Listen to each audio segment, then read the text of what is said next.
Oh, jeez. Could you?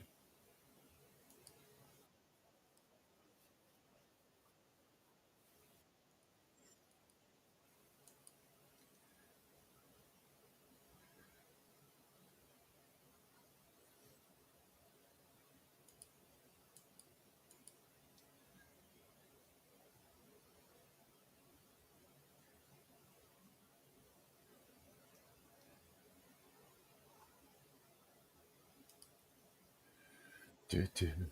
Alrighty. 1 minute.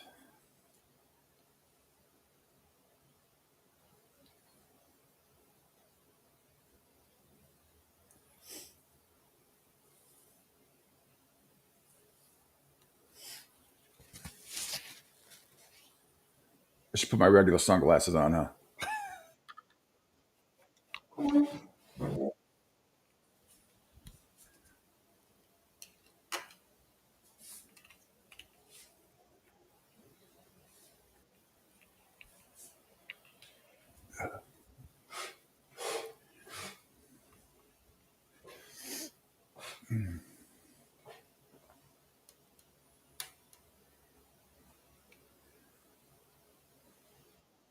Okay.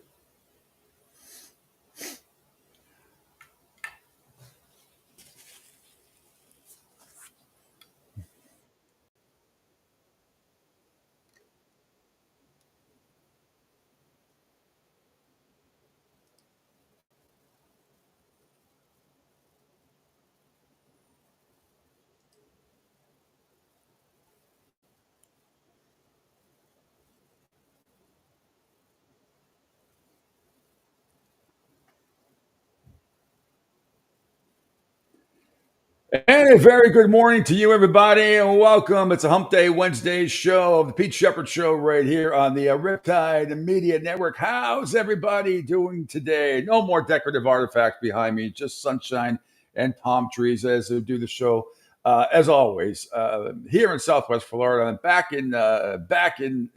at my wonderful abode here, Isla della Cucina, the island, my kitchen island here, as we do the show in Fort Myers, and finally got a new background and back of me. It's not my usual teams that I root for stuff, but nevertheless, it is a wonderful, beautiful day here once again in Southwest Florida, although very hot and a tad humid, as they say. Welcome to the Pete Sheppard Show. No, I'm not going to wear sunglasses the whole show. Number one, because then I can't read anything. So we switched from sunglasses to reading glasses. There we go. What can I say? Welcome. Great show lined up for you today. Lots going on. It's NBA Finals Media Day today at 12:30. I got to tell you, I have had it with the narrative on ESPN. It happened again this morning. Every time they do an NBA segment, all they do is say how the Celtics are going to stop Kyrie and Luka Doncic. I have yet to see any highlights from the 28-point beatdown that the Celtics gave them early this year. They beat them twice. I mean, like I said, I don't put a lot of stock in regular season, but facts are facts. They haven't shown any of the highlights. They showed highlights in the Stanley Cup between Florida and Edmonton. They only played twice this year, too. Florida whipped them both times, 5-3 and 5-1. And at least I've seen highlights of that. Why won't ESPN show highlights of the two games that the Celtics and Dallas played this year? I don't get it. I hate to be that guy, but my God, if Dallas had won by 28 in one of those games, they'd be blasting it all over the place. Everything is all about how the Celtics how they're gonna stop this, that. How are the Mavericks going to stop all the Celtics? They have a way better starting five, and they have a better bench. They got five guys out there that can make threes at any given time. Five. And even the first three guys off the bench can all make threes at any given time. And are damn good players as well. Great offensive rebound. I haven't heard anything about how good the Celtics defense has been, especially, and not only their defense with Drew Holiday and Derek White, but how good they are on the offensive glass. They are phenomenal. There's no two better guards in the league on the offensive glass. And Luka Doncic sucks at playing defense. I've absolutely had it. Tomorrow night can't get here fast enough. And I'm not saying the Celtics are going to sweep or anything. The series is probably going to go 6 or 7. I'm looking for some fair and balanced reporting from our friends in Bristol. I really am. So media day is today at 12:30 p.m. And we'll talk to Bill Sparrows later today at 8:30. He wrote a great column this morning in the Herald, breaking everything down. I just like you turn on the TV and it's Kyrie Irving and Luka Doncic. Kyrie's 0-10, I think, at the Garden since he left. He hasn't psychologically. I don't know where he's going to be. Like I said, I am very surprised at his demeanor this year. It looks like he really has, finally, quote unquote, found himself in the right area. I get that. But let's see how it transcends on the floor when you got 18,000 people screaming at you about what a jerk you were when you were with the Celtics. People are not going to forget that, despite what Kendrick Perkins says. Gas Pump Guy says, "Good morning, fellas. Good morning, Gas Pump Guy." So we'll talk more about that and the matchups, and I want to get your thoughts as well. We didn't get to it really yesterday, but the Stanley Cup Final Game 1 previews. I'll have some of that as well. Lots of NFL news as mandatory mini camps continue today. Christian McCaffrey signs a nice extension with the 49ers. I got a college football quiz and some other college football news for you. And I really want to get to it today because I love talking college football. I have the college football quarterback rankings of all 134 Division I schools, FBS schools, not FCS, but FBS. And they're in tiers. I'm not going to go name 134 names, but I'll go through the tiers, at least the top 5 tiers, so give you an idea of where they're ranked in the new ESPN FPI Football Power Index stuff. And back to the NFL, too, we had another, boy, this kid, you talk about bad luck, Daniel Scott.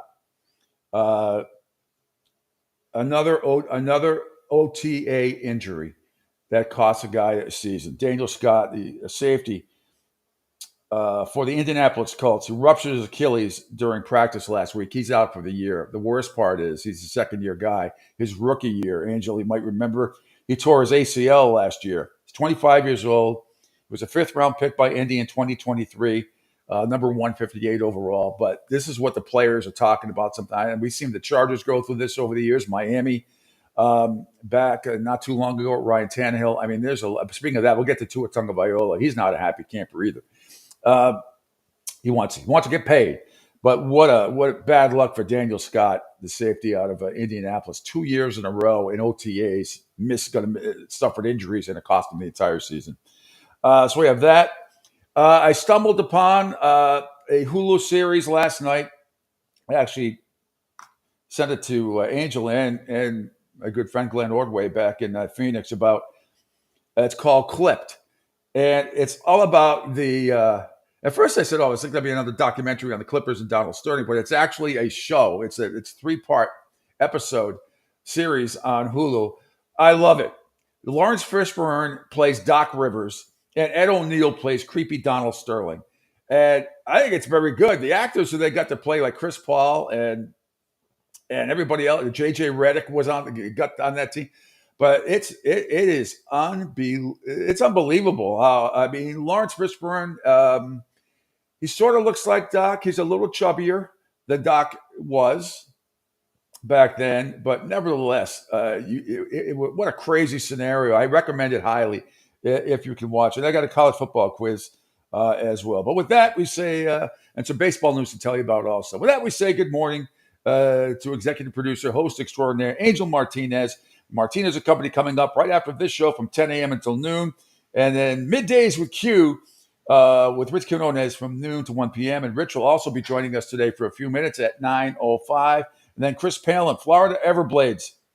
They get ready to host Game 3 against the Kansas City Mavericks tonight at Hertz Arena in the Kelly Cup Finals of the ECHL, trying to win 3 in a row. Never been done before in the ECHL. Good morning, Angel. Good morning, Pete. Like Marshawn Lynch, I'm just here so I don't get fined. I'm holding out for a contract like CeeDee Lamb. Yeah, well, you heard Michael Parsons yesterday say, bring up the Brinks truck. By the way, anyway, how you doing? I am good. Once again, tinkering around the studio to make sure everything looks and sounds good, and getting ready as we're now down to 10 days, 9, I guess, with a wake up, if you look at it that way, before the massive celebration, my early Super Bowl of the year. Yeah, I thought you were going to say when the Celtics win the NBA championship. Of course, you're talking about your wedding. Yes. Well, you know what? That might not be a bad bet. No, because is game Ooh. 4 no, game 4 is not before the 15th. So I can't say that they would win before me. Yeah, there's 2 weeks between games. It's freaking nuts. Well, it's now it's tomorrow night. Fine. I mean, it seems like forever since It does. Celtics have played. Kristaps Porzingis is coming back. He hasn't played since April 29th. So it's the 29th or the 19th. April 29th. Yeah, was the last time he played, but he's definitely going to come back. And I don't see the Mavericks having any answer for him at all. It's just they're just too strong of a team. The Celtics are, and I'm just tired of Luka Doncic and Kyrie Irving. It's not their fault, but that's all the narrative has been is how the Celtics going to. I have yet to see a really breakdown about Drew Holiday's defense, Derek White's defense. How are they going to stop Porzingis? How are they going to stop 5 guys? All the Celtics have to do is shoot like 33% from 3, and they'll win most of the time. And usually they shoot higher than that. They're around 38 to 40% from 3. And I'm just. I don't understand how we haven't seen any highlights from the 2 games they played this year. Like I said, you start in the Stanley Cup. I've seen ESPN show highlights of Florida Edmonton. Both of those games, they only played twice. Florida won both times, 5-3, I believe, and 5-1. 5-1 was in Edmonton, if I'm not mistaken. But no highlights of anything the Celtics have done with the Mavericks this year that I have seen. I don't know. They don't want to show a 28-point blowout or some of it. The other game obviously was a little closer. I don't have the score in front of me, but I know the Celtics won both times. They won by 28 in Boston. And I want to say they won by 8 or 9, 10 points in Dallas. And everybody played in those 2 games, by the way. It wasn't one of those where Tatum and Brown didn't play or Kyrie and Doncic didn't play. Everybody played in that game. So, in both of those games. So it wasn't anyway. Follow us on the Riptide Media Network video platform. Follow me at pshep326 on my Facebook and Broad Street South Facebook pages, YouTube, Spotify, LinkedIn, Twitch, Rumble, and Sports Radio 102.9. The phone number, as always, to text or call 727-858-6650. So yes, I found the decorative artifact is gone since I'm doing the show here in Fort Myers at my house, and this beautiful backdrop. No, it's fake, but nevertheless, you get the idea. Okay, let me correct you. That is not true. For those who don't know, you guys hear me talk about the speakeasy there at the Sheppard household. That's what he walks. As soon as you walk out the back door, that's where you walk out to. Yeah, no, not. I wish close. It's about 8-9 miles from me, but close. But yeah, no. Outside is a beautiful pond, and across on the other side of this other pond, they're building more houses. So, yesterday they cut. Were we on the same cycle yesterday as far as lawn cutting? Because they cut our lawn yesterday. Yep, same cycle. Yeah. But anyway, it's a nice background. Get palm trees. I've got plenty of palm trees out here where we are. Anyway, but I like the background. It's very nice. It's very tranquil, even though I'm not a tranquil type of guy. Mostly. You will be though when you go on vacation. Yes, I'm very much looking forward to a few days off coming up in the Bahamas and Key West. Should be something. Almost moved to Key West many years ago. Came close, but they're glad I ended up where I ended up because I met some of the greatest people, some of the best friends I ever had in Southwest Florida. But nevertheless, my former employer, that's where he lives. He moved when he moved from New York. He went to Key West. I mean, talk about crazy transition, but he had gone to Key West. He said he liked it. I think he was out there for 7 or 8 years or something like that. He said the only thing that really irritated him was one was obviously when the traffic came through. Was the big one. And he said, and plus when there's storms, he goes, "You're screwed." Everybody's trying to get off, and there's nowhere to go. There's only one way in and one way out, and it's you got to go through all the keys. And from where we are here in Fort Myers, it's about. I did the drive once. I won't do it again. It's about 5.5 hours from here. It's just and. The traffic is if there's a flat tire, anything that happens, because there's mostly only one lane going in, one lane coming out, it can be brutal. You can be stuck forever. But that aside, the people are hysterical. I mean, you basically, as long as you don't pee in the street, you can basically do whatever you want in Key West. You drive around in golf carts, you can have cocktails. Nobody goes more than 15, 20 miles an hour tops around Duval Street and everything else around there. It's a lot of fun. Great food, great people. The stories are hysterical, and you just never know. You never know what's going to happen. Yep. No. Sometimes people look fully clothed and they're naked with body paint all over them, depending on what they're celebrating or whatever. It's just Oh yeah, that's it's a right. I did blessing. hear about that. Oh yeah, it's a lot of fun. The Anyway, the one there was another thing too. Oh, there's a boat that goes from your neck of the woods, Fort Myers, down to Key West, where you can. I think either you can go. It's either you can go and come back the same day, or go for like 2 or 3 days and come back. Debbie was looking it up. I don't know how she came across it, but she came across it. And it was I think it's like 2.5 hours or something like that to go via boat. oh well, from Fort Myers, no, from Fort Myers, it's still about 4 hours. But Okay. I've taken the Key West Express. We've taken it a couple of times. What? Yeah, it takes about 4.5 hours. So you're only it's a better way to go because you don't have to drive and there's a bar and food on the boat and all that stuff. But it's not cheap either. It really isn't. But when you figure in gas and everything else, it's probably it's if you can, I would recommend the Key West Express if you're looking to go that way out of Fort Myers. Let's see. Well, let's get to it. Let's start. We're going to start in the NFL today because there's a lot of news to tell you about. I want to get to all the camps. The media day for the Celtics and Dallas Mavericks does not happen until Q's show, middays with Q. That'll happen at 12:30 today, where hopefully you get some interesting and logical questions and different narratives other than how can Luka Doncic and Kyrie Irving not score 8,000 points in a game and sweep the Celtics. Uh, it's crazy. So, like I said, my guest today, Bill Sparrows today, 30 Q coming up, Rich Canones at 9:05, and Chris Palin, the Executive Vice President and Chief Revenue Officer for the Florida Everblades at 9:30. Everybody via video today, so that's good. So, running back Christian McCaffrey, the reigning Offensive Player of the Year, gets an extension. Averages 19 million over the 2 added years, so that'd be 38 million in addition to 2 extra years, which are 2026 and 2027. The Niners added 8 million over what McCaffrey was scheduled to make in 2024 and 2025, while adding 24 million in guarantees. So that's damn good. That is good. That is So good. last season, McCaffrey became the fifth player in 49ers history to win Offensive Player of the Year and the first since Jerry Rice back in 1993. Steve Young won it in 92, Joe Montana in 89, Roger Craig in 88, and Jerry Rice won it again back in 1987. So punching up my sound here. So Christian McCaffrey yesterday talked about his contract negotiations, how it all went down. For the last few weeks, like I assume you were asking for or in talks for this extension. How did that kind of process go? Yeah, it's business is business. It's part of this game.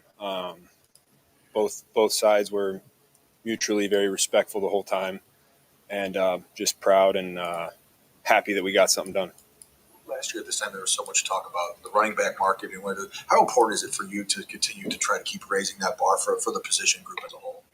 I think it's really important. I think running backs have been undervalued for a long time now, and hopefully this is a step in the right direction. Okay, but he's a special running back. There's not a lot of Christian McCaffrey. If everybody was like Christian McCaffrey, it'd be a different story. But running backs, he's just such a dynamic player. There's just not a lot of guys like him, so that's why he's getting the extension. Because the way the NFL is right now, you're not going to overpay for running backs. You're just not. I know Saquon Barkley was the best player, arguably, on the Giants before he left and went to your Eagles now, but it's just not this. The wide receivers and the quarterback. First of all, the quarterbacks, and then the wide receivers. And this is not 1960s and 1970s, and to a degree, early 80s football anymore. Running backs. There's a lot of good running backs out there. This guy is a special guy, Christian McCaffrey. He also talked about his emotions watching his brother Luke get drafted by the Commanders. This is from NBC Sports Bay Area. For you watching the draft with Luke getting drafted, what's he Luke. gonna bring to Washington? Yeah, that was awesome, man. It was emotional.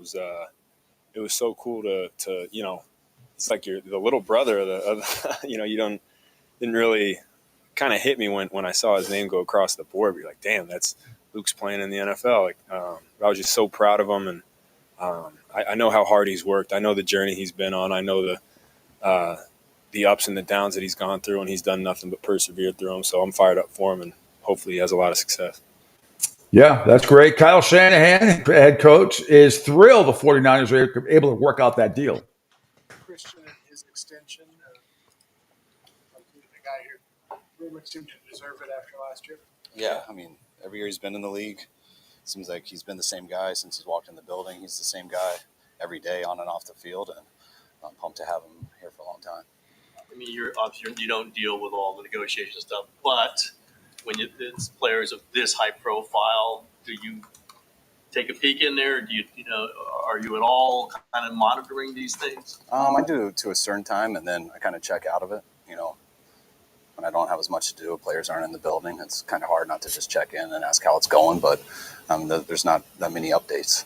I mean, that stuff takes time and everything, but now, especially with guys in practices, mini camp, stuff I don't ask about at all. All right, there it is, Kyle Shanahan. So, I see Lucy Martinez has checked in and said, that's your sister? Sure is. My mother's name was my mother was Lucia. Obviously, everybody called her Lucy. That was my mom's name. It's funny because that was her confirmation name was Lucia. Oh, wow. Interesting. Small world. Great stuff. Great stuff. Well, hi, Lucy. Thanks for checking in. And is she out in Tampa too? No, my sister's up there in Springfield, Mass. Still. Oh, she's still in Springfield, Mass. So it must be snowing there today. Okay. Yeah. Yeah, she's been with City Hall on their housing side. Good Lord, 23 years, 24 years. Wow. Yeah. She doesn't want, well, that's stability. That's stability. Yeah. Meanwhile, let's head down to Tampa Bay. Baker Mayfield on Tristan Wirfs' situation. Our situations are different because he is, playing under the fifth-year option. So there's a difference there where it was free agency with mine. But it's, when it comes down to Tristan, everybody knows he's a team guy. At a certain point, does he deserve to be paid? Absolutely. Guy's a stud. And so he took the transition from right to left with ease, did it better than I think he thought he was going to. But yeah, you just trust in that process. And I know he's probably more eager to get back here and get the deal done than anybody else. But it gives other guys a great opportunity to come in and get reps as well. So to have that communication and, Tristan's still around. We're not holding out on the friendship, even though he's holding out on us. Well, they have to get that done, and I believe the Tampa Bay Buccaneers will get it done. I know Baker Mayfield. I think Gas Pump Guy was talking about this comment. Baker talking about how the offense presents so many different issues for a defense. There's a lot more responsibility, line of scrimmage, a lot more double play calls where you're having to get the guys in the right position. But as a quarterback, you want to have that responsibility, the accountability of. You always want to put your guys in the best position to have success. And so now Liam's giving us the opportunity with a couple play calls to be able to do that. And so, like I said, more mentally taxing, but just relearning the system and not taking it with the mindset of I've been in it before, but really starting from square one. Yeah, Baker Mayfield, and as mandatory mini camps are ongoing right now in Tampa Bay. So, and around everybody I think gets going. If they're not today, tomorrow, Friday, all the rest of the week. It'll happen. So I think Tampa Bay is going to be a damn good football team this year. I really believe that. Let's see. Continuing, let's head to Chicago. Another one of the most interesting teams. There's no question about it. They have a rookie quarterback, and they have surrounded him, the number one overall pick, with a whole bunch of talent. Here's the Bears. Keenan Allen, by the way. And speaking of extensions, on a possible extension with the Bears. As far as extension, we would like to speak for itself, and if they offer me something that I like, then we'll go from here. Are you okay with the idea of this is a contract year going out and proving it and looking for that next deal? Yeah, absolutely. I mean, that's the goal right now. Just to go out and do what I always do, and just try to remain who I am. And the market just got reset, so.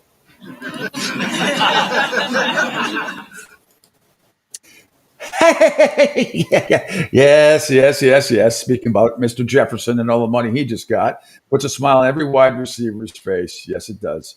Matt Eberflus, who I'm not a big fan of, as you know, head coach of the Chicago Bears, talked about Caleb Williams' progress so far. In terms of Caleb, had some really good throws in there today, as you guys saw, on because we were in every down day today, all downs. So first, second, third, had some good conversions on third down. Had a couple nice throws to DJ in there, as you guys saw that. And then relative to, I know I'll get a question about his interception. And those are the experiences that he has to go through. He has to go through his progressions, which he did. He was right on his progressions. And then he took a hitch, and the ball should have came out, and he took 2 hitches, and it was laid over the middle. That's always dangerous when you do that, but that's a learning experience in the process that a young quarterback has to go through. Whenever his feet timed up, when can he make those throws? When can he make those throws? That's just experimentation. So we're just doing a really good job of getting experience, get him the exposure, let him experiment with his arm talent and the receivers that he has. And then eventually what player development happens and an evolution of a quarterback happens. And that's the process that we have to go through, and that's what we're doing right now. All right. Meanwhile, CJ Stroud has been kind of funny lately.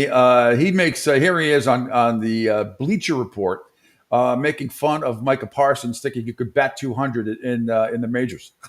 He played in 162 MLB games, 5 at-bats every game. How many hits do you think you could get? I get about 200. No, the pitchers are not good. You might get 25, 30. 162. Penn State education. His math is terrible. Hold on, let me do the percentages because I think I meant like I can go about 200. Oh, he's like average 200. You're gonna average 200 like in a season. Like I have. We need you an Astro jersey. 179. That was a bad year for him. No. What's his average? No, what was his average though? See, that's what I'm saying. I think I could be about 180 to 200. Delusion at its finest, ladies and gentlemen. Delusion at its finest. How many hits per season? At a 800, I think I could get 100. Maybe 20. Probably like. Remember, he's not good at anything besides throwing the ball. I'm nice. I got a ball too. Me too. Yeah, we can do what you want to do. We could bet 1,000 a game. We could do it. Anyway, that's thanks from the Bleacher Report. Meanwhile, Micah Parsons on the Cowboys webpage talk about skipping OTAs. He said, "Yeah, no big deal." All right, you haven't been here as frequently as others. What's the thought process behind that? I mean, I think that's always been kind of my style. I think I really haven't been here since like my rookie season, so I don't think it's anything new. I think I always had like my own way of doing things. And defense is defense. I'm pretty much caught up on everything. I went over it. Paul was meeting up with me, the run game coordinator. So I really wasn't missing anything. So I feel like I was just getting better, getting stronger, getting faster. Just doing my Sounds like Steve Austin. What I like it does in the offseason. Wrestle sumos. I just have fun.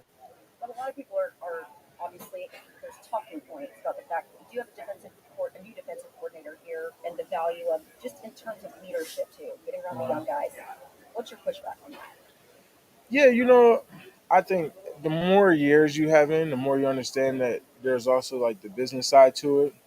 And, whether I like it or not, there's rookies or people I came with that's not even here anymore, and I think that's what camp is for. I mean, there was a time where Aaron Donald didn't even go to camp and he won Defensive Player of the Year and he realized team in the playoffs. Like, are we forgetting these times? Like, you're talking about the best defensive player, wasn't even in camp. And we're in mini camp, right? Voluntary at that. So, camp would say something that's mandatory. So I'm just looking at a time for my body to heal.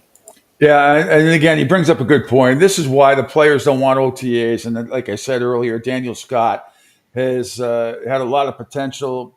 We don't know. He was drafted in the 5th round by the Indianapolis Colts, and now he missed his rookie season with a torn ACL. He's going to miss this year with a ruptured Achilles. It just sucks. It just sucks. Your first 2 years in the league, and OTAs, which don't mean a whole hell of a lot to the players. It just means more for the coaches. Gas Pump Guy says, "Hey, just an update. Baker Mayfield says he get more responsibilities with the new OC Cohen." Yeah, I just played the cut. I was up there when you played the cut. I had it up there, and of course you can't see it because obviously you have the one screen going on there. But he did follow up with, "I'm glad you moved here instead, Pete, when you were talking about Fort Myers and obviously Key West." Yeah. And then he said that it was called the Key West Express. And then here's one from Jerry from Rhode Island. As he says, is McCaffrey the highest paid running back? He's going to be right up there. I'd have to go back and look. No, it's not. It's not swing. I'd have to go back and see. Let me see that. I'll look it up because we're going to go to break in a second. I'll look it up during the break and get back to you on that. So, and speaking of break, so this is that time. More coming up. Actually, no, I want to play this other Michael Parsons cut because he's funny. On when his extension might be coming. I mean, one day time will tell. I can't really put a timetable on mine. All I gotta do is keep getting sacks, and that stuff's gonna handle itself. As players, do you guys kind of respect when a player is holding out to handle his business in the way that he is? Yeah, you understand that business aspect. Why would CD come over here and pull a hamstring, or God forbid anything just stupid happens and that ruins his equity in his body? That's his engine, But CD's out getting better. I got CD on everything. I know how hard he's training. He's super excited for this year. Just let the numbers handle numbers, and he'll be back. All right, that's Micah Parsons of the Cowboys. When we come back, we're going to hear from Dan Campbell with the Lions, Matt LaFleur with Green Bay, Sean McVay with the Rams, Justin Jefferson and Kevin O'Connell with the Vikings, your Eagles head coach, Nick Sirianni, Angel. And in the AFC, we'll hear from camps from Baltimore, Denver, Cincinnati, Houston, the Chargers, Vegas, Miami, the Jets, Pittsburgh, Tennessee. Lots of NFL stuff to get to because mandatory mini camps are underway. And I want to make sure that you guys are up to date on as much as we can because we love football. We love football rules, NFL and college football rules. Until tomorrow night when the NBA Finals will get underway with Game 1 between the Celtics hosting the Dallas Mavericks. Anyway, quick break. 727-858-6650. It's the Pete Sheppard Show until 10 a.m. right here on the Riptide Media Network. Adopt US Kids presents What to Expect When You're Expecting. A teenager. Learning the lingo. Today I'm going to help parents translate teen slang. Now, when a teen says something is on fleek, it's exactly like saying, that's rad. It simply means that something is awesome or cool. Another one is totes. It's exactly like saying, totally, just shorter. As in, I totes love going to the mall with Becca. Another word you might hear is jelly. Jelly is a shorter, better way to say jealous. As in, Chloe, I am like so jelly of your unicorn phone case. You don't have to speak teen to be a perfect parent. Thousands of teens in foster care will think you're, rad just the same. To learn more, visit adoptuskids.org. A public service announcement brought to you by the U.S. Department of Health and Human Services, Adopt U.S. Kids, and the Ad Council. This is the story of a very special woman. In a matter of seconds, she turned herself into a great mathematician or an entrepreneur. Her knowledge was limitless and still is. She could also make monsters disappear, especially those that lurked in the shadows under the bed. Once, this woman put back together a teenage girl's broken heart, which had been shattered in 1,000 pieces, just by giving her a bear hug. She masqueraded as a regular person at work, but as a superhero at home. Everyone knows her as Gabriella. I still call her Mom. Your hero needs you now, and AARP is here to help. Find the care guides you need to help, complete with tips and resources at aarp.org/caregiving. A public service announcement brought to you by AARP and the Ad Council. Hey, Dad, your prescription will be ready in just a minute. Hey, Dad, your laundry will be ready in just a minute. Dad, your lunch will be ready in just a minute. Hey, honey, why don't you take a minute? When you help care for a loved one, you give them as much time as you can, making sure they're safe and comfortable. But it's just as important that you take some time for yourself. At AARP, we can help with information and useful tips on how you can maintain a healthy life balance, care for your own physical and mental well-being, and manage the challenges of caring for a loved one. Because the better care you take of yourself, the better care you can provide for your loved one. Thanks, Dad. Thank you. You're there for them. We're here for you. Find free care guides to support you and your loved one at aarp.org/caregiving. That's aarp.org/caregiving. A public service announcement brought to you by AARP and the Ad Council.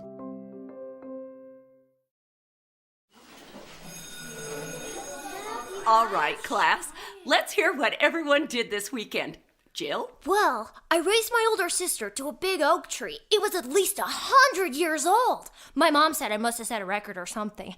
And then we went down by a stream and perched up on this huge rock and saw all of these little minnows swimming around way below us. And then I rescued my little brother from an evil slug king who was guarding him at the bush fortress. And my sister and I brought him back to our super twig fort for safety. And then we all laid out and told stories until it got dark. And the Big Dipper led us all the way home. Wow. Awesome. Where were you, Jill? Yeah. We went to the forest. It's not that far away. Anyone want to come this weekend?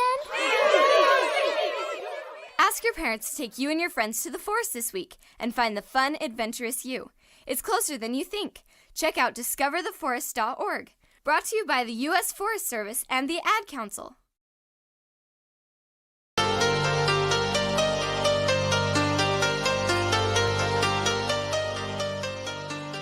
Welcome back. It is the Pete Sheppard Show here on a Hump Day Wednesday. Let's get it going, everybody.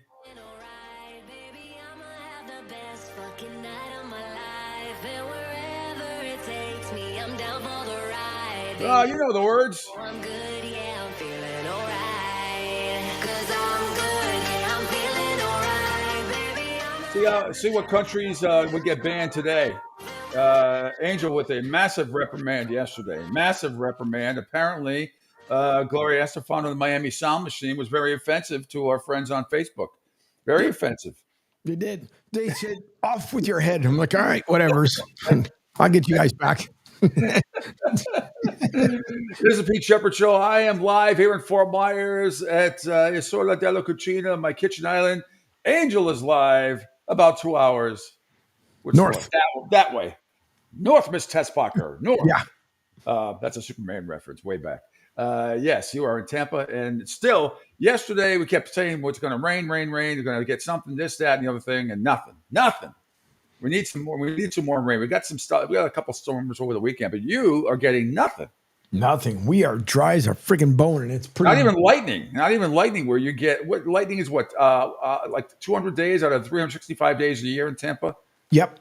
Something like that. We've yet to get number one for the season. Yeah, we've had some good cracks down here over the weekend. But again, 10, 15 minutes and it's all over. Then you get these beautiful rainbows in Florida, at least it's where you are and where I am down here. I don't even count the East Coast. No, that's a whole different. I like though when either friends or people come down and they hear that first crack and they got the same look. It's like, oh no, this guy's not gonna fall. It's okay, you guys. It's normal around here. Oh yeah, it does. And then I mean, you do get your fair share of people hit by lightning down here, probably a little more higher percentage sometimes.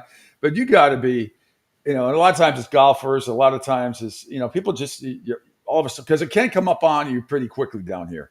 All of a sudden it'll be sunny and then bang. I mean, it's just like, and I've been on Fort Myers Beach before, Angel. It is hysterical when I'm already in like a Diamond Head down here, a big resort. Cabanas have got a great covered bar and everything now, and it's redone. It's awesome, but it is hysterical to watch when these storms come up. And I'm already having a cocktail at the bar. I listen to a great band on Fort Myers Beach, and then 9,000 people come flying in because the storm comes up so quickly, and they're all soaking wet and toweled off and stinky. But that's kind of fun. And it's like, see, this is why I got here 15 minutes early. This is why I have a seat at the bar. And now you're sitting there with your stinky self, trying to get a drink when it's 5 rows back now. But just listen. It's the same way down here. What makes me laugh is the news always, every year we hear the same thing. We start getting the prepared awareness because it's hurricane season coming up. Lord knows they talk about it like a month in advance. Yeah. And then you also get where they tell you, if you're on the beach, it is the summertime, make sure you get off the beach. Yet you still have these people that decide they want to hang out on the beach and then watch the lightning strike and zap them. It's unbelievable. I remember a couple of years ago, it happened down here on Fort Myers Beach. And I'm sure you saw it. There was a couple of girls, young girls in their 20s, and there was a water spout on Fort Myers Beach, and it Mhm. carried it. All of a sudden, it went from 100 yards out on the ocean before you could even blink. It picked them up, and luckily they didn't get seriously hurt.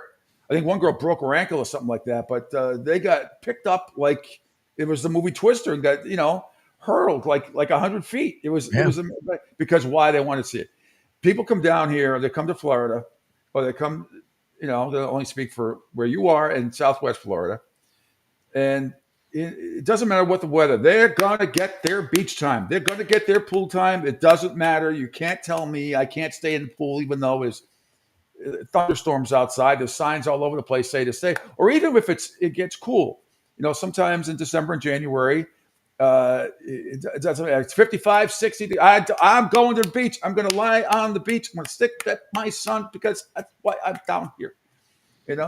55 is not 35 if you're in New England or the Midwest, or that's just it. But they come down here. It's like, I'm going to get my sun.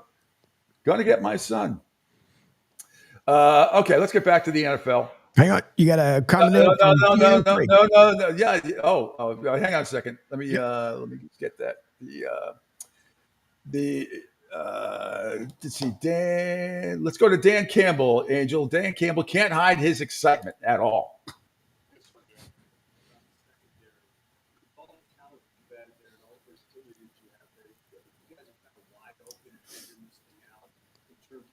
I'm not hearing it. Yes. It's a great place. Oh, there's. It's a great place to be in. We have so many options right now, so much competitiveness.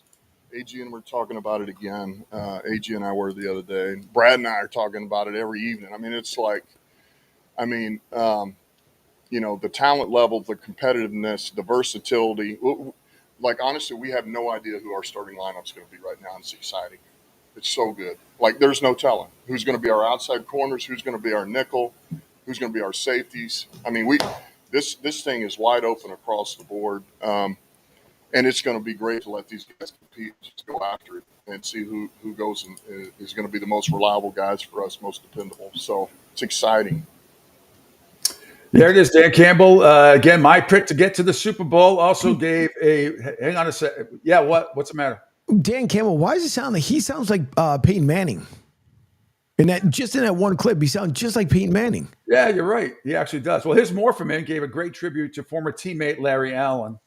Larry was a teammate of mine for 3 years at Dallas. Thoughts and prayers go out to his family. Anybody that was around Larry will tell you, I mean, what an unbelievable dude he was. What an unbelievable human being, unbelievable teammate. And then his play on the field speaks for itself. He was a rare player. And so I just can't believe it. And anyway, I'm really thinking about his family. But what an outstanding human being LA was, man. No question about it. He passed away the other day, 52 years old, and arguably one of the top 3 or 4 best offensive linemen to ever play in the game. Let's head to Green Bay. Head coach Matt LaFleur doesn't want you to freak out about Josh Jacobs' hamstring issue. Don't freak out, Angel.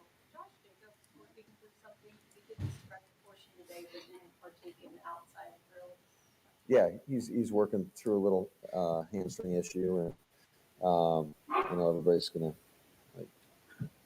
freak out, but he's on the mend. He's doing a good job, and we anticipate him back pretty shortly. All right, Matt LaFleur also talked about Luke Musgrave and Tucker Kraft being complete tight ends. Musgrave had a bunch of good moments for you last year. Then he got hurt, and then Kraft came over, and then he had a bunch of good moments too. What's it going to do for your offense, actually, those 2 guys? Yeah, I think it just adds to the the complexity of your offense in terms of having multiple personnel groupings. I think both those guys can do it all. I think they both will end up becoming complete tight ends in this league in terms of their ability to run block and then what they can do for you in the passing game. And I think they both have a little bit different flavor to them, which for us allows for more flexibility on the offense side of the ball. And they're both great dudes that love the game of football. And I think just to see where they are right now from a year ago, it's night and day. All right, let's go from Green Bay to the Rams. Sean McVay on Blake Corum talking about his progress. In terms of Blake Corum, Yeah. what have you seen? I've seen a very mature rookie, Gary. I've seen a guy that is really conscientious. He ended up having a play that he wants back in terms of a blitz pickup today. But I've seen a guy that's continued to progress. Ron Gould does such a great job overall with that group. But great instincts as a runner, good feel in the pass game, great toughness. I think, like I was talking about a little bit earlier with Colby, these running backs, they're a lot easier to evaluate when you get into real game-like settings. But he has definitely, been as advertised through what we can evaluate up to this point. I love his mental makeup, love, the way he handles himself as a person and how locked in and focused he is. And he enjoys competing. And I think that's a consistent theme with a lot of these players. Yeah, that is head coach Sean McVay with the LA Rams. And it's interesting, you talk about Blake Corum, the great running back out of Michigan. And then now this leads us into Minnesota with J.J. McCarthy. He's going to take over as a starting quarterback, it looks like, for the Minnesota Vikings. Justin Jefferson just signed that huge deal on J.J. McCarthy.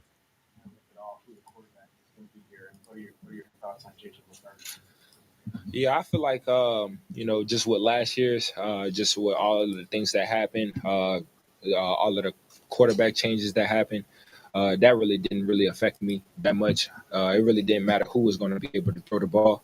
I'm always confident in myself and confident in who's throwing the ball to give me those type of opportunities and let me just go make a play for the team. I've talked to JJ as soon as he got drafted. I told him confidence is key.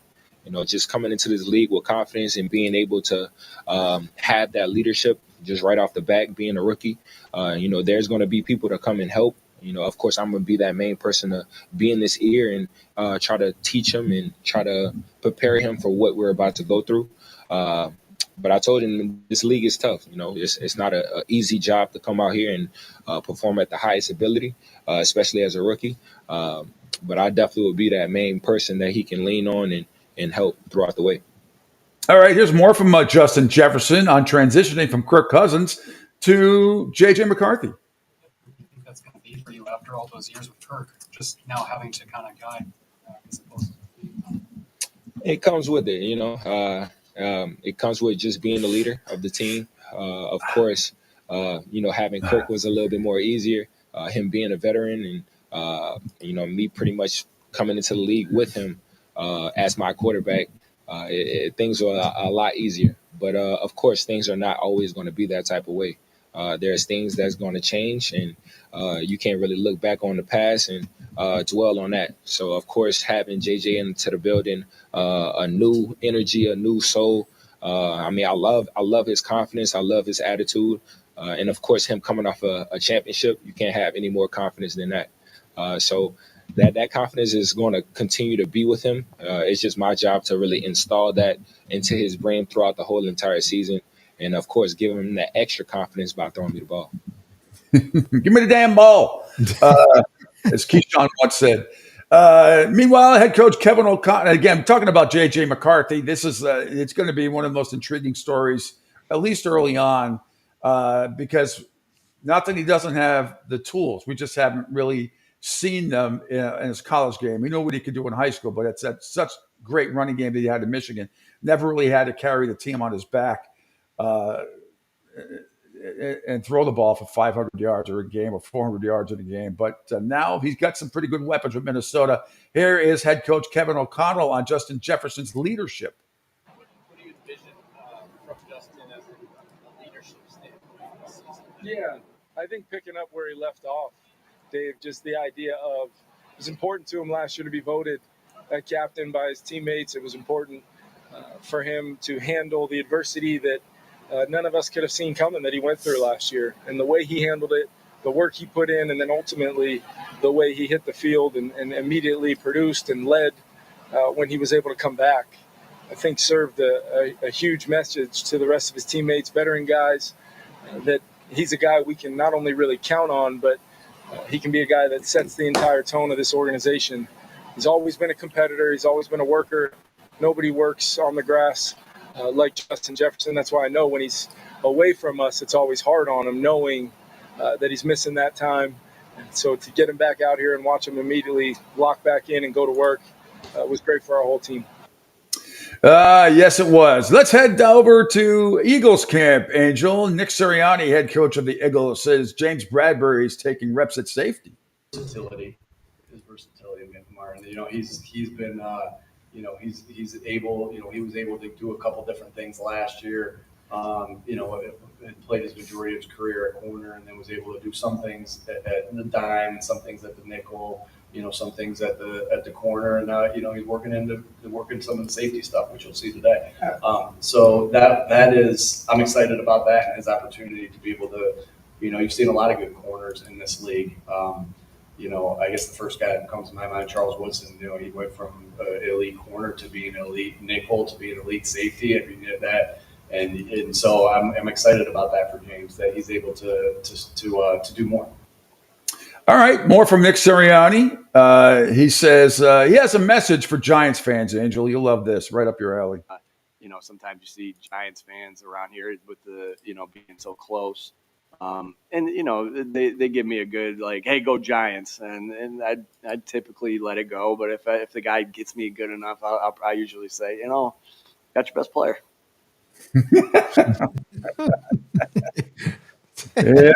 Yep, no question about it. A lot of pressure on the Giants this year. Again, I see Philadelphia.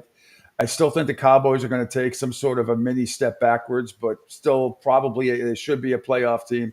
I don't know what the Giants are going to be. I really don't. I have no idea. I don't know either. But it's the Eagles' division to lose, as far as I'm concerned. You know who we can find out at 9:05? Rich, the huge Giants fan. I'll have to play that cut for him then. I will appreciate it. I love tweaking NFC East people, and I like tweaking AFC East people. It's a lot of fun. There's a lot of passion, and but Q seems like a pretty level-headed guy. I kind of tell it like it is type of guy. So he wouldn't. Yeah, he wouldn't. He's definitely not one of those guys just because he loves his Giants that he'll just he'll not bash him. No, he's as hard on him as any other national media. That's great. All right, let's head over to the AFC for the Ravens. Nelson Aguilar. Remember him, Angel? He sucked for you guys. He sucked for us, and now he's doing pretty decent. By pretty decent, I mean he doesn't drop as many balls as he did for your Eagles and my Patriots. Here he is competing against Nate Wiggins and TJ Tampa in practice. First thing I do is I truly want to make them feel comfortable in terms of, like, I'm happy you are here because they will make us a better football team. I truly believe that. And then when we compete, if I even get one little bit on them, I'll let them know so they can feel like, man, I'm not going to let this old head, like, you know what I'm saying? Like, it's a good thing. And they're both super competitive, and they have great feet, and they got good feel, and they're going to get better. It's my job as an older guy to be present and alive when I go against them. I can't relax. I have to, like, do things, different things I know from creativity, from guys I've learned from back in the day, and also share some information I know of other corners I've gone against. But I think they're two talented dudes, and I'm grateful to play with them. Well, here's the thing with that, is that Nate Wiggins and TJ Tampa competing against them in the secondary is trying to burn them. They don't have to have you covered 1-on-1 because you're going to drop the ball. You don't have to have all this, great coverage. I know he's done better with Baltimore. He was one of the most aggravating people I've ever had to watch a Patriot uniform. Meanwhile, the Ravens, Trenton Simpson, I'm playing in Week 18. It was the best thing that could have happened to me because I had to be patient throughout the season for my moment to come. And when it came, I was prepared. And it was just that boost of confidence that I needed. Like you said, heading into the offseason, knowing, like, man, I belong. I'm ready to play. So it was a blessing. It was God's timing. I feel like when I got a chance to go out there and display what I can do, I feel like I made the most out of it. Yep, no question about it. Heading over to Buffalo now. Ed Oliver on the newest teammate, former Olympic gold medal winner, Gable Stevenson. You talk about being the best at what you do. Like, he is literally the best at what he do. He didn't want a gold medal. Like, we the National Football League. And when we win a Super Bowl, it's like we the best in the world. But really, Like maybe if somebody else had a football team, we might not be the best in the world. But he literally competed against the world and won gold. So I mean, talk about being the best at what you do. He epitomizes that. Of course, and he was a big wrestling guy. Did a great job, obviously. So, meanwhile, let's go to Cincinnati. Zach Taylor on giving Joe Burrow rest during training camp. What's up? So what's going on? Well, Joey wasn't here today. What happened? We've given Joe a day off every week. I didn't time this up great. I kind of thought you guys were here yesterday, so he threw yesterday, and so today's his day off.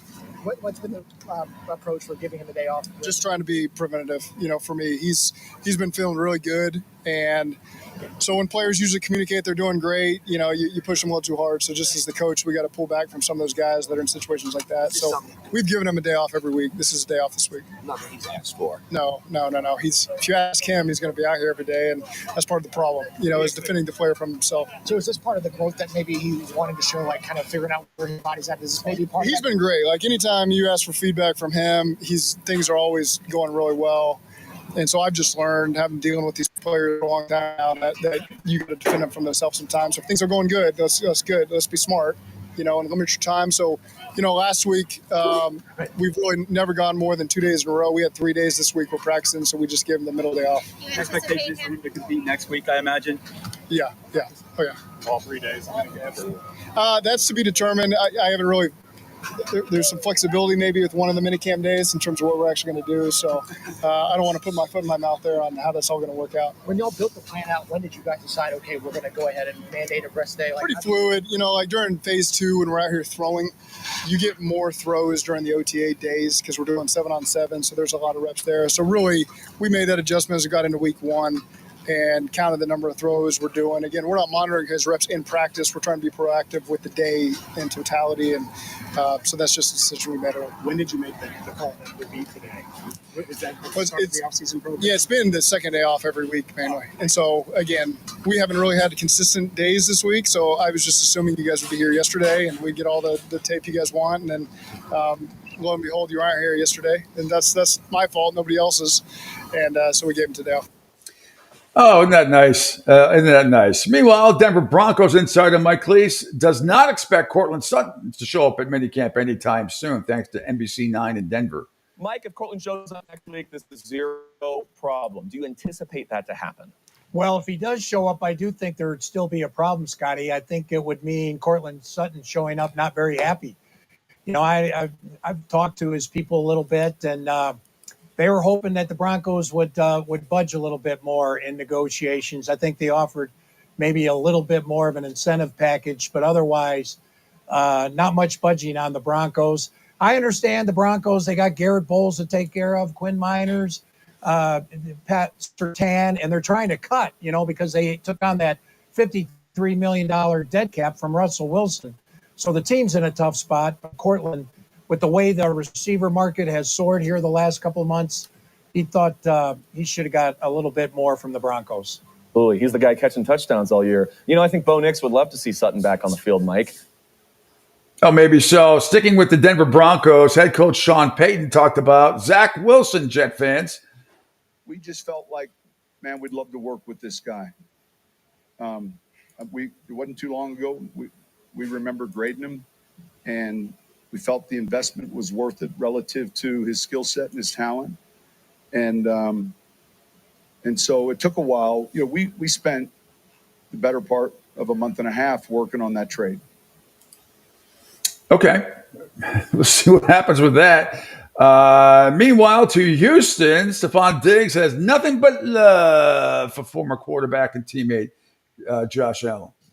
Josh Allen said that you were very instrumental into making him the quarterback that he was, that he is now. How instrumental do you think Josh was to helping you elevate to the next level of receiver that you ended up becoming? I feel like he was a intricate piece in my career because at that point, when I left Minnesota or whatever, I presume was I was a good player, you know what I'm saying, but I always felt more for myself. I felt like I was better than that, that I could be better than that. And I kind of, up to that point, I was just like, shit, I'm going to roll the dice and bet on myself. You know what I'm saying? And he sent me to Buffalo. I don't know if they sent me to Buffalo with the most kindest, with the most great intent, but all's well ends well. when I got to Buffalo, Josh is still my guy. You know what I'm saying? Like, people don't really understand what it's like to be out there. You know what I'm saying? And he really embraced me. You know what I'm saying? He kind of had that Southern hospitality. You know what I'm saying? So for me, he embraced me, spent a lot of time, and I probably wouldn't be right here if it wasn't for him. So, I got a lot of love for that boy. So y'all give him a hug and a kiss for me. Stephon Diggs, courtesy of the Houston Texans webpage. And here's more from Diggs on being traded to Houston. So what kind of went through your mind when you were traded? I mean, for me, I got trying to get too personal, but I kind of felt it was going in that direction. Like, throughout the season, it had some ups and downs, especially after the first 8. We had coaching shifting and different things going different ways, different scheme, more schematic, and, the ups and downs of it. But for me, I kind of, you kind of feel it in the air a little bit, especially, personal feelings. But for me, when I got traded, obviously, I was happy. I was in a good place. Like I said, I told God to light my path, and here I am. So he makes no mistakes. You know what I'm saying? I'm standing firm in that. I'm standing strong. So when I say I've been smiling, I've been smiling. All right. Stephon Diggs right there. Meanwhile, okay, going to take another quick break. Still have to hear from the Indy camp, the Chargers, Vegas, Miami as well, and the Jets and Pittsburgh too. Tennessee as well. The Pete Sheppard Show continues. Again, follow us here on the Riptide Media Network video platform at Twitter X. Follow me at PShep326, my Facebook and Broad Street South Facebook pages, YouTube, Spotify, Twitch, LinkedIn, Rumble, and of course on Sports Radio 102.9. Coming up next hour at 8:30, Bill Sparrows with his weekly visit from the Boston Herald and senior betting analyst at bookies.com. We'll see where all the money's going. 9:05, Rich Quinones, that's right, Q, middays with Q from noon to 1 p.m., but he's going to pop on with us for a few minutes today as well before he does his show later on this afternoon. And at 9:30, Chris Palin, Executive Vice President, Chief Revenue Officer for the Florida Everblades, will join me as well. All part of the Pete Sheppard Show. Plus, got a video of arguably, some will say, the greatest NBA basketball game ever played. Got a 2-minute clip for you coming up. Happened back in 1976. Celtics and the Phoenix Suns, that triple overtime beauty. In case you did not realize, today is it 48 years ago. Actually, it's 48 years ago yesterday that the incredible triple overtime game, and I got the highlights for you. You don't want to miss it. That was no three-point shot back then either. All part of the Pete Sheppard Show right here on the Riptide Media Network.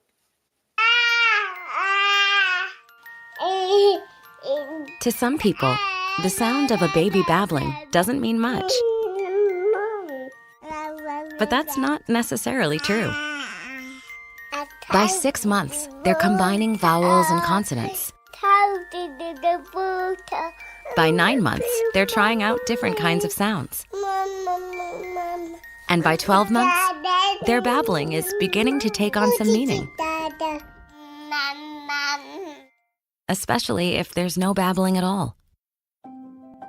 Little to no babbling by 12 months or later is just one of the possible signs of autism in children. Early screening and intervention can make a lifetime of difference and unlock a world of possibilities. Take the first step at autismspeaks.org. A public service announcement brought to you by Autism Speaks and the Ad Council. The following is made possible by Dad. Why was the basketball court all wet? Because the players kept dribbling all over it. The dad joke. Corny, grown-worthy, but also one of the simplest ways to share a moment with your kids. Why do you have to be careful when it's raining cats and dogs? Because you might step in a poodle. And kids that spend more time with their dads grow up to be smarter, more successful. Can I tell you a cat joke? Just kidding. And with any luck, funnier adults. Why didn't the skeleton go to the dance? Because he didn't have any body to go with. Dad jokes rule. So take a moment to make a moment and give your kid a laugh. It's as easy as going to fatherhood.gov. Brought to you by the U.S. Department of Health and Human Services and the Ad Council. That's really funny. Okay, men, this is your time. Maybe you didn't choose this, but you're here now, You're gonna go out there and be an all-star caregiver. It's up to you. So what are you gonna do? You're gonna go grocery shopping, cook, clean, be there emotionally and physically. You gotta dig deeper. Drive them to physical therapy, doctor's appointments. Don't you forget about the pharmacy. No, you won't. Because that's what caregivers do. Don't give up. Don't ever give up. This is your time to show the world, your family, and yourself that you're tougher than tough. Now go out there and be the best caregiver this world has ever seen. Caregiving is tougher than tough. Find the care guides you need at aarp.org/caregiving. A public service announcement brought to you by AARP and the Ad Council. Hi, I'm Danica Patrick and proud aunt. Watching my nieces grow, play, and learn is amazing.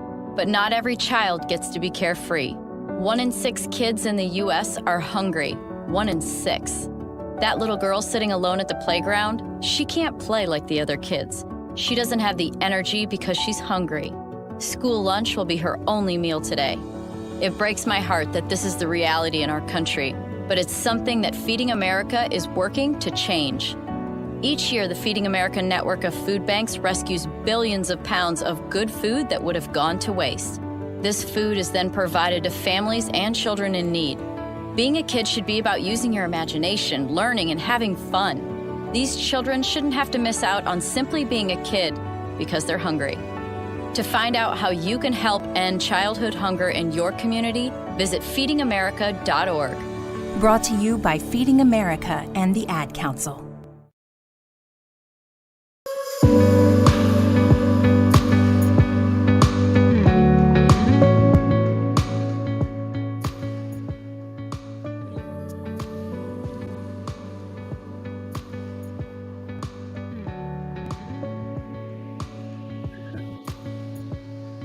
I got you. I just heard the commercial playing over the song. That's all. Anyway, welcome back. Hey, so far, no refreshing. Knock on, boom. Give me a V-Camp fist bump, Angel. There you go. Boom. That's pretty cool, huh? See, I have, George Costanza did hand modeling one time on Seinfeld. Oh, yeah. And you know what's weird is I only have hair on really one of my knuckles, my middle finger on my right hand. Other than that, I have pretty good model hands. It's not bad. What is it when we get older? What, man? I know, listen, I know women, you guys go through a lot more than what we do. God bless you, God love you, because I know it's a lot.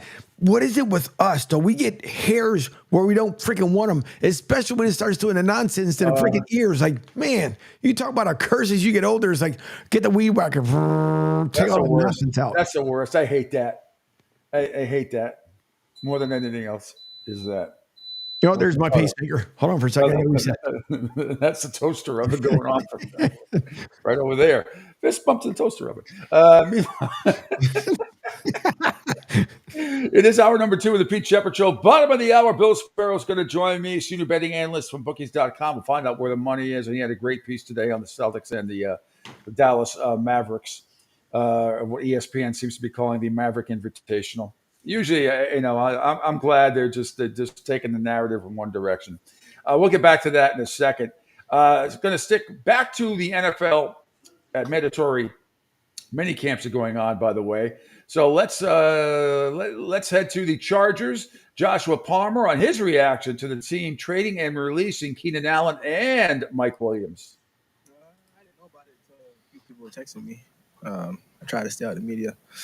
I was a little down that day.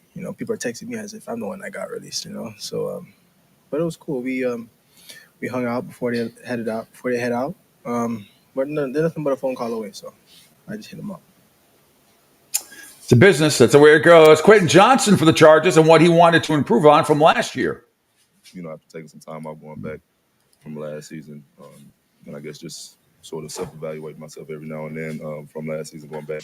Watching old film, old practices, and then taking what the new coaches this year are teaching us, and kind of just combining the two, and just keep moving forward from there. All right, let's head to Vegas. Aiden O'Connell, head coach, says sense of relief heading into his second season. A little bit more of a comfort zone for you coming in? I mean, there's a quarterback competition, but where is your mindset and your nerves at? Yeah, I think it is a change because it's a new offense, so it's a little bit like starting over. But at the same time, it is my now second year in the NFL. I think all the extra rookie stuff I don't have to do anymore is really a weight off my shoulders. And so, yeah, definitely feeling more comfortable. Like you said, it's obviously a competition, so trying to put my best foot forward every day and do the best I can. Yeah, I meant to say quarterback, not head coach, obviously. And quarterback Aiden O'Connell talked about competing against the legendary Gardner Minshew. Yeah, I think it's been awesome. Gardner's a great guy, and he's really what you see is what you get, and he's been awesome with me. I think we do a good job of communicating with each other of what we're seeing, what we're thinking on each play, because we are both trying to learn this offense at the same time together, and also at the same time, we are both the leaders of the offense, and so we want to make sure when we go out to practice, it's a good practice, and so we want to make sure the offense is running smoothly and we're executing. So it's been a fun competition. How hard or easy is it that you guys to straddle that line between being friendly and being good teammates, but at the same time you're competing for the same gig? Yeah, I think that's not unique to us. I think that's in any position really, but in especially in this sport, there's only one quarterback can play, and so I think we've both been around long enough, and we've both had to compete really our whole lives, and so I don't think it's really anything new for either of us. All right. Meanwhile, let's hear from Gardner Minshew, because he talked about Las Vegas has made him more comfortable. Gardner, you've been in a situation where you had to pick up a new offense. Are there any tricks to the trade that you've learned to be able to sort of streamline that process from your perspective? Yeah, I think you kind of learn how you learn best. I think for me, it's a lot of like voice recordings, hearing the play and walking through. Drawing it up doesn't do as much for me personally. So I think just figuring out what works for you, and then implementing that as much as you need to. What's been different about Vegas that's made you feel the most comfortable than you have in the past? No, that's a great question. Man, honestly, it's the guys, the energy. As soon as I walked in this building the first day I signed, you could just feel it, from defense, offense, coaches, everybody feels like they're pulling in the same direction and wants to get this thing going the right way. And I think if everybody's on the same page, we will be able to get it done. All right, moving along to the Miami Dolphins. Tua Tagovailoa on slimming down his weight, working with John Beck during the offseason. What are you down to now? I don't know. Whatever I'm down to right now. What was the reason behind it? I felt like I'd be better. I feel better, quicker on my feet, more nimble, all around. What do you feel you could actually do outside with? We're probably extending plays more this offseason, and then doing some things like that. What have you picked up from working with John Beck? 2 or 3 things. Just sort of using my hips, getting my hips more involved with my throwing, and sort of the rubber down clear. If you guys know about that, you know about it. If you don't, I don't know. Sort of the rubber down. We'll hear more from Tua in a second, but his teammate, wide receiver Jalen Waddle, he says, Angel, he misses chubby Tua. I told him I miss chubby Tua, man. I miss chubby Tua, man. I ain't gonna lie. I didn't like it when I seen it. I told him I'm not with it. I told him I'm not with it. Eat some more or something, man. I'm not. Yeah, facts. Hair twisted and some more. I'm not. Nah. I'm loving it though. He's looking good, feeling good, and got to throw with him a lot this offseason, so he's looking good. And of course, Tyreek Hill had to chime in on what was once chubby Tua and now not so chubby Tua. What I'm saying out of Tua, man, like when I see Tua at the Pro Bowl, I was kind of scared. He was fat, he was chubby. I was like, hold on now, bruh, hold on, bruh. Like Ryan Clark said, you were kind of thick. Now he wasn't lying, but. Seeing him now and where he's come from and how skinny he has gotten, what's that stuff with everybody taking? Ozempic? He had to be taking that, bro. Cause I don't know. Ozempic, yeah, whatever. But it's and one thing about Tua Tagovailoa, obviously, maybe he's more nimble on his feet and everything else. But the one thing, and he has been very vulnerable, is injury. And even though last year he says he taught himself how to fall better because he took jiu-jitsu, an agile Tua, okay, fine, but man, he's got to. He may need some of those pounds and muscle anyway, because man, when he gets hit, every time he gets hit, you cringe because you never know. You could say that for every player. I get that, but Tua is no Josh Allen or anybody like that. It would take a Mack truck to knock Josh Allen out of a game. Tua, you blow on him too hard, and he's going to go down. Yep. Meanwhile, Tua talked about trying to get a multi-year contract extension. How concerned are you with the contract situation, and have you observed other quarterbacks around the league as they've gotten paid? Yeah, I mean, I'm not blind to people that are in my position that are getting paid. Am I concerned about it? I'm not concerned about it, but there's a lot of discussion. Yeah, you are. That we've had that. We just are trying to move that thing into the right direction where we can both be happy. Are you involved in it personally? Does your agent update you like every time there are talks? Well, my agent updates me, but for me, I don't like updates like every time. Like, you don't got to tell me the little things. Just tell me things that matter. Are we getting to where we want to, or are we not? That's it. Did you think there'd be more progress at this point? Well, I think there's been a lot of progress at this point. From where we started, there's been a lot of progress. Now, you can ask the other question, then why aren't we seeing, an agreement? Well, that's the tough part about it. That's why it's business. That's why you got one side and the other trying to work to meet in the middle. Are you confident that you'll get a deal? The contract negotiation have to do with your attendance during the first part of off-season program? I don't know. I don't control any of that. I control if I come or not, but I don't control, how they think about that. Do you feel those numbers are always getting along a little bit back for your negotiations like they're back in the 53 for you? Well, I'll tell you one thing. The market is the market. If we didn't have a market, then none of that would matter. It'd just be an organizational thing, Didn't matter if that guy got paid that, because it's up to the organization. So that's what I would say. The market is the market. That's it. Are you confident that a deal will get done before training camp? I'm confident that a deal will get done. But then again, it's not in my control. It's really up to both sides meeting in the middle with this. You're a passionate and emotional guy. Is it difficult for you to separate the two things out there? Yeah, 100%. 100%. For people that talk about business is different than personal, sure. Like, I can agree to some extent, but who you are as a person, for what you do, business and personal, is who you are with how you do everything. That's how I see it.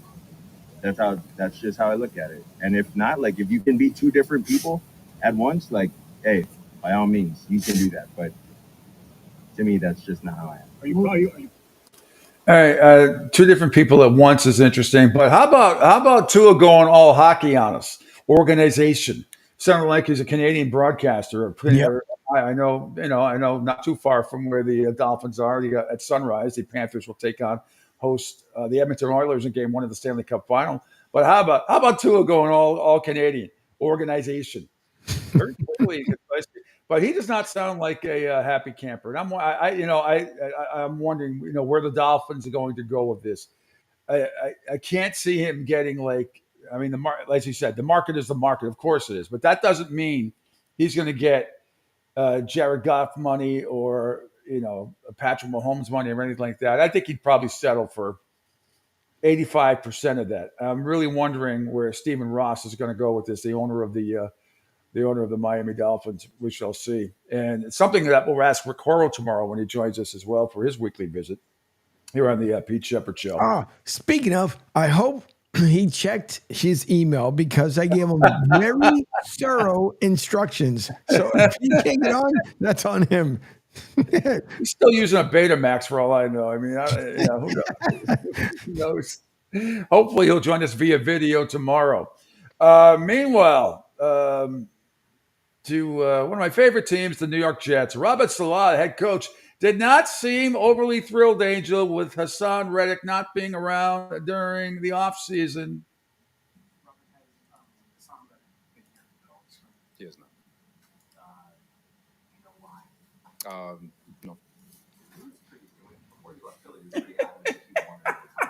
I love it.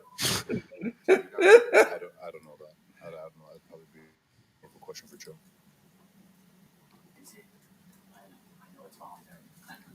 But is it concerning he's new to the program?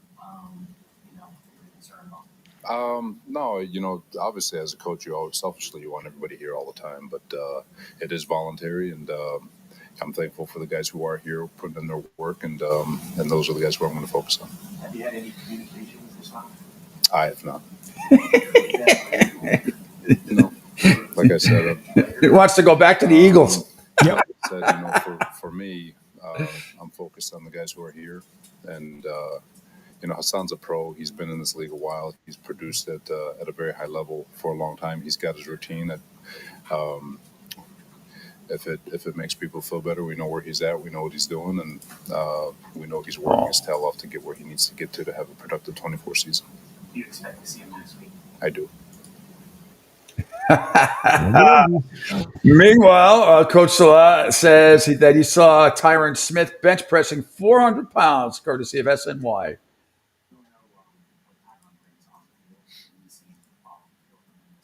He's got great leadership. He's talking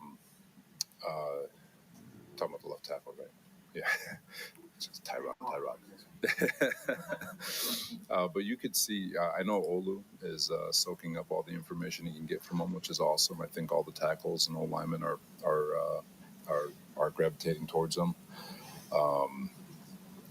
It's amazing. I was, not to blow smoke up anyone's butt or anything, but I was going through the weight room and I saw him repping out over 400 pounds on the bench like it was my 135 rep. But he's an impressive man. He's an impressive personality, and he's definitely it's awesome to have. You as a coach, you always want guys that you want to protect them from them rather than.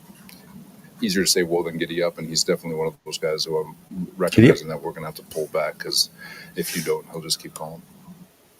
All right, one more from Monsieur Salah on being named, Angel, the sexiest head coach in the NFL.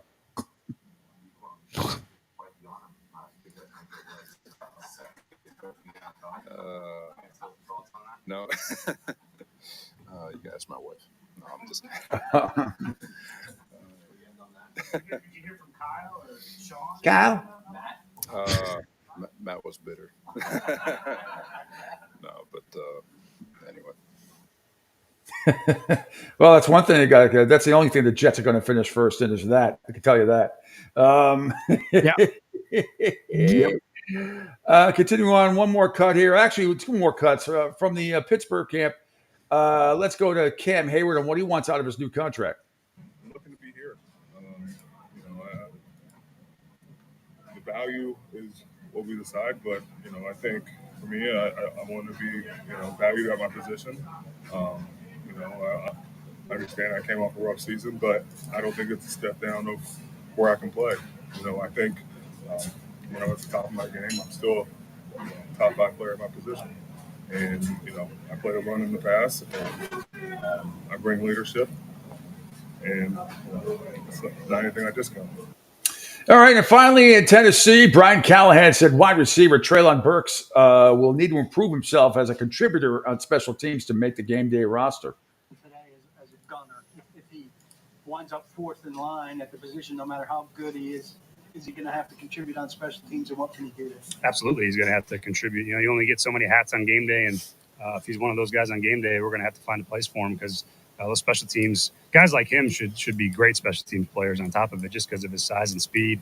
And so the gunner thing is something I think he's very capable of doing. There might be some more roles for him in the other phases as well. But yeah, anytime you're not the full-time starter, you're going to have to contribute somewhere on game day. And I think Trey's attitude and approach to special teams has been fantastic. And so I'm excited to see what he could do for him. I think he's an asset on special teams. A guy that is getting a long look there. Yeah, you have to. Just same reason. If you're not one of the top 2 or 3 guys, you're going to have to contribute on teams. And he's a guy in that mold that if you're trying to get a hat on game day and be one of the 46 active, you got to play a role on special teams, especially as a skill player. No, absolutely. No question about it. Angel, I just had a video, CJ Stroud on a podcast that I want to play. I had the audio for this, but I want to play the video because it's if we can play the video, it's always better. It's C.J. Stroud talking about Matthew Stafford, comparing him really to Aaron Rodgers. And you can tell that C.J. Stroud is not a big Aaron Rodgers fan. But I can tell you that this is from, I do have it. Hold on, hang on. It jump started. Okay.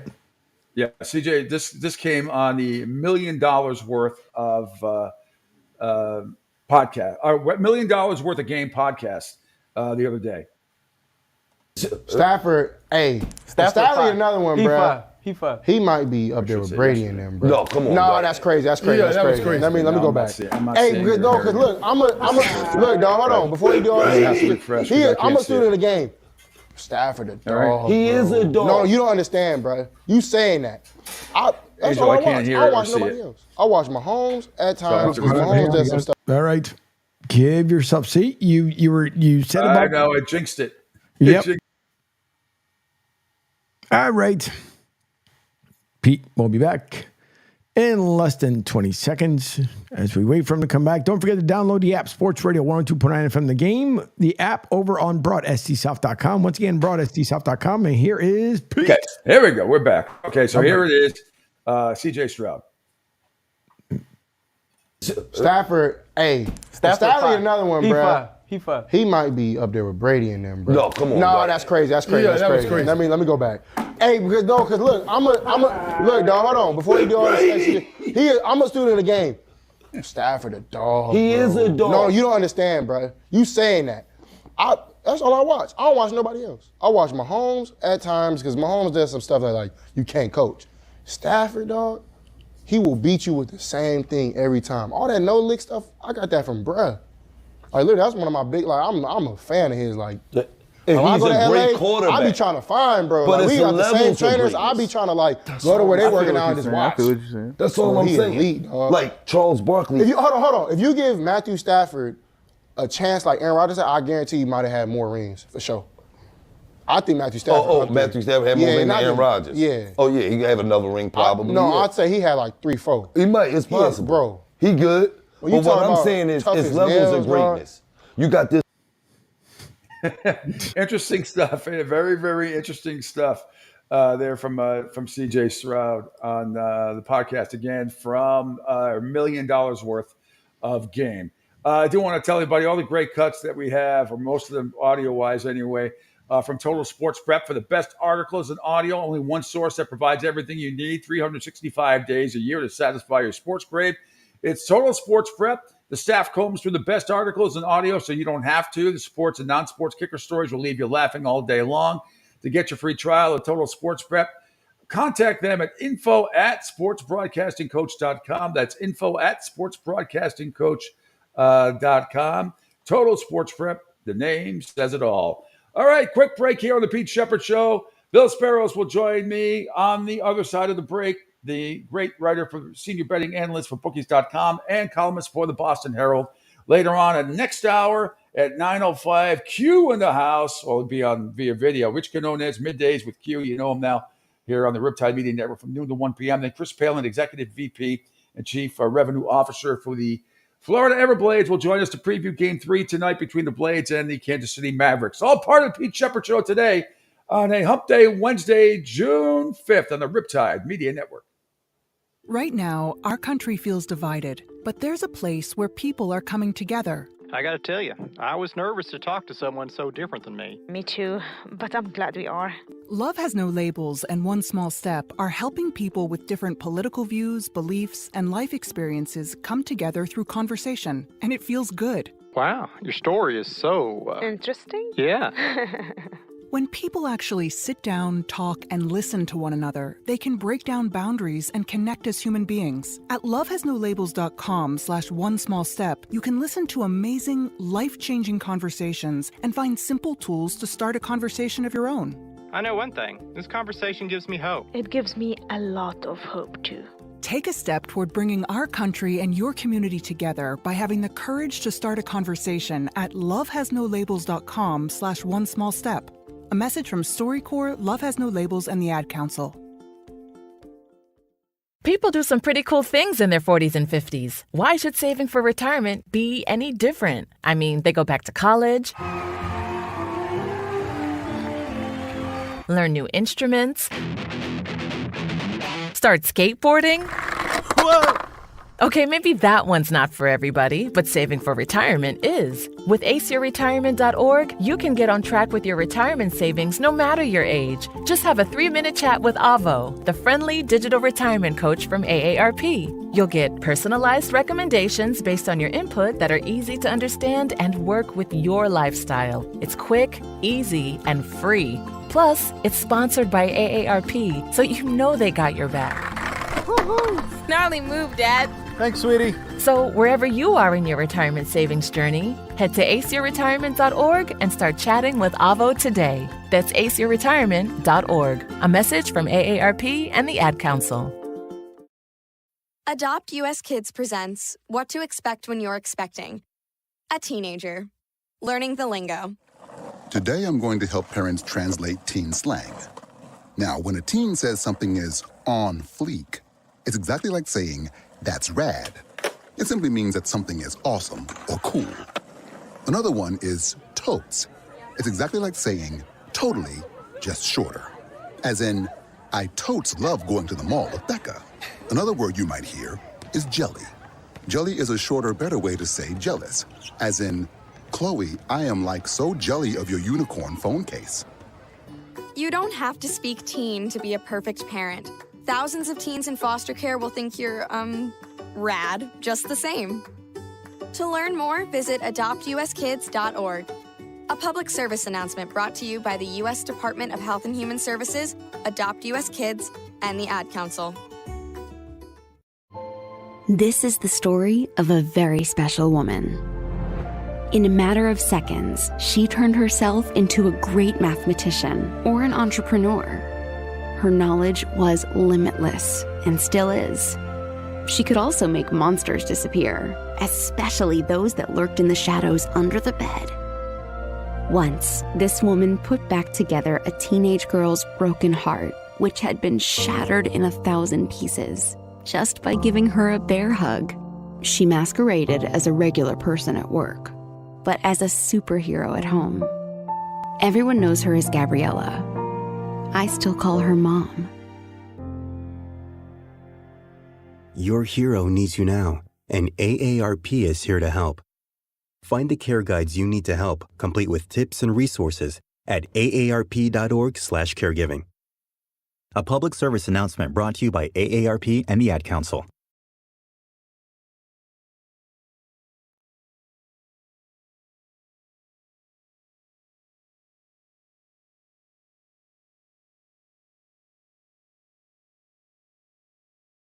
Welcome back to the Pete Sheppard Show here on the beautiful Wednesday here in Southwest Florida. Hope wherever you are around the country and around the world listening.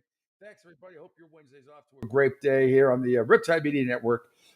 Make sure you follow us all across our extensive video platform. Follow me at PShep326 on Twitter, X, Facebook, and Broad Street South Facebook pages, YouTube, Spotify, LinkedIn, Twitch, Rumble, Sports Radio 102.9, the app, and you can always text or call 727-858-6650. But joining me for his weekly visit, the one and only Bill Sports 3. That's a good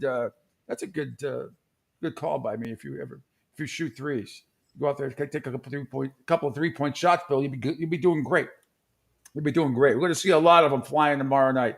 The ESPN is really they haven't really said it, but if you've watched any of the coverage this week, you would think it's the Dallas Mavericks Invitational. It's absolutely unbelievable, the lack of hard-hitting analysis, except for the narratives of, got to stop Kyrie. How are they going to do it? How are they going to stop Doncic? Really? How are you going to stop the other 9 guys on the Celtics, first 5 and the first 4 off the bench that can light up threes at any given moment? It's unbelievable. I'm actually glad I expected it doing this way. No highlights, Bill, of a 28-point blowout. They beat the Mavericks twice this year in the regular season. I know that doesn't mean a lot. No highlights of them whipping them by 28 at the Garden. No highlights of them beating them. I think it was by 9 or 10 points down in Dallas. Nothing. Absolutely nothing. It is. Yeah, I'm a little upset because at the lack of narrative. And then you have Kendrick Perkins. Did you see this the other 2 days ago? It says, Celtics fans, you shouldn't boo Kyrie. Don't fire him up. Are you nuts? I mean, what planet is he freaking living on? It's unbelievable. Bill, thanks for joining me once again this morning. Senior betting analyst at bookies.com and great columnist for the Boston Herald. You got another great piece today. How are you? I'm very well, Pete. Thank you. And I'm going to work on those threes. Hey, I loved it. I retweeted your post. I'm hopefully going to get to it at some point today. About 48 years ago yesterday, one of the greatest basketball games ever played in the NBA, the triple overtime thrill with the Celtics over the Phoenix Suns. That was absolutely amazing. Yeah. I watched that game upstairs in my bedroom on a 12-inch black and white TV. I don't know what else was going on in the house, but it was fun. I think it was 11 at the time. That was a great game. I just still remember, and I don't remember where my keys are, but I do remember watching that game and, how like excited I was, little kid bouncing off the walls. And, back you're 10 years, 11 years old, you think the Celtics are always going to win. And then they won it. It was like, you're just thinking, okay, how are they going to win this? It was kind of nice to see that pop up on social media. It was a fun game, great time, weird time in the NBA, as you know. They had to push the finals back into June, so they weren't in sweeps.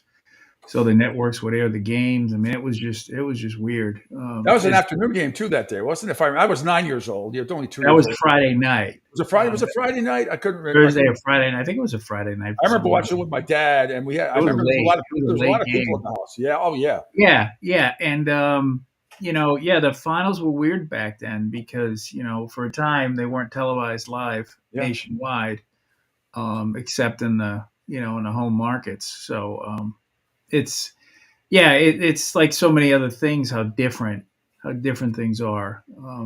And I'm sure we'll get to it with the baseball and the gambling too. It's, I guess that's one benefit about being old is that you've seen things sort of change so much. And I look back and I realize, I never thought you'd see a time when, the NBA games are broadcast in prime time on multiple services in multiple languages in multiple countries, and that you could bet on them legally. Yeah. So it's really cool to think back about how things have changed and progressed in a lot of ways. Well, let's and storylines never change. Yeah. Let's get into the betting aspect first before we start to get into the game one tomorrow night. Media day is today at 12:30 for everybody. But what are you looking at? What are you seeing? Any trends as far as money going towards it, just from a series standpoint? And then by 6.5 tomorrow night. Yeah, well, the series is getting about 80% of the bets and maybe 60 to 55 to 60% money on Dallas. You can shop around, get them at plus 180 or plus 185, depending on where you bet. There seems to be a lot of sentiment out there that the Celtics, are still the Celtics, that they can't get over the hump, and that, Kyrie and Luka are sort of on their game. They had a little bit more of a challenge in the West, and therefore, are the better team at this moment. That's sort of the perspective from the betting markets in terms of how they're interpreting the lopsided series money on Dallas. Actually, I think that line tomorrow, might be a good buy for the Celtics. It's going to be game one. They're all going to be rested. Porzingis is going to be in the lineup. They're going to have, like you said, they're going to be firing threes from everywhere.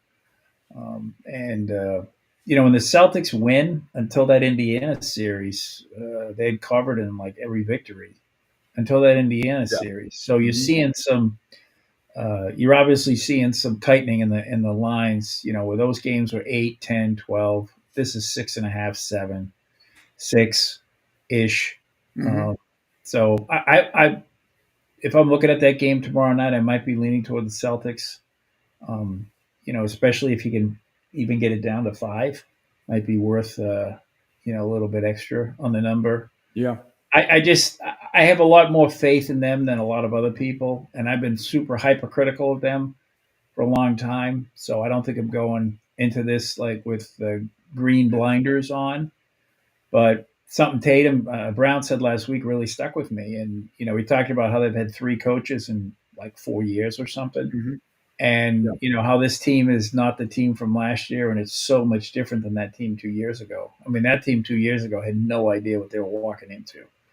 No, absolutely not. And they still managed to win 2 games against the Warriors. So they're up 2-1, as a matter of fact. Yeah, exactly. And they didn't know what to do with it. If this team gets up 2-1, this series is over. Oh, I agree. But I mean, what did them in a couple of years ago with Golden State, more than anything else, was just it was like unforced errors in tennis, just the turnovers that were so stupid. And it wasn't like the Warriors they caused a couple of them, but the Celtics did themselves in that series. It was so frustrating to watch. I got I got to ask you. You have Hulu, right? Yes. Okay. I stumbled because I know if I don't talk about this real quick with you now. Have you started to watch Clipped at all? No.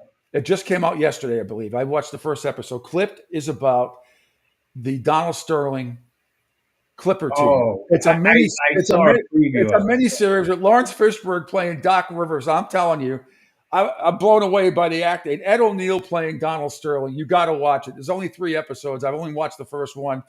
Lawrence Fishburne is a little heavier to play Doc Rivers, but I can't. When you see it, you're going to go, "Oh my God, how did he even make it through the first week?" If it's kind of based on really what happened, but it is fascinating stuff. I think if you're a basketball fan, you're going to love it. So check it out. I'll add it to the watch list. Okay. As soon as the finals are over, I'm stacking them up. Absolutely. Well, speaking of the finals, let's get into it. Another narrative that ESPN has just been pushing all week is that Jason Tatum, what a legacy. What does it mean more for Jason Tatum, Kyrie Irving? I cannot stand that useless. That stuff is absolutely useless. And what they cannot get through their proverbial heads. Jason Tatum does not have to score 30 and 15 every single night. Jason Tatum does not have to be the best player on the floor every single night for this team to win. He will not be the best player on the floor every single night. And this team still should win. It doesn't matter. Now, he can't turn the ball over 8 or 9 times. I'm not saying that. But if he gets 12 points and 5 rebounds and 9 assists, that's fine. That tells me that everybody else is having great games. And he doesn't need to score 30 for this team to win, nor does Jaylen Brown. They're both not going to score 60 points combined in a game. I don't understand the national media, how they don't get it. They don't talk about the offensive rebound the Celtics have, particularly the guards off the glass. They don't talk about very little about how Kyrie is 0 for 10 at the Garden since he left, how Drew Holiday was all over him the last time they met when he was with Milwaukee and Kyrie was with Brooklyn. So many things here are not getting discussed. But this narrative that they won't win if Jason Tatum doesn't have 30 and 15 every night is absolutely ridiculous. I would say 25 and 10, not 30 and 15. But they're going to need those 2 guys. However you want to split the number is fine. If one has 30 and the other has 18, okay, that's fine. But, you're going to have to rely on them to produce the bulk of your offense. Now, what makes this Celtics team better than any previous iteration since 2010 is that once you get past those 2, you have 4 other guys who can score at will. That's just it. That's my point. Derek White, Porzingis, Holiday, and maybe half of Al Horford. He's off and on. But you have other guys who can score, and you have other guys who can play defense. I mean, Derek White and Drew Holiday are going to wreak havoc in this series defensively. And in terms of the rebounding, boy, I tell you, I am the only person. I love Tillman coming off the bench. He was so critical in those 2 games in Indianapolis off the bench. So, the rebounding is completely ignored. And it's like on the plus side, the Celtics should dominate. The turnovers are always a concern. You know, they turned the ball over 100 times in that series against the Warriors. So if they can get that number down to 60 over, 5 or 6 games, they should win the series. They are prone to mistakes on offensive possessions that are mostly self-inflicted. So that, from an X's and O's standpoint, they're going to argue until hell freezes over about the analytics on the threes. But, from an X's and O's standpoint, it will be the turnovers that doom this team if indeed they're doomed. Yeah, and a lot of good points, Bill, as usual that you bring. They also, people are not talking about. Do people realize, with the exception of maybe one game I've seen this year, Luka Doncic plays no defense at all. Zero. Zero. Watch the plus minus numbers with him in this series. He may score 30 a game, but watch when he's on the floor. How much? I think they're going to torch him. I mean, they did the 2 previous games. I mean, he might have had his points. I don't have the box scores in front of me, but this Dallas team lost by 28 points. In Boston, and the Celtics beat them, I think, by double digits another time. Luka Doncic has got to step up his game defensively, which is another thing nobody is talking about. He lets people just walk all over him. He doesn't play any D. One time in the last series, his name came up. One time against Minnesota. I think it was game 4, where I couldn't believe it. And Angel Martinez will back me up. It was like, breaking news. Luka Doncic played defense in the last couple minutes of the game.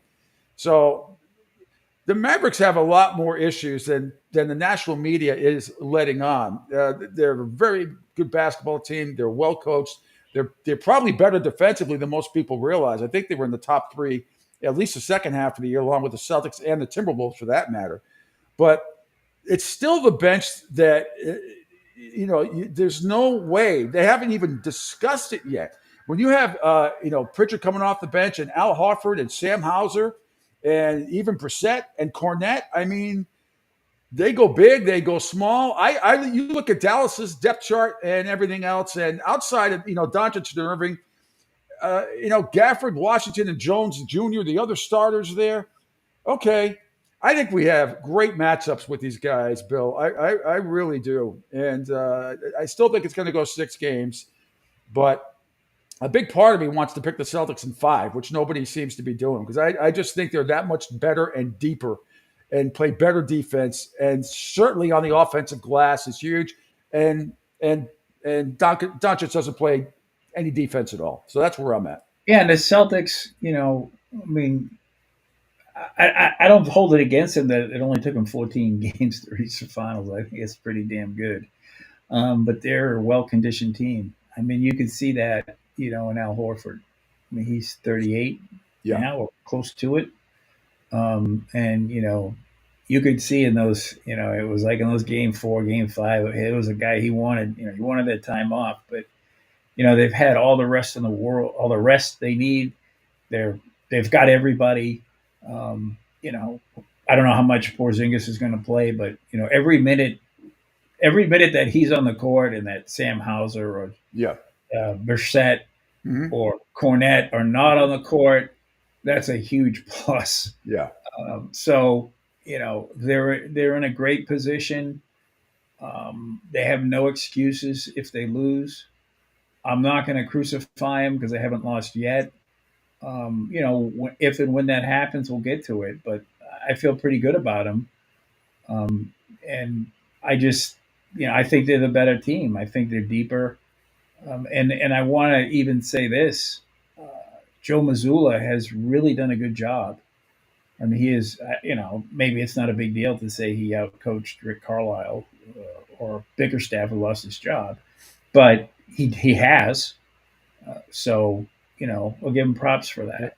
I think it's a great point, Bill, and I've been talking about it all year. The number one thing, he's absolutely grown up as a head coach, a 180 from last year, and the big reason is, first of all, experience. Number 2, and then you surround yourselves with great assistants like Sam Cassell, who's just an awesome assistant coach. He won't be there next year. He'll be a head coach probably somewhere else. But that's also a big reason. But you can see the progression in Joe's coaching, calling timeouts at the right time, and actually coaching. And I feel like the guys are actually listening to what he's saying. I think Well, they got rid of Marcus Smart, which to me was that was the Nomar move. Yeah. If and when they win this title, Marcus Smart will be the Nomar trade. That totally changed the mindset and the culture of the team. And instead of a guy who was trying to be an assistant coach and chucking up threes from Charlestown or Chelsea, they have adults coaching. Van Gundy apparently is going to be on the bench. Yeah, I like that. You brought in Drew Holiday, who's stone cold and has won a ring. So that to me was one of the issues this team always had was a lack of maturity, and I think they've fixed that as much as they can. Now it's up to the players to not throw tantrums every 2 minutes in the finals, and they've even gotten better on that. So there are a lot of problems this team had last year and 2 years ago, and I think they've addressed them as best they can. I think they've done, and I've said this before, ownership and Brad Stevens have done a terrific job in putting this team to where, I don't know what other moves you could say they should have made, they could have made. I can't think of any. None. And they have to deal with the limits of the salary cap. So it's great. And, I'm old enough to remember when that used to be the case with the Red Sox, where they actually put the team in a position to win. Ownership doesn't do that anymore on Jersey Street. I don't know. John Henry is. I think what they're doing with John Henry is he's going to be full animatronic AI. The next time we see him in public, he is going to be like, at Disney World when they do the Hall of Presidents, but he's actually going to be like 5th generation AI animatronic. And Linda's going to have the app on her iPhone to control him when he's speaking in public. But I'll credit the Celtics ownership. I'll credit Brad Stevens, and I'll credit Joe Mazzulla for knowing when to listen to these guys. I'm sure that's tough for anyone to have somebody in their ear when you're the boss, but he's been smart enough to listen. So again, we'll see. This team is, again, they're in a great position, and if they don't win, we'll have to see why and go from there. But I like them to win this thing. No, I do too. And it's not to say that it could go 6 or 7. It's not going to surprise me. I'm picking the Celtics in 6. It's also not going to surprise me if the Celtics win in 5. I think it's very hard to sweep anybody, and I think Dallas is too good of a team to get swept. But I just look at the defense and the depth, and this series to me goes way beyond 4 players, and they're just hyping up Kyrie Irving and Doncic, and we still don't know what Kyrie Irving's mindset is going to be. Now, I've been pretty impressed all year. He seems like a completely different person, that he's finally found himself. But I still don't know, when you got 18,000 people screaming at him every time he even goes near the ball. Let's see, because he's been bothered by it in the past. There's no question about it. He's 1 4 for 25 game from going full Jamel Hill. I'm telling you, he is one bad night in Boston, and it's 1974 all over again. Oh my God! Guarantee it. That was I kind of agree with you. And Doncic is going to hear it too. Doncic can come off like a little punk ass sometimes too, with some of his stuff. But terrific ball play. But the narrative has been Doncic and Irving and Brown and Tatum. It's like they just made the whole series about those 4. There's so much deeper than that with offensive rebounding. Yeah, but isn't that always the case? Remember every game was Brady versus Manning, and but that gets old too. I did pre and post game shows for the Patriots, and you can't just talk 4 hours about Brady and Manning. That gets old to me after like 20 minutes. So I used to go get more in depth about all the other matchups that are sometimes even more important than just what quarterback is playing another quarterback.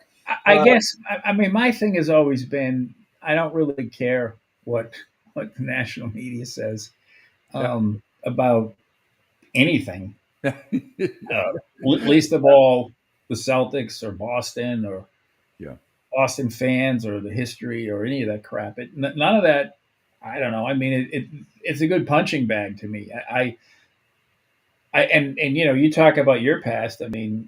I put my past in perspective, or I was this guy's boss. Yeah. So, I'm like, dude, I was your boss 25 years ago. So it's hard for me to get like, wow, and excited over something you're saying. Yeah. So that's sort of my perspective on that. I don't get too worked up about it because, the game's going to decide everything. Right? Are you going to the game? Are you going to the games at all? Are you covering them? But no, no, I'm not getting stuck in that traffic. They don't let me out of this room. Your wife doesn't let you out of that room. That's right. The bathroom's right through that wall. That's all. That's it. Just real quick thing on the Red Sox. You know what the problem is too, and even though they lost to the Braves last night, the problem is they're 3.5 games out. They were 2.5 games outside the final wild card spot last night until they won. Now they're 3.5. But so that's the thing, Bill. I can't stand it. I would rather have them just suck. They're going to keep me around. They're going to keep making me watch them occasionally because they're hanging around that final wild card spot.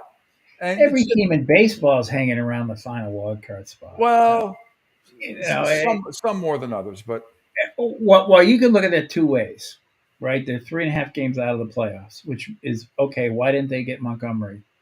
Maybe that they're like one sort of second tier starter or reliever away from being in the playoffs, right? So that can swing both ways. You could say, gee, if Trevor Story and Yoshida were healthy, that might be the difference in 4 games over a 162 game season. But the problem is, they felt like they didn't leave themselves any margin for error. They didn't leave themselves any margin for injuries. And, you had like two of your, or 3 of the projected starters you thought you were going to have on opening day, the second baseman, the shortstop, and whatever, left fielder, I guess, with Yoshida. So, your projected second baseman, your projected shortstop, and your projected left fielder haven't played much. Yeah. So, right then and there, that's a third of your lineup. They didn't leave themselves any margin for error because that was the plan. They wanted to bring up, guys like Rafaela and some of these other young kids. And they're planning for 2027. So, I still got them under 80.5. I'm counting on like losing 8 out of 12 down the stretch in September, when they're out of it, and all the minor leaguers are up. So I'm pretty confident they'll hit that number.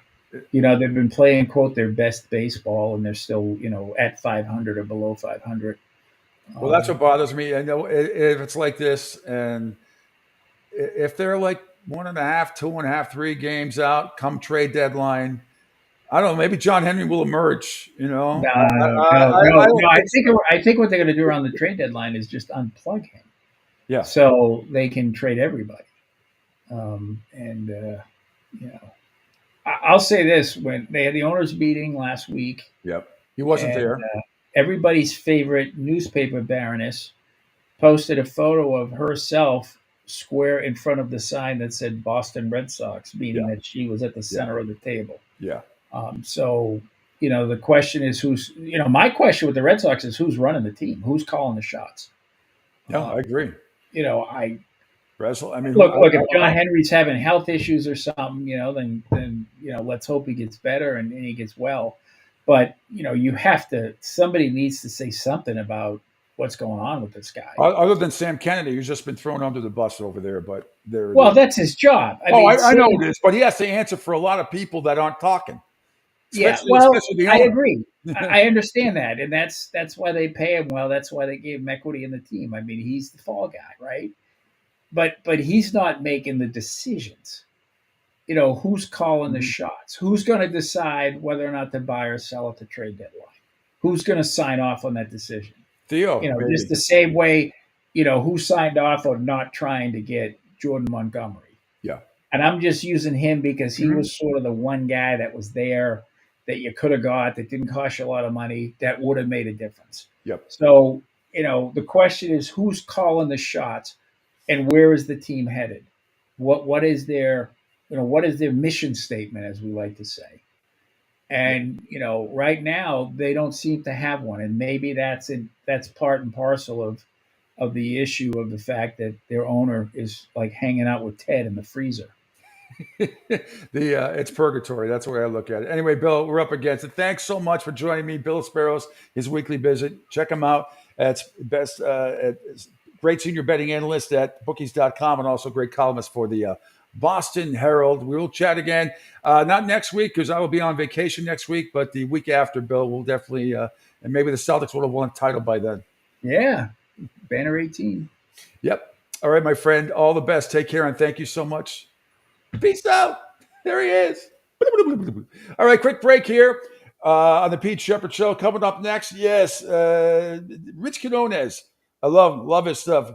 You know him middays with Q right here from noon to 1 p.m. on the Riptide Media Network. He's going to join us for just a few minutes because he's busy as well, getting ready for his show. Angel Martinez Company coming up after this show from 10 to noon. And as I said, middays with Q from noon to 1 p.m. All part of the Riptide Media Network.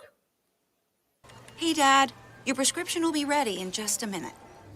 Hey, Dad, your laundry will be ready in just a minute.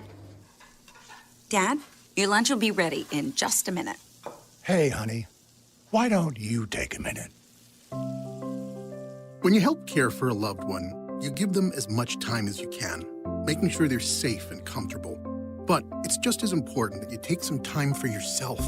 At AARP, we can help with information and useful tips on how you can maintain a healthy life balance, care for your own physical and mental well-being, and manage the challenges of caring for a loved one. Because the better care you take of yourself, the better care you can provide for your loved one. Thanks, Dad. Thank you. You're there for them. We're here for you. Find free care guides to support you and your loved one at aarp.org/caregiving. That's aarp.org/caregiving. A public service announcement brought to you by AARP and the Ad Council.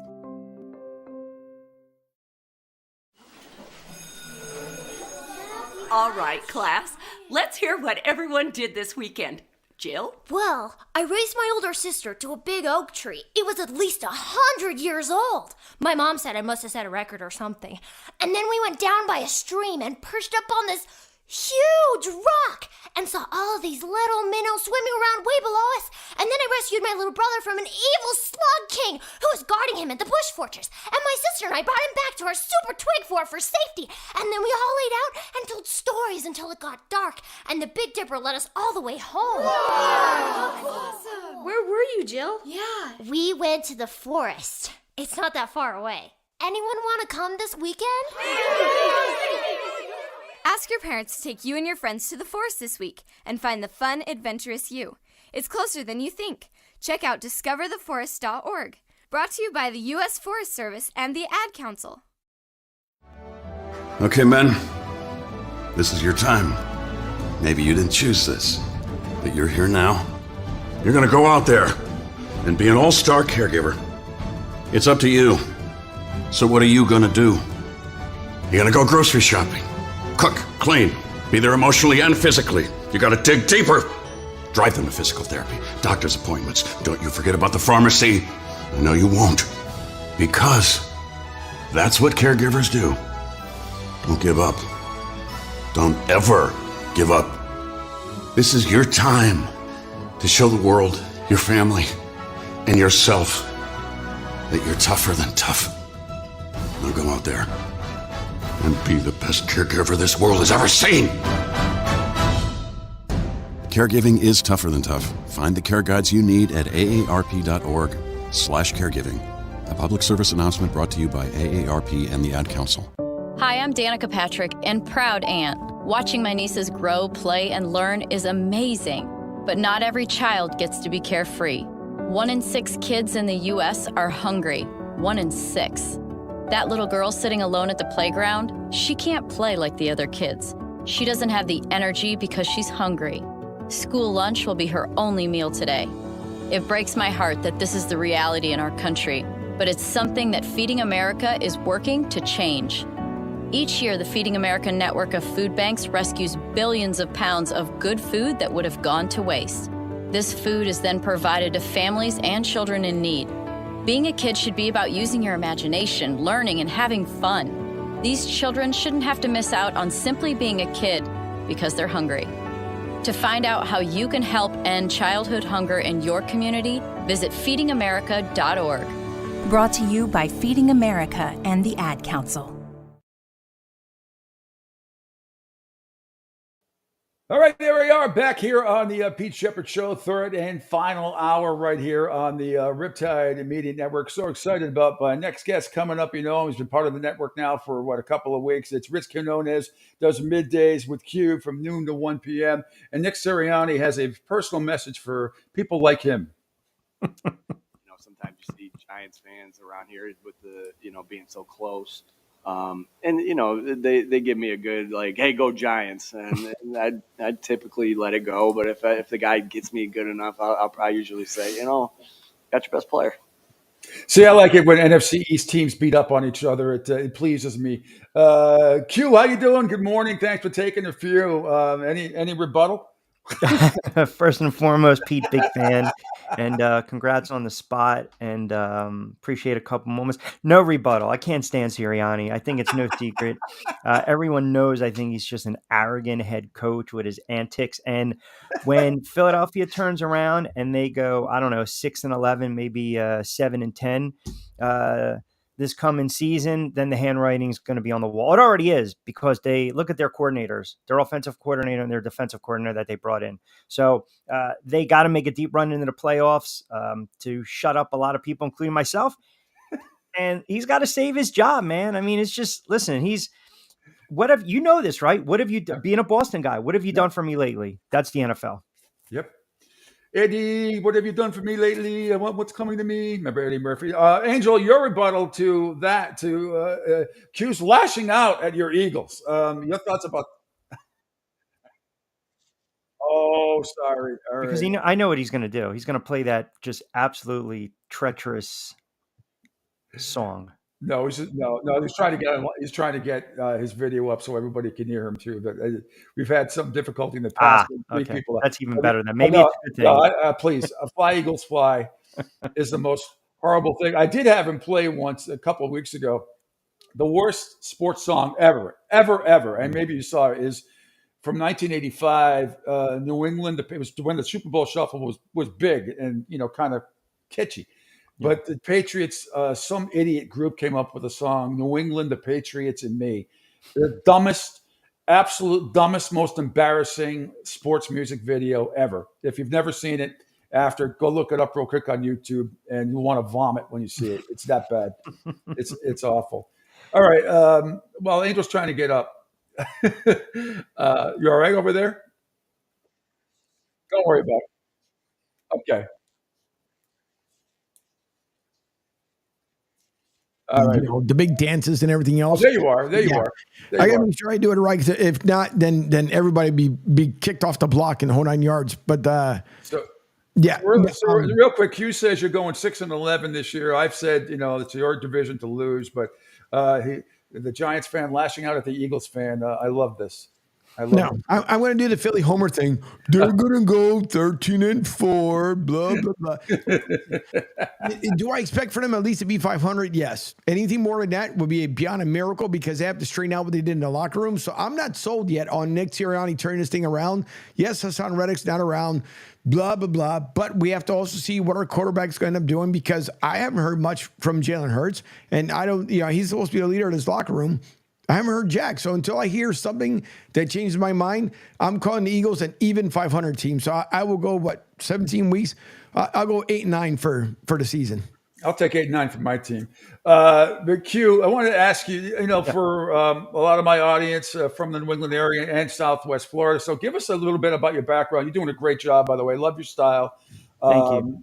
You're on noon to 1 p.m. Monday through Friday now here on the Riptide Media Network. But give the audience a little bit about your background who may not have listened to you before. No, I appreciate it. Yeah, I've been doing sports talk probably for about 20 plus years in various markets. Obviously, New York guy, moved down to Jersey, went to school in PA many, many moons ago, and had a cup of coffee doing radio in Ohio. Started with a small AM station right outside South Jersey, Delaware, Fox Sports affiliate, bounced around a little bit, correspondent work, did a couple stations down in Florida, some gig work, some correspondent work here and there during NFL seasons, and just kind of parlayed that into doing a lot of play-by-play, blow-by-blow with the boxing, play-by-play, a lot of stuff for SNY, Comcast, CBS Sports Network.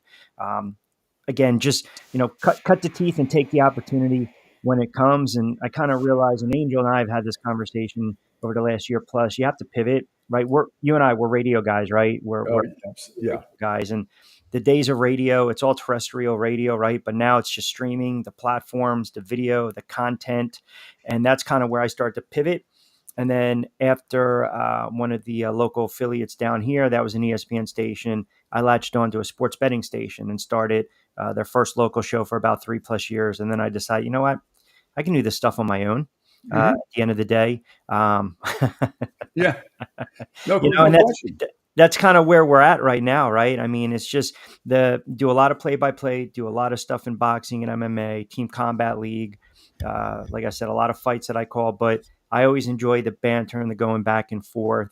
And, I try to, with my show, especially during the football season, make it a little more listener friendly, engage the audience. We'll do a lot of the gambling and the sports betting lines as well. But like everyone else, man, everyone's got the story. Everyone's got the path. We've all, had our cups of coffee in different stops, but no, definitely excited to be a part of what you guys are doing.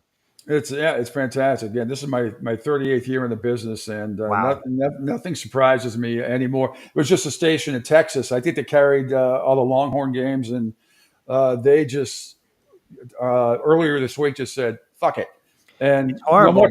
They just went from no more terrestrial right to digital. Everything. I've had that happen.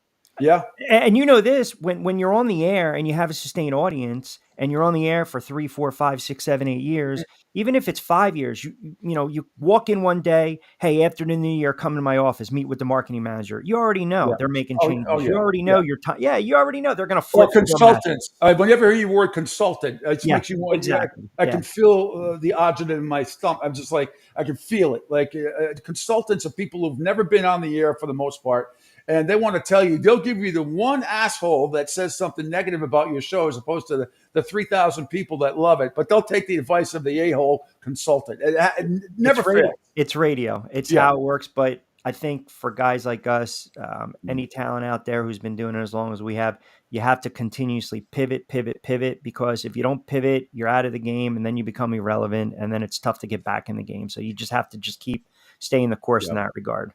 Well, I love the fact that you're into boxing and MMA. I'm really not. I mean, boxing, I sort of am. I used to be a big boxing fan, but MMA for me, I'm glad it's great. I can't get into it. It's just not my cup of tea. But I'm glad you like it and you can talk about it because it's very popular and it absolutely draws in. I'm a boxing guy, purist at heart. Purist at heart, because that's the 99% of the fights that I'm calling, it's all boxing related. So yeah, I'm definitely a boxing. I'm an old school guy. MMA, again, when the gig works there, I'll take it. But I am a very strong defender when people say, oh, boxing is dead. I'm like, shut the hell up. You don't even know what you're talking about. Yeah, it's just that it was disappointing, though, that the Tyson thing got canceled off of Netflix, because he's not in good health, apparently, for whatever reason. And that's going to be, probably another 4 months before we see that fight, which I was looking forward to. I mean, they're trying to push it to maybe July, August, but I mean, I get what Jake Paul's doing. I appreciate it because he's done a lot, especially for female boxing. I would like to see him maybe go in there with someone a little younger, per se. I think the allure of Tyson, it's funny. I was debating and disputing this the other day on my other show, my Double Jab Boxing podcast about the top 10 heavyweights. And I always would get pushback. And I'm like, you guys got to remember, man, like Tyson was a hype machine, but if you really look at the history of boxing, he won his fights before he even stepped in the ring, right? He just put the fear of God. But then one night he gets knocked out by Buster Douglas in Tokyo, and his whole career, the arc changes. But can I put him on the same list of, Holmes, Foreman, Holyfield, Ali, Marciano, Lewis, Dempsey? Yeah, he's probably absolutely. outside looking in, hyped. Great defensive fighter. Hang on, you forgot one. Who's that? Jerry Cooney. Jerry Cooney, the great white. Yeah, sure. I'm Absolutely. kidding. No, I'm kidding. Top 20, top 20, top 20, top 20. Top 200. Right? Top 200. Yeah. Remember that fight when that was on national TV at night? That was on ABC, I believe. That's right. I remember watching it with my dad. And I mean, and I was a kid. I mean, I was like, who is this idiot? Meaning Cooney. You're like, you got no shot. Yeah. It's because you're white. You might get some. Rocky. It was the Irish Rocky. Right. No, you weren't. All you did was bleed worse than he did.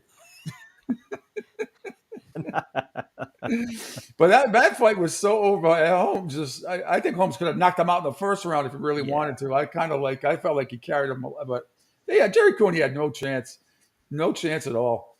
And we still watch. We take those odds sometimes, right? Well, especially on free TV back then. That's I mean, right. it was a lot of those fights. I mean, the middleweight division for me, being a big Marvin Hagler guy, when Hagler and Hearns, and they're all going at it, and Sugar Ray, and what's his name, Nomas, Mr. Nomas, Roberto Duran, great stuff. I grew up following Vinny Pazienza and being from Rhode Island originally, and I always tell this story too. The fight where he was fighting Joe Frazier Jr. At the Providence Civic Center. And they had, like in a lot of states, had these stupid old school blue laws that dated back to the 1600s.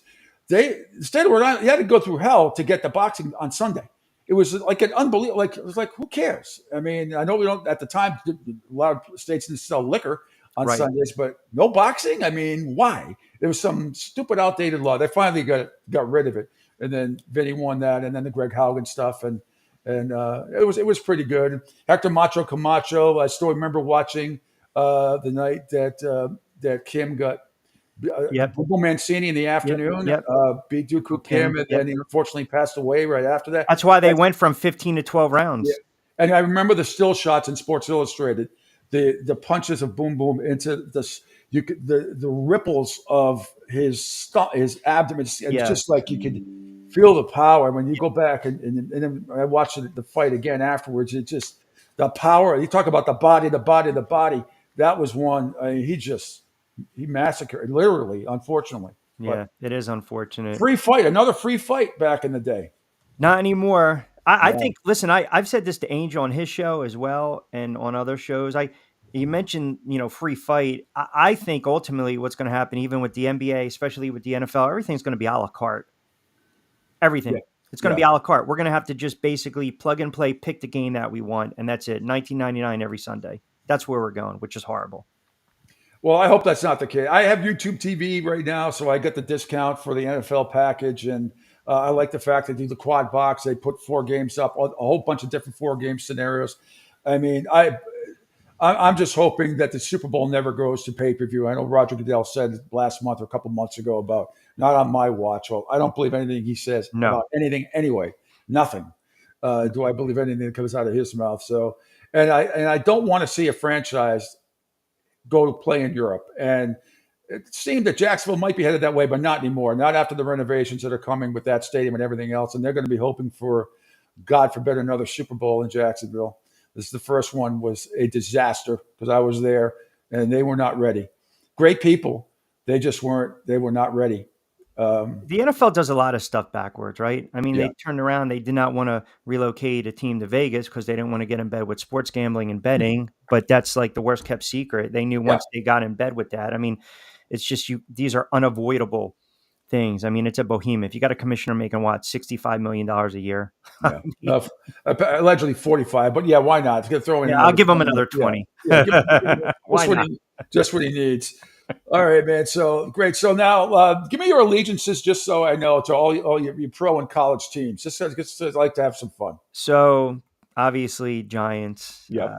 My poor Knicks, my poor Rangers, and my looking pretty good right now, but we'll probably lose in the ALDS New York Yankees. And then college, really not college football. I'm just a fan, to be honest. But in basketball, I was always grew up St. John's guy. Still St. John's. Back in the day, the the Wellingtons, the Mullins, the Mark Jacksons. Big East when it was the Big East. Yeah, and I was fortunate enough to be there. I mean, I met Dave when I was 6 years old in 1973. Wow. My dad was a PC alum, and so I grew up with Ernie DiGregorio and Kevin Stake and Marvin Barnes. Ernie's been on the show before with his new book that's out as well. Great guy. So I mean, I grew up around all that. And all I can remember is at the Civic Center all those years up until like 1980 when they just never lost. I can count me a handful of times on my the times that Providence lost at home and against good teams, Louisville. I mean, they Yeah. would play a tough schedule, as you Yeah. know. Yeah. And Requiem for the Big East. Every time I watch it, I still tear up. Because, Fantastic stuff. I mean, that's when the it's Big just East was the Big East. I mean, we yeah, devoted 2 nights a week to the yeah, Big East. The Big East tournament was a great, huge. yeah, Still huge. is. Still Yeah. is huge. That Still that, is. that whole that everything like that put college basketball. I don't care what anyone says. Yep. Syracuse, Yep. Patrick Ewing, Villanova, St. John's, Yep. Providence, BC. That put college basketball on the map. No question about it. No question about it. And even though the Big East isn't the same as it was before, still back-to-back championships with UConn, and Yeah. but it's. I love college basketball too. I'm a Providence College guy. Then I root for my Miami Hurricanes, but in football and basketball. But PC guy through and through as far as Nice. loyalty to that. But also a Big East guy. So if Providence isn't in it, I always root for the Big East. And I remember at the Final Four in '87 when I was there with my dad and my girlfriend at the time in New Orleans, and after Providence lost to Syracuse for the championship game against Indiana, we all bonded together. We all wore orange in support of Syracuse, and unfortunately, Smart hit that lucky ass shot in the corner for Indiana. And Hey, I was always a Patino guy too. I Yeah. still am. I mean, I know it didn't pan out really for him when he went to the NBA, but you look at those Providence teams, and then obviously great what he college was able to coach. do after. Yeah. Yeah, and look what he's doing with St. John's, and they got the transfer portal. I mean, he's going to have a hell of a team this year. There's no question about it. Yeah. No doubt about it. Angel, 'cause I know you got stuff to do, Q, but Angel, anything else you want to add? And after you finally, I was able to speak to a Giants rep yesterday because I let him know that Rich was coming on. They had 2 things they wanted to describe their season. So here's the first spokesman for the Giants. Really, like the 95, 95, 95. And then they followed up with this quote. You get nothing. You lose. Good day, sir. That's my favorite. That's my favorite. You just got to be fair. You got to look at it for what it is. They have issues with the offensive line. The quarterback's coming off a major injury. They invested a lot of money. There's no more Saquon. They have a couple weapons here. I mean, it is what it is. Now, I did actually want to ask you, because the NBA Finals, you're a Boston guy, so you're a Celtics fan, yeah? Yes. Oh, absolutely. Oh, yeah, absolutely. But I'm pissed at who do you like in the series? I picked the Celtics in 6. Okay. Although if you watch ESPN this week, you wouldn't even know. It's like the Maverick Invitational, because it's how the Celtics how they're going to ever stop Kyrie Irving and Luka Doncic. Meanwhile, how's Dallas? I don't hear anything about Dallas trying to stop 5 guys who can score at will at 3-pointers at any time, plus 3 guys coming off the bench. Plus, they're a better defensive team. They're a deeper team. They're a better offensive rebounding team. They got the 2 best offensive rebounding guards in the country and the league, and Derek White and Drew Holiday. It's just that they've made it all about 4 guys: Kyrie Irving, Luka Doncic, and Jaylen Brown, and Jason Tatum. Yeah. And if Tatum doesn't score 30 or 25 and 10, then it's going to be curtains. That's not the way this team is. They're going to be nights. I guarantee you, he won't get 25 and 10 every night. It doesn't matter. Porzingis might, and between him and White and Hofford and everybody else, they don't need Brown to be a 30 and 10 guy every single night. They just don't. They're that deep. I think ESPN and I think some of the national talking heads are looking at, okay, Dallas beats 51-win Clipper team, 57 OKC, 56 Minnesota. And then Boston going through the East, no Butler, no Mitchell, no Allen, no Halliburton. But be that as it may, they were plus 4,500. Their win total was 54. They shattered that, right? I mean, think about this. You mentioned Porzingis. I think he's going to be the X factor. I'm not even talking about Brown, Tatum. If Porzingis gives them something, and all of a sudden you rely on the bench, and you got Holiday, you got the kid White, it's a tough matchup. Now, I had Boston winning it all prior to the season, and I'm a Knicks fan. But again, realistically, if you're thinking it from a gambling standpoint, I just know, and you can speak to this more being a diehard Celtics fan, a referendum on Brown and Tatum's career. I mean, if the Celtics do not win the championship, it's all for naught this year. I mean, it's a horrible look because the East was pretty much paved wide open for them. That's the way I look at it. I do like Boston in this series. No question about it. And it's one of the few teams ever in my lifetime, like damned if you do, damned if you don't. No, I think this is one of the greatest Celtics teams.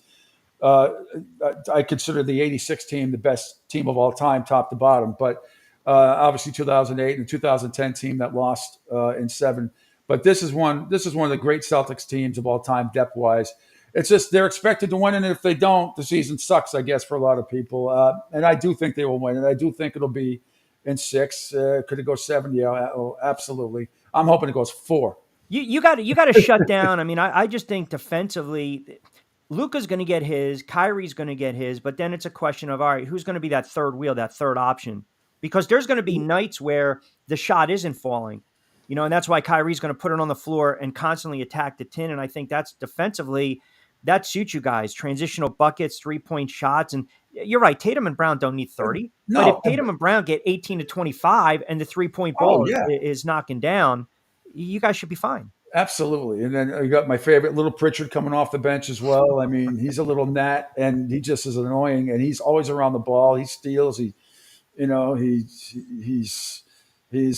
offensive rebound for a tiny guy. He shoots the 3. The thing about Doncic is he doesn't play any defense. His name was mentioned once. I think it was game 4 in the Minnesota series, or game 5. He actually played defense. Watch his plus-minus numbers in this game. I'll bet my life on it that they'll be minus when it's all said and done because of his lack of defense. Now you said 86 Celtics in your estimation, the best Celtics team. Yep. Was that the team that only lost one time at home, or was that 84? Yes. That was 86. He only lost one time at home. Yes. And they beat the Rockets in the NBA Finals. Beat the Rockets in 6 games. Yep, in the NBA. Yeah, the one loss was against it was either Utah or Portland. They got blown out at home by like 21 points. Then they didn't lose. They didn't lose again. I'll tell you, if you took a flyer on Dallas before the season, plus 1,500, and my handicapper actually liked them prior to the playoffs, and he said they might be a sleeper.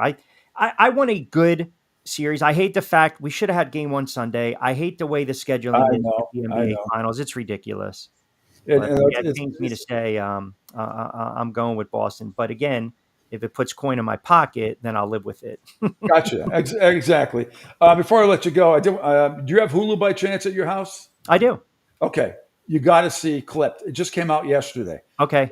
It's about the Clippers. Yep. And it's a miniseries with Ed O'Neill playing Donald Sterling and Lawrence Fishburne playing Doc Rivers. Just watch the first 10 minutes. You'll be totally hooked. Is it Like, unbelievable? it's not. Is it cheesy acting though? No, it's not. No, Ed O'Neill's not a great really. actor. So is Lawrence Fishburne. Yeah, no, not really. I thought it might be that way, but I thoroughly enjoyed it. In fact, the players that they got, the actors that they got to play some of the players, like J.J. Redick and Chris Paul and Blake Griffin, I think you'll be pleasantly surprised. But definitely check it out. I will watch it. I'm going to put that on the list of 1,000 other shows that I'm binge watching too. All right. So your show's coming up from noon to 1 p.m. today. Middays with Q. Anything you got coming up today you want to plug before we let you go? I want to get into a little more of this MLB betting scandal, kind of go around the diamond a little bit. Phillies great start, Yankees great start. Obviously the NBA Finals. I'm going to mix in a little boxing talk too with Deontay Wilder, see where he's going next. And that's pretty much nice. Tomorrow we'll go NBA Finals heavy. We'll mix in a little NFL. We'll start to break down the divisions, and we'll have a lot of fun with it. Awesome. All right, great stuff, Q. Thanks for joining me, and we'll be listening right here on Riptide Media Network. Talk to you soon. Thank you. Appreciate you guys. PM. All right, quick break, Angel, and then joining us, our final guest, Chris Palin, Executive VP, Chief Revenue Officer for the Florida Everblades. Blades getting ready to host Game 3 of the Kelly Cup and Kelly Cup Finals in the ECHL, as the Blades look to be the first team ever to go back to back to back. So we'll get Chris's perspective coming up next. The final segment of the Pete Sheppard Show here on a Wednesday, right here on the Riptide Media Network. To some people, the sound of a baby babbling doesn't mean much. But that's not necessarily true. By 6 months, they're combining vowels and consonants. By 9 months, they're trying out different kinds of sounds. And by 12 months, their babbling is beginning to take on some meaning. Especially if there's no babbling at all. Little to no babbling by 12 months or later is just one of the possible signs of autism in children. Early screening and intervention can make a lifetime of difference and unlock a world of possibilities. Take the first step at autismspeaks.org. A public service announcement brought to you by Autism Speaks and the Ad Council. The following is made possible by Dad. Why was the basketball court all wet? Because the players kept dribbling all over it. The dad joke. Corny, grown-worthy, but also one of the simplest ways to share a moment with your kids. Why do you have to be careful when it's raining cats and dogs? Because you might step in a poodle. And kids that spend more time with their dads grow up to be smarter, more successful. Can I tell you a cat joke? Just kidding. And, with any luck, funnier adults. Why didn't the skeleton go to the dance? Because he didn't have any body to go with. Dad jokes rule. So take a moment to make a moment and give your kid a laugh. It's as easy as going to fatherhood.gov. Brought to you by the U.S. Department of Health and Human Services and the Ad Council. That's really funny. Right now, our country feels divided, but there's a place where people are coming together. I gotta tell you, I was nervous to talk to someone so different than me. Me too, but I'm glad we are. Love Has No Labels and One Small Step are helping people with different political views, beliefs, and life experiences come together through conversation, and it feels good. Wow, your story is so... Interesting? Yeah. When people actually sit down, talk, and listen to one another, they can break down boundaries and connect as human beings. At lovehasnolabels.com/onesmallstep, you can listen to amazing, life-changing conversations and find simple tools to start a conversation of your own. I know one thing. This conversation gives me hope. It gives me a lot of hope, too. Take a step toward bringing our country and your community together by having the courage to start a conversation at lovehasnolabels.com/onesmallstep. A message from StoryCorps, Love Has No Labels, and the Ad Council. People do some pretty cool things in their 40s and 50s. Why should saving for retirement be any different? I mean, they go back to college, learn new instruments, start skateboarding. Whoa! Okay, maybe that one's not for everybody, but saving for retirement is. With aceyourretirement.org, you can get on track with your retirement savings no matter your age. Just have a 3-minute chat with Avo, the friendly digital retirement coach from AARP. You'll get personalized recommendations based on your input that are easy to understand and work with your lifestyle. It's quick, easy, and free. Plus, it's sponsored by AARP, so you know they got your back. Woohoo! Gnarly move, Dad. Thanks, sweetie. So wherever you are in your retirement savings journey, head to aceyourretirement.org and start chatting with Avo today. That's aceyourretirement.org. A message from AARP and the Ad Council.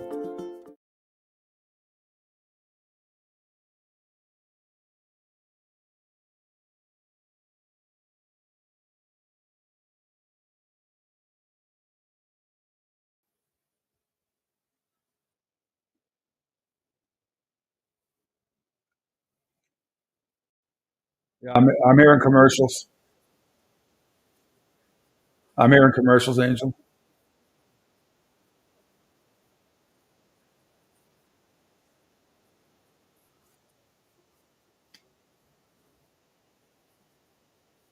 No, it's not coming back. I hear commercials. Okay.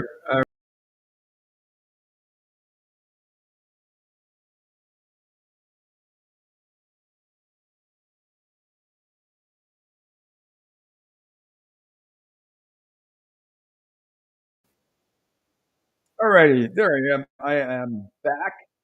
And joining us right now for the final segment is the one and only Chris Palin, the president for the Florida Everblades. Chris, good morning. How are you? Like my background?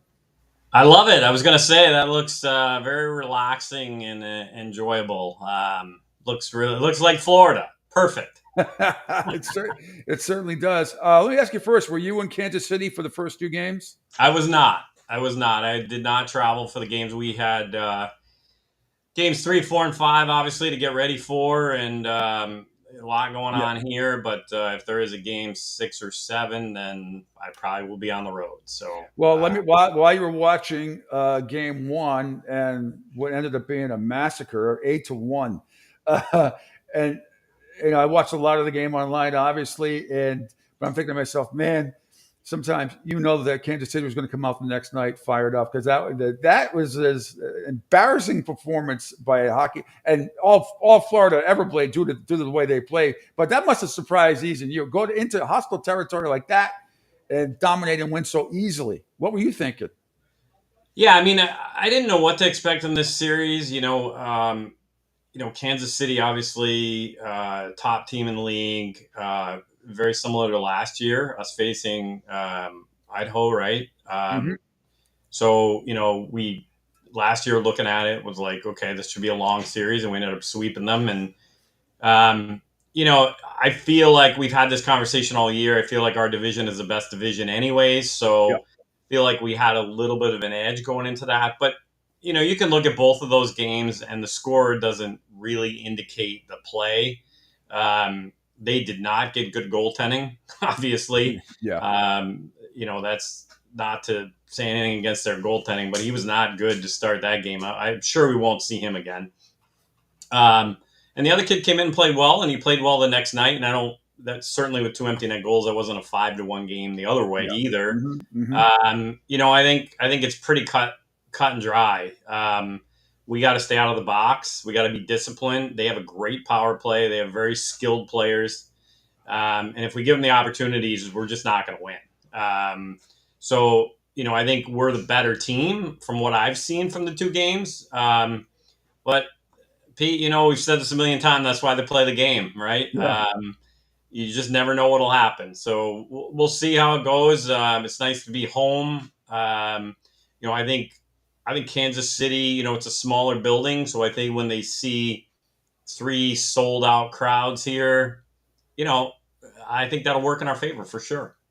I don't think there's anything about 2 ways about it. We'll get to what's coming up at Hertz Arena in a second. So let me ask you, I asked this to Coach Brad Ralph last week when he was on the show, and it's how are you staying grounded knowing that a chance to make ECHL history if she'd go back to back to back? And I said to Brad, I know it's one shift at a time, one period at a time, one game at a time. But how do you keep yourself grounded by not thinking now just 3 wins away from making history in the ECHL? Well, for us so far, it's just been whirlwind, right? It's just been too busy to really focus on that or think about it. I mean, it creeps into your mind and you think about all the great teams that have played in this league and all the amount of years that the league's been in existence. And it's hard to believe that it hasn't happened. But then again, it's understood, it's so difficult to win. And, you look at the double-edged sword, right? Like we're in our 4th year of playing into June, and it's like everyone's like, "Oh, we're tired." We're, whether it's players, staff, whatever, it shrinks the preparation season for the next season. I mean, we just released the schedule for next year 2 days ago, right? Or yesterday. Yesterday, and we're still playing hockey this year. So, it's hard to focus on one specific thing and be good at everything we need to be good at. But ultimately, what I say to everybody is there are a bunch of teams that wish they were where we are right now. And there's only 2 of us playing and only one of us is going to win.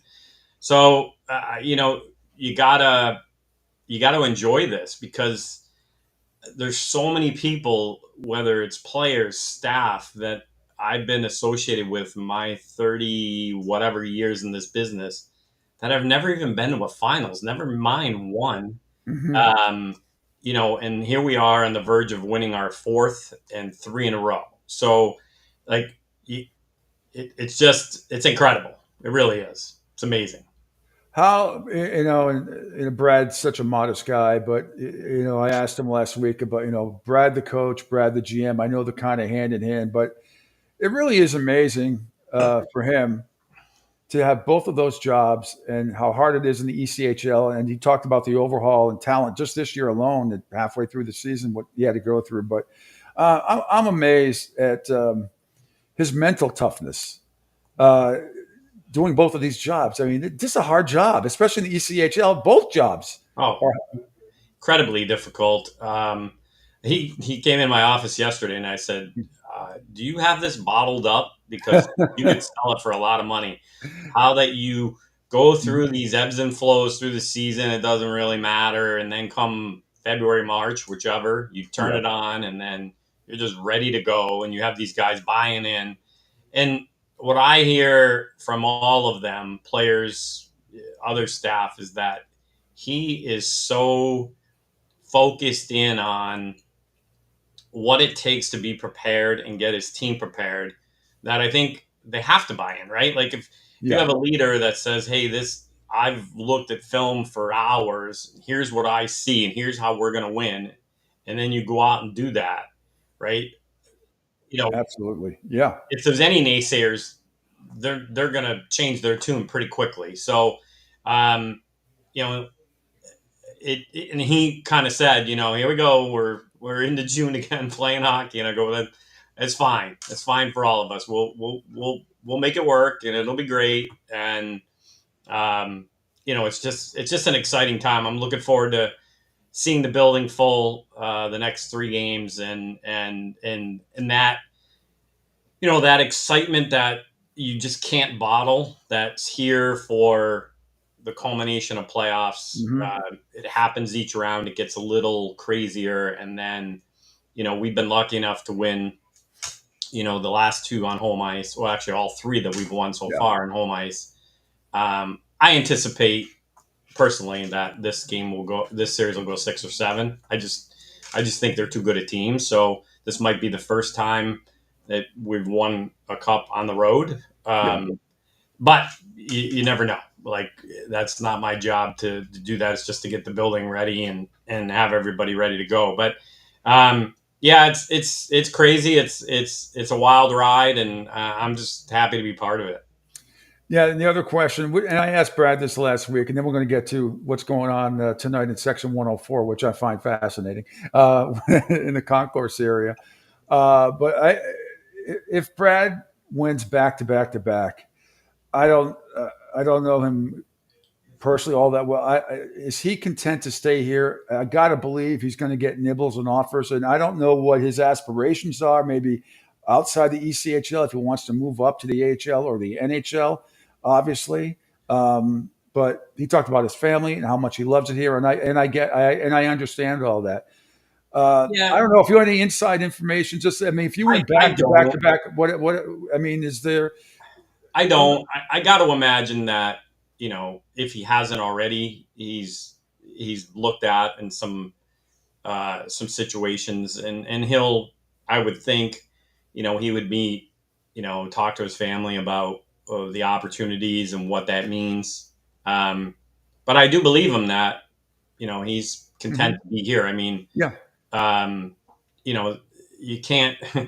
I've said it a million times. When you walk out of the building in January and it's 70 degrees and you're walking out of a hockey arena and you're working the sport, you really can't do that in very many markets. You're not shoveling you're not defrosting your car, shoveling your car off. I think all of us feel the same way. Like, I've had other opportunities to go other places, but this is where we are, and this is where we want to be. So I can see it from his side too. I don't know, what if he wants to coach in the NHL or the AHL, and I guess there's always in any situation that there could always be a better offer or a perfect offer. But I would think it would have to be a wow opportunity based on what we all have here. No, I brought up the analogy from Moneyball, and I said, Billy Beane turned down $12.5 million to go GM the Red Sox back there because I think part of it was because of his daughter and the age that she was and all that stuff. And when Billy said, I made a big decision in my life once because of money, meaning not going to Stanford and taking the money to go pro, he goes, and I regretted it. He goes, I'm not going to do the same thing again. And Brad said the same thing. He said, but if the San Jose Sharks offer $12.5 million, he'd probably take it. Right. I mean, we all have a price tag. I mean, again, working for the Hoffmans and being part of the Hoffman Company is, it's so rewarding, and at the same time, it's similar to working for an NHL owner because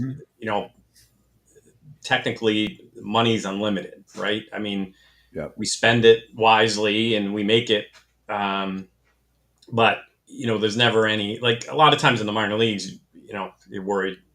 I've been in that situation where I might close the doors tomorrow, right? Or the owners are fickle, and then tomorrow they decide they're going to sell, and then you're out the door. This is such a strong, not only hockey market, but such a strong ownership group that, you just feel, comfortable that, you're like you're in the NHL. So, there's a lot of factors that go into that, right? So when you make a decision like that, like I don't, if Florida said to me, come be whatever, it would have to be, a significant change in compensation and title. Of course, to do anything, and I'm still not sure that it would be the right move. You get to a point where it's not comfortability, but you've built something to a level that is so significant. And I think, going back to Brad, like, what else could you do? Even if win or lose, you've made it to 3 finals in a row. Like, you've built this. This is your baby. You can keep running it, right? Keep absolutely. going. Yeah. And I mean, from a selfish standpoint, I hope he stays. But I want to be something. If you guys win the Kelly Cup and the Panthers win the Stanley Cup, which I think they're going to, by the way. I do too. And not just because they beat Edmonton pretty good twice during the regular season, but I just think they're the better team. And I'm not sure how Edmonton actually won that series. Dallas was the better team. Obviously, goaltending plays a huge factor. But, had you talked about that and thought about it prior to the series, I thought Dallas had the better goaltending, but obviously it didn't work out that way.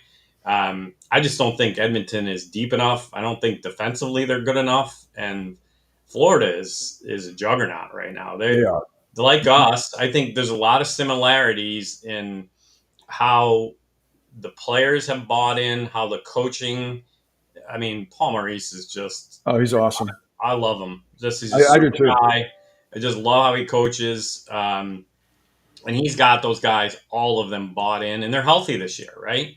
So, you can't get outshot at home 35-10 No. and win very many games, right? And But so you saw the power play was abysmal, horrible for Dallas, and great at the last 2 games for Edmonton. That's the reason why they won. Right. And so if I think Edmonton's going to get outshot 50-10 in this series every game. So, what's the likelihood they win in that scenario? Maybe they'll get 1 game. It's probably a gentleman's sweep. That's what I would think. But again, I've said this before. That's why they play the games. Exactly. I'm going to pick the Panthers and say I before the playoffs started. I told you I didn't pick an Eastern Conference champion because I thought it was so up in the air between Florida and the Rangers.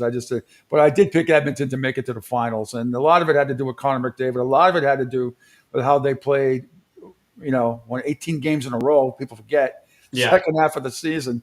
But I agree with your overall point. But they have arguably the best player in the game in Connor McDavid. Oh, he's definitely the best player in the game. There's no doubt about that. But he can't do it alone. Yeah, and he's got some help. They're just not deep enough. I don't think they're deep enough after their top 3 or 4 forwards, right? Like, I agree.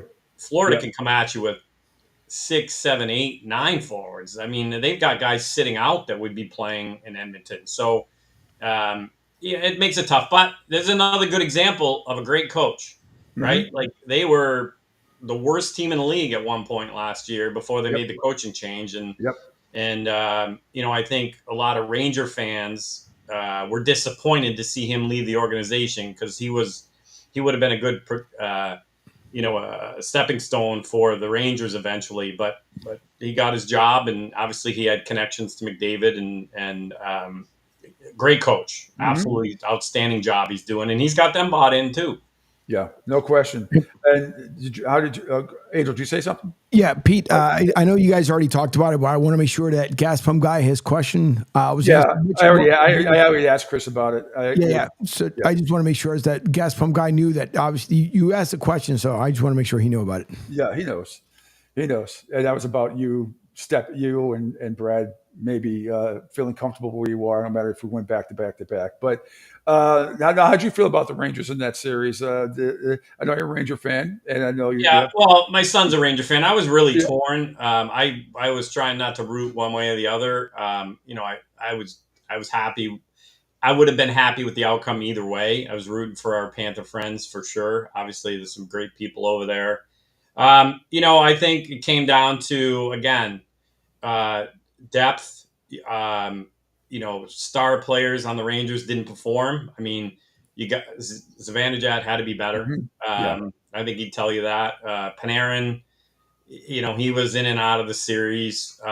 Those guys can't take nights off. I thought, what I love about hockey is you see after, all right, Trouba's playing with a broken ankle. This guy, Fox is playing with a torn ACL. It's hard to throw them, throw the bus at him after. But, obviously you knew Fox was hurt. You could tell. Yeah. Trouba just didn't play his game. And I don't think they're as deep as Florida. I think they had to win that series with outstanding goaltending. They got outstanding goaltending, but they didn't score enough goals. And again, they were getting outshot, 30 to 15. So there aren't many teams that are going to win getting outshot by double amounts, right? So I don't care who's in net for you. So again, I think we talked about it. The thing that worried me, I thought Florida was the better team all the way through. Shesterkin was going to steal a game or two, and then how was Bob going to play? And Bob played really good. Yep. And I think if he plays even decent in this series, I don't think it goes very long. I'm with you. I just don't think we get enough shots on net.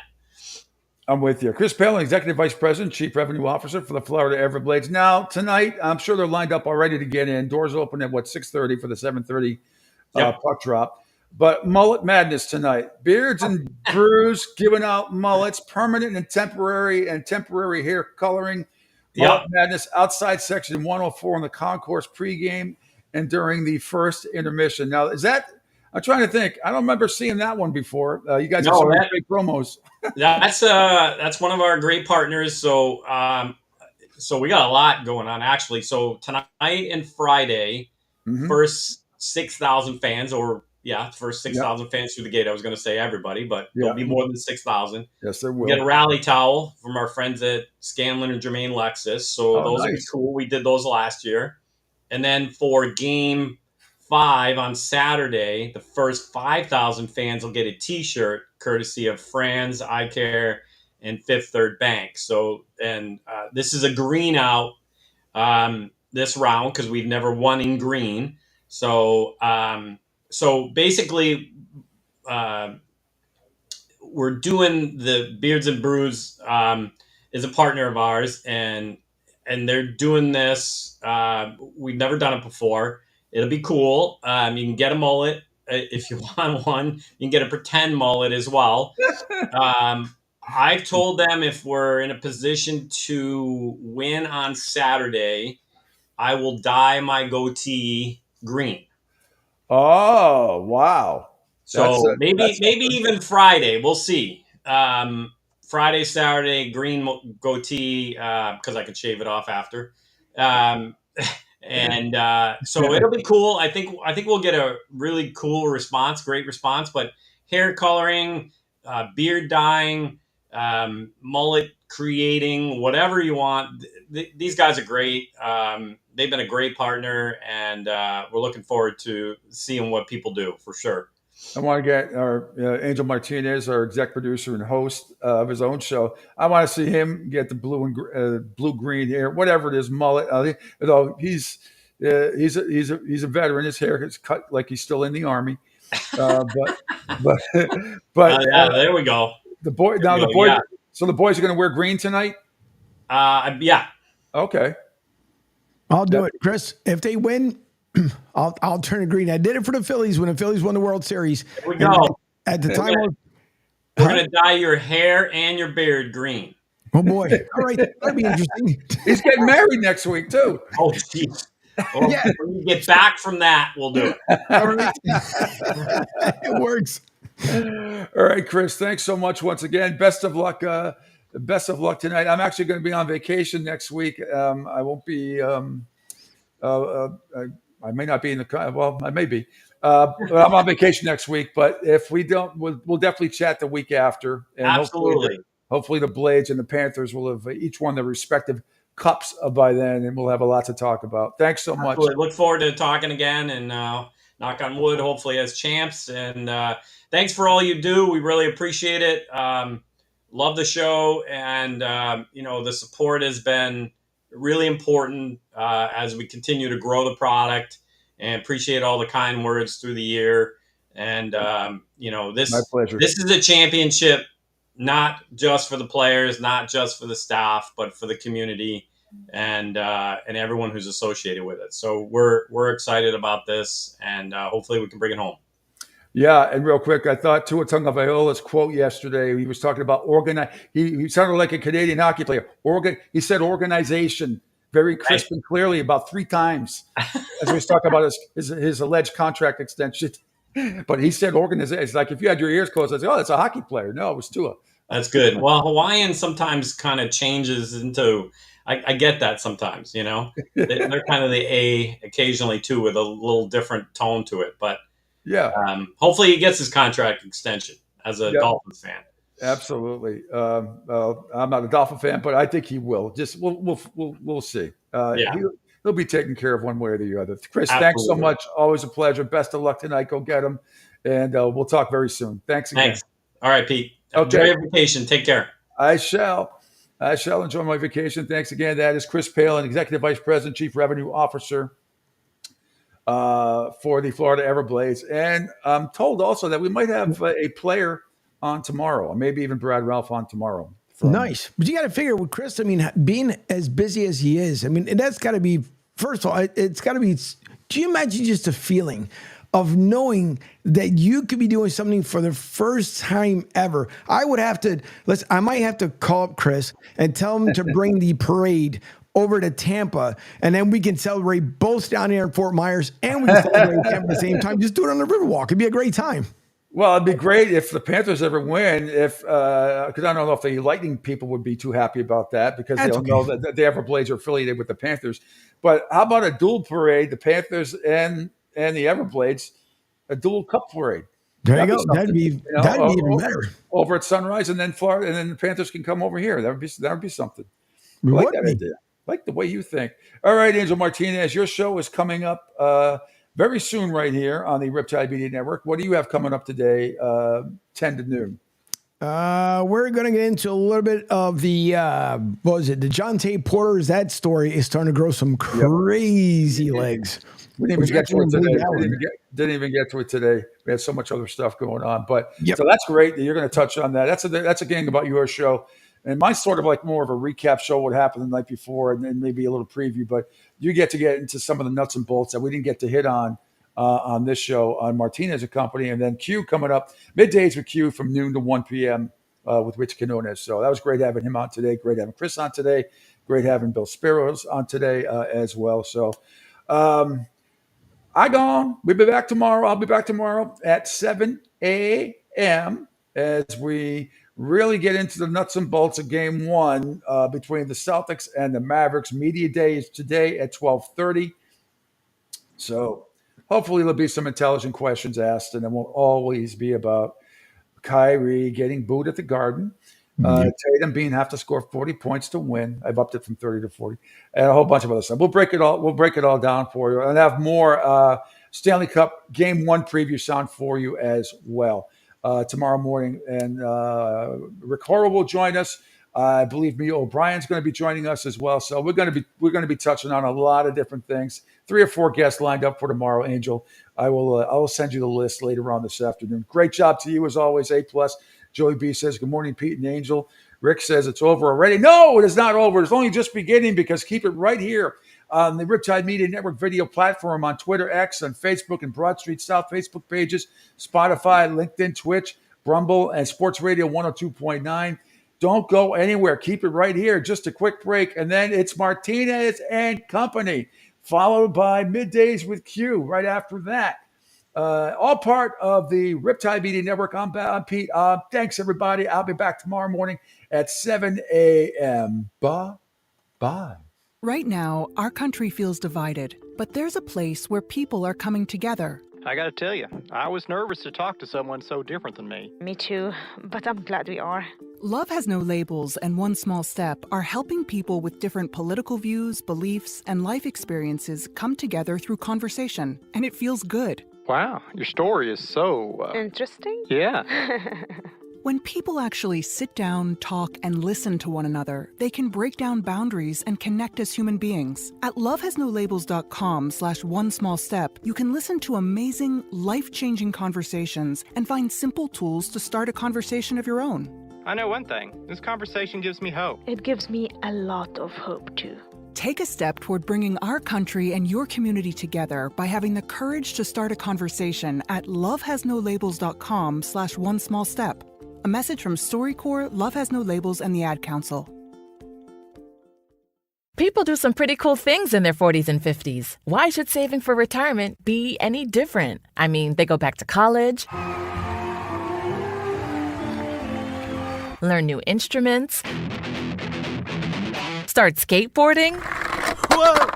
Okay, maybe that one's not for everybody, but saving for retirement is. With aceyourretirement.org, you can get on track with your retirement savings no matter your age. Just have a 3-minute chat with Avo, the friendly digital retirement coach from AARP. You'll get personalized recommendations based on your input that are easy to understand and work with your lifestyle. It's quick, easy, and free. Plus, it's sponsored by AARP, so you know they got your back.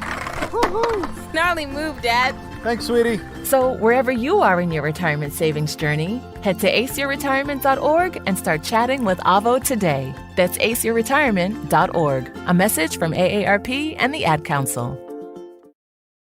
Adopt US Kids presents What to Expect When You're Expecting. A teenager. Learning the lingo.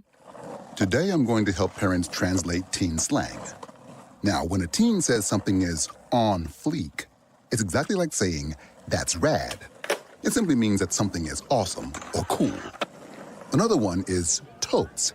It's exactly like saying, totally, just shorter. As in, I totes love going to the mall with Becca. Another word you might hear is jelly. Jelly is a shorter, better way to say jealous. As in, Chloe, I am like so jelly of your unicorn phone case. You don't have to speak teen to be a perfect parent. Thousands of teens in foster care will think you're, rad just the same. To learn more, visit adoptuskids.org. A public service announcement brought to you by the U.S. Department of Health and Human Services, Adopt U.S. Kids, and the Ad Council. This is the story of a very special woman. In a matter of seconds, she turned herself into a great mathematician or an entrepreneur. Her knowledge was limitless and still is. She could also make monsters disappear, especially those that lurked in the shadows under the bed. Once, this woman put back together a teenage girl's broken heart, which had been shattered in 1,000 pieces, just by giving her a bear hug. She masqueraded as a regular person at work, but as a superhero at home. Everyone knows her as Gabriella. I still call her Mom.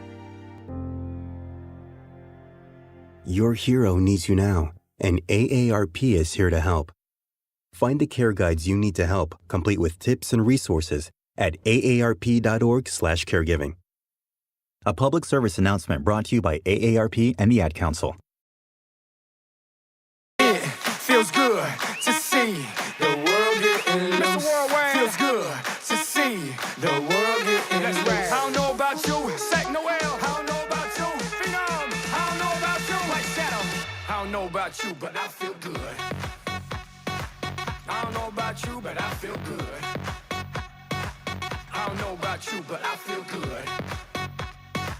I don't know about you, but I feel good.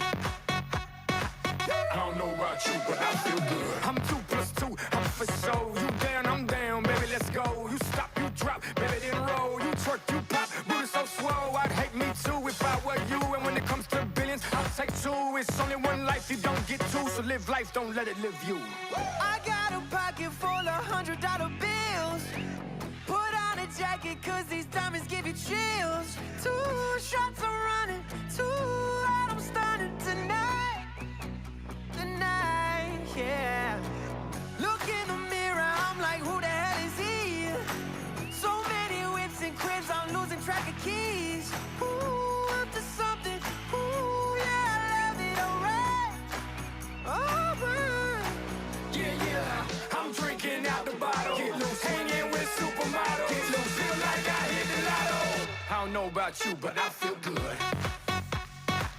I don't know about you, but I feel good. Good morning, everyone. And yes, as always, I don't know about you, but I know I feel damn good this morning. It is Wednesday, 10:03 here on the west coast of Florida, the left coast of Florida, and of course on the west coast side of the world. 7:03 in the morning. Thank you for joining me here, Angel Martinez. Martinez Company, Monday through Friday on the Riptide Media Network, powered by Sports Radio 102.9 FM The Game. Don't forget to download the app, and you guys can do so on broadsdsouth.com. I'll make it nice and easy for you guys. Go right to the homepage, and you guys can go right there. Choose the phone of your liking, Android, Apple. Real simple.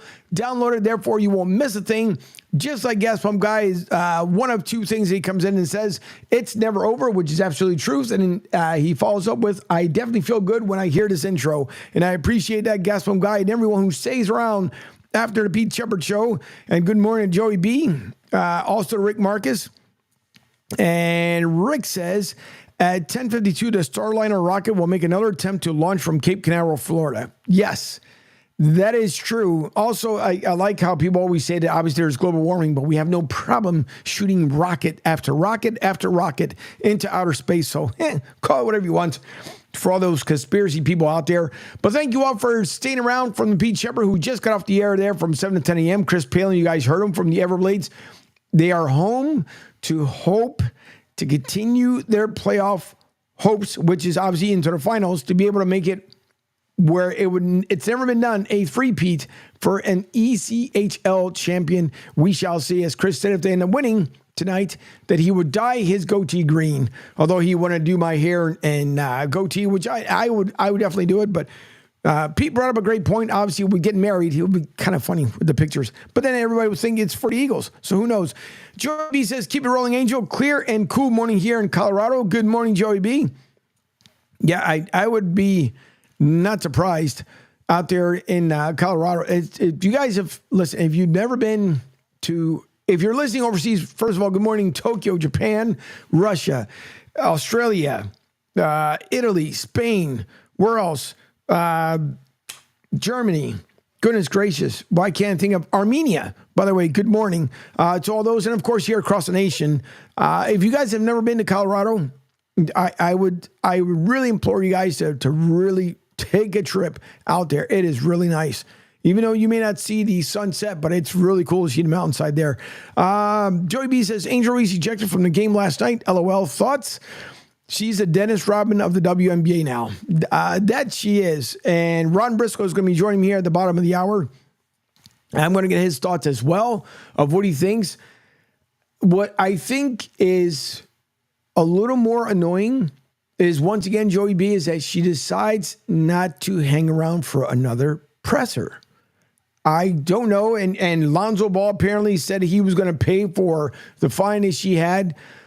But how many fines are you going to be able to pay? Because at this point, not that Lonzo Ball is going to be running out of money anytime soon, but to me, it's one of those things that if you got ejected, whatever it was, whether it being simple or I don't know exactly why It was, I saw the second one where she kind of waved off the ref, like, whatever. And then obviously she got the second one in a row and off she went, although she talked about the day before that she wanted to be the new bad guy of the WNBA.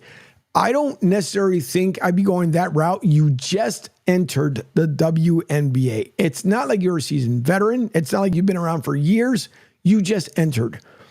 If you think you're making a good name for yourself by just saying you want to be the bad guy, it's also not a good representation of your team and nor your first year head coach either. So I don't know what Angel Reese wants to accomplish other than winning. And again, there's more stuff that came around. I know Pete didn't get a chance to go over it this morning when it came to Pat McAfee. I'll bring up the clip here in a little bit. What he talked about, how he mentioned Kaylin Clark and the B word that went with it. And I'm not going to go back and say, but I'll play the clip a little bit later, and you guys can make it for what you want. Pat McAfee, obviously, is he controversial? No, because ESPN pays the fines for whenever they curse in advance. That's why, you guys hear them cursing, because they already send the money to the FCC and let them know, all right, how many you're going to end up paying. And it's a crazy deal that's worked out because there's a lump sum of money that was sent to the FCC. And even if Pat doesn't curse, let's just say 4 days in a row on a show, it doesn't matter, because it's not like the FCC is going to send them refund back. They're like the IRS. You pay them, they're like, what? Am I supposed to send you? So no, to me, it just doesn't make any sense. Rick Marcus says, can we send Reese up with the Starliner rocket? Who knows? Who knows? She's just making the worst thing to do as an athlete, and you're coming out on the scene. And somebody put up there too. Listen, I don't understand the whole thing either with people and some of the comments they put up there, because someone had put something in there about it being a league. And I'm not going to mention the ethnicity, and I'm not going to mention the gender about it, but some of the comments that are put up there, I understand there's people that get frustrated. I understand people that want to do things and say things because you can say and do whatever you want to. But at the same time, too, it's like you're already putting a mark on a spotlight for the WNBA season that was supposed to be one of the bigger ones yet. Bigger ones yet. And you see it as the marks are coming and not in the right way. And some of these young athletes that are coming in, I just don't understand. As Joey B says, that new generation of kids coming out of college equal a lot of entitlement, and it appears. You're right, because they think the world owes them something. Strange dynamic from the last generation of college to pro players. And it's true. Listen, there's tons of shows right now that are coming out that I don't know what it is with this generation, and it may not be everyone. It may not be everyone. I think I mentioned it last week on a particular news channel that I like to watch, and one of this generation's journalists, he talked about how, yes, like a lot of these kids are they're spoiled. We all know, if you look at the high schools and everywhere else, the kids run the high schools. It used to be the adults. It's the kids. I don't know why. Where did things change that all of a sudden that you can't discipline your child? In my household, that's not the way it works. That's for daggone sure. That's not the way it works.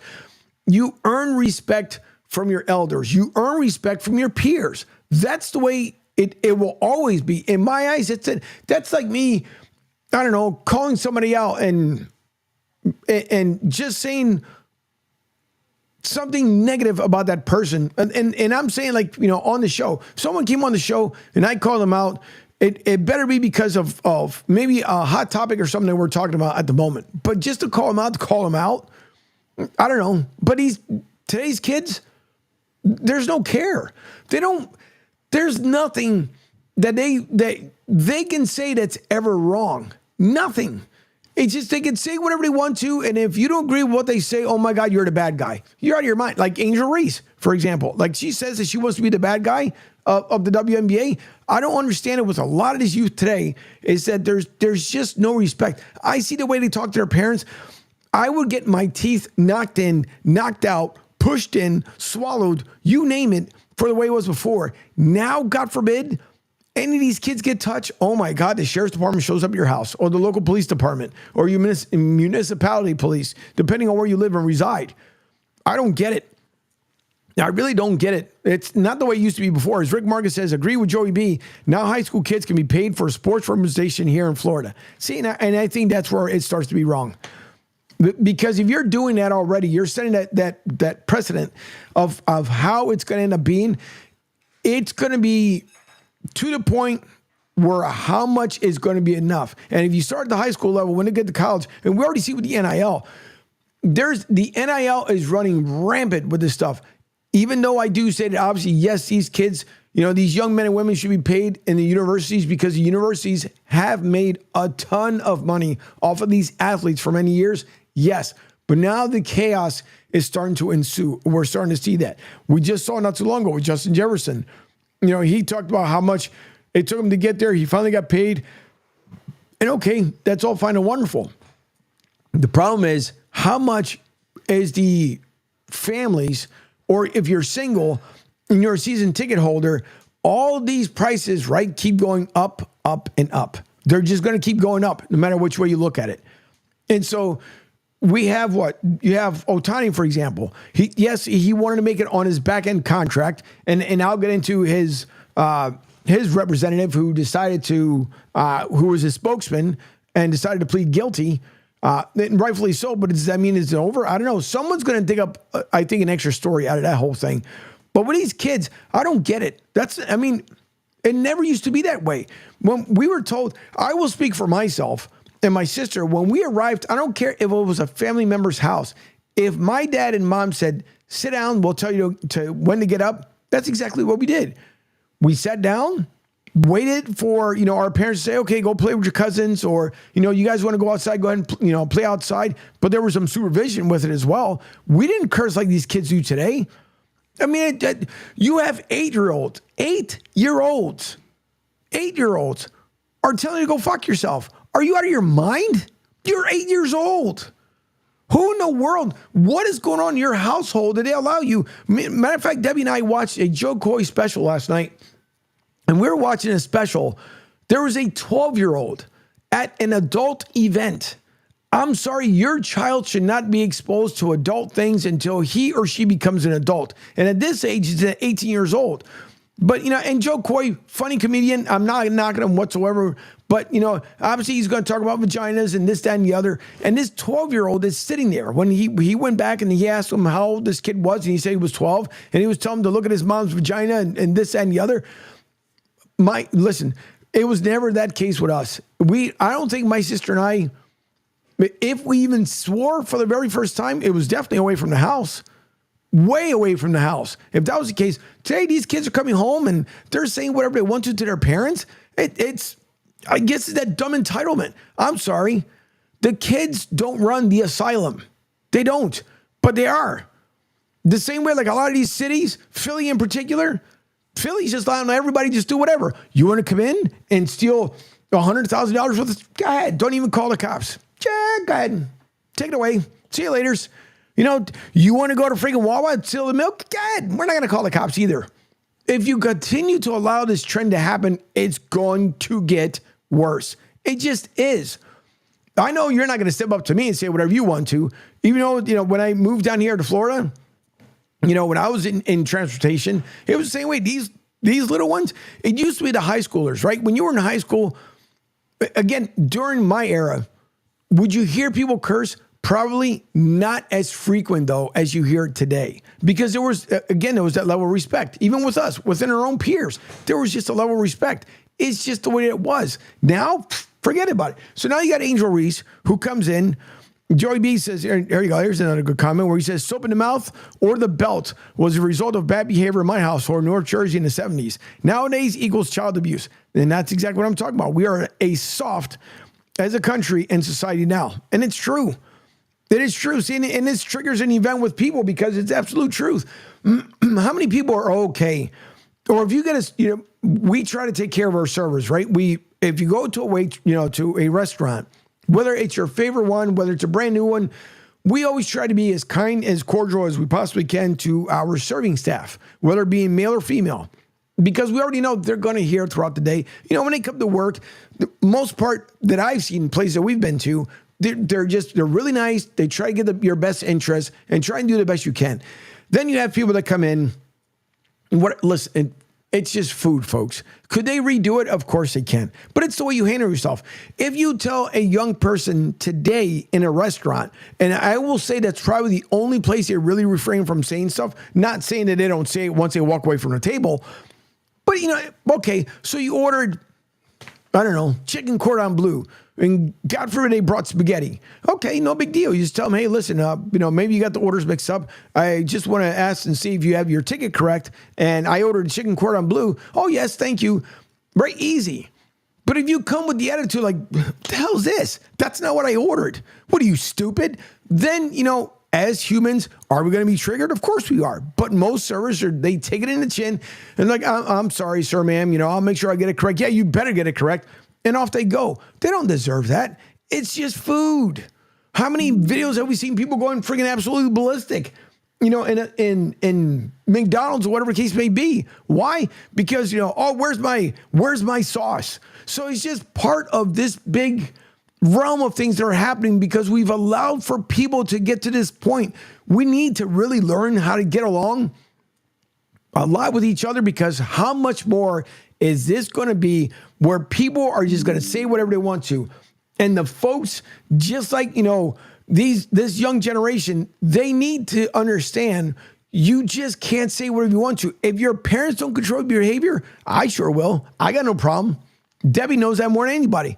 You step up to me and say what you think you're going to say, I got another one for you. That ain't going to happen. Because my thing is if I grew up and I respected everyone, that's the way it should be for everyone else. No matter what goes on, we see what's going on in society today. No one's blind to it. Everybody knows. We try to escape from the norm by having fun on different sports shows and different outlets and everything else. But it gets to the point where you have to learn a level of self-respect, no matter what it was. Gas Pump Guy's got a couple texts coming in. So does Rick Marcus. As Rick Marcus says, when a kid sees a video on social media with a child in a car seat saying, bullshit. Yep.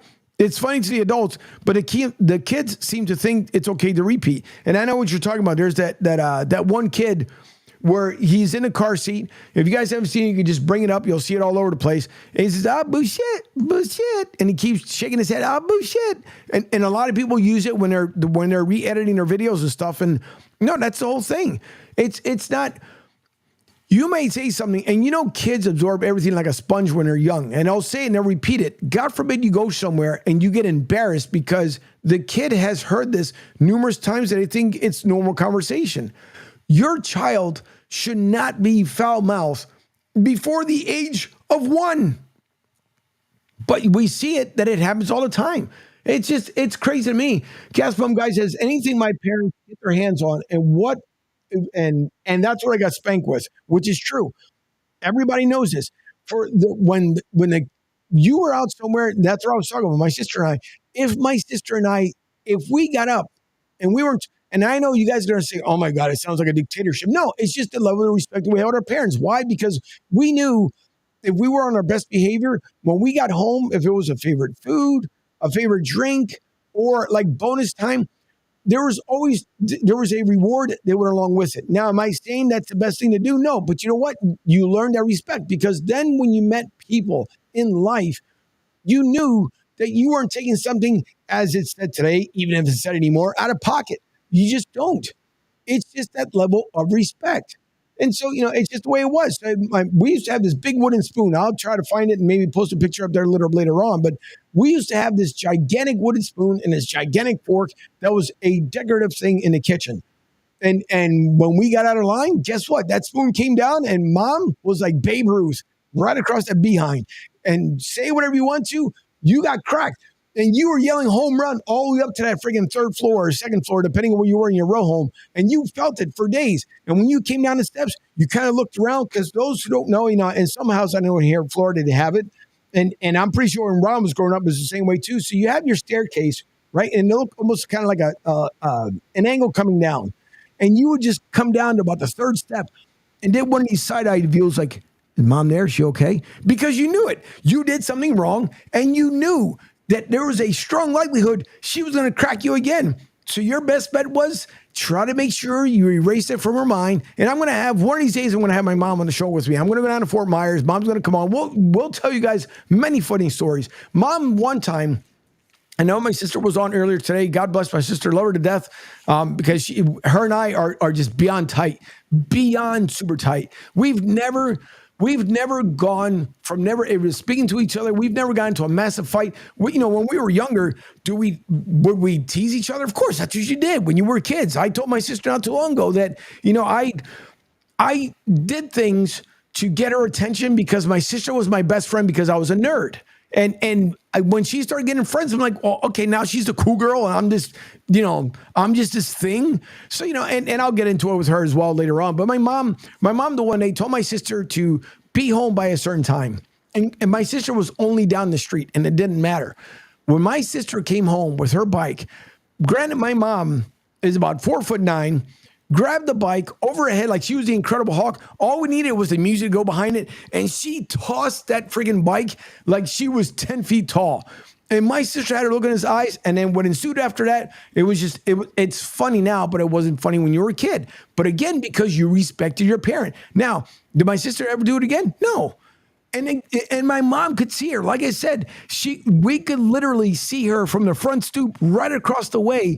But it's because when mom said to be home by 9 o'clock, you better be making your way across the street at 8:58, and you better be at that front stoop by 9 o'clock.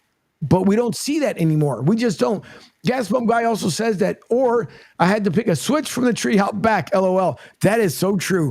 Man, that is so true. My grandmother would grab the tree because once the switch wasn't any good, by the way, for those who don't know, no, it's not a light switch. I know we have to reference things back. I can't wait to have Ron on here after the break, but because I'm pretty sure he'll tell stories as well. But it's not a light switch.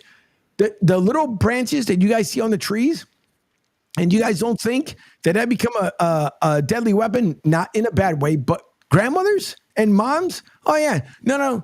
Go back. No, that's a cute little one. Go give me the big switch. And you had no choice. You go out, break it off, and you were lucky if the leaves came off. The leaves kind of cushion it. But once you see mom, grandma rip off the leaves, oh, buddy, it was a whole different story. And in a Spanish household, slippers became like a boomerang because they would flip off she would just toss it up in the air, grab one hand. Boom, you could be running halfway across the room, pap right in the back of your head, and you were out for the count. So it's one of those things in life where you have to know what is respectful. For Angel Reese, as we started out the conversation with it, she has to learn that once you put that target on your back, it's going to be there. Don't do this whole thing that you don't have to have respect for your elders, or you don't have to have respect for the game or for any other teammate or anybody else because you feel like whatever's. You wave off the referee like whatever's.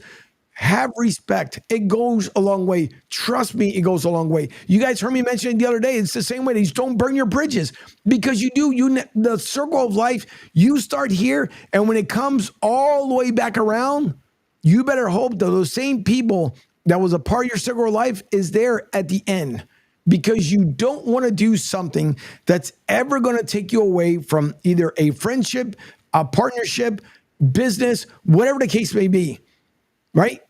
But that's just the way some people are. So we'll get into it. Ron Briscoe here joining me at the bottom of the hour.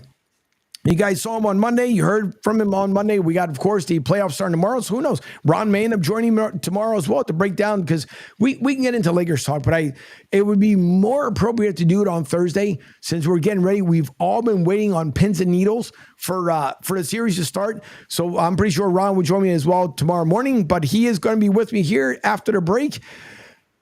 So much to get into. It's insane. I just wish today's youth would stop feeling like everything should be handed to them. It's not the way it is. We earned everything. That's the way life was. You earned respect. You earned anything that you work for. I started working when I was supposed to, but I started when I was 14. At 16 years old, I had 2 jobs.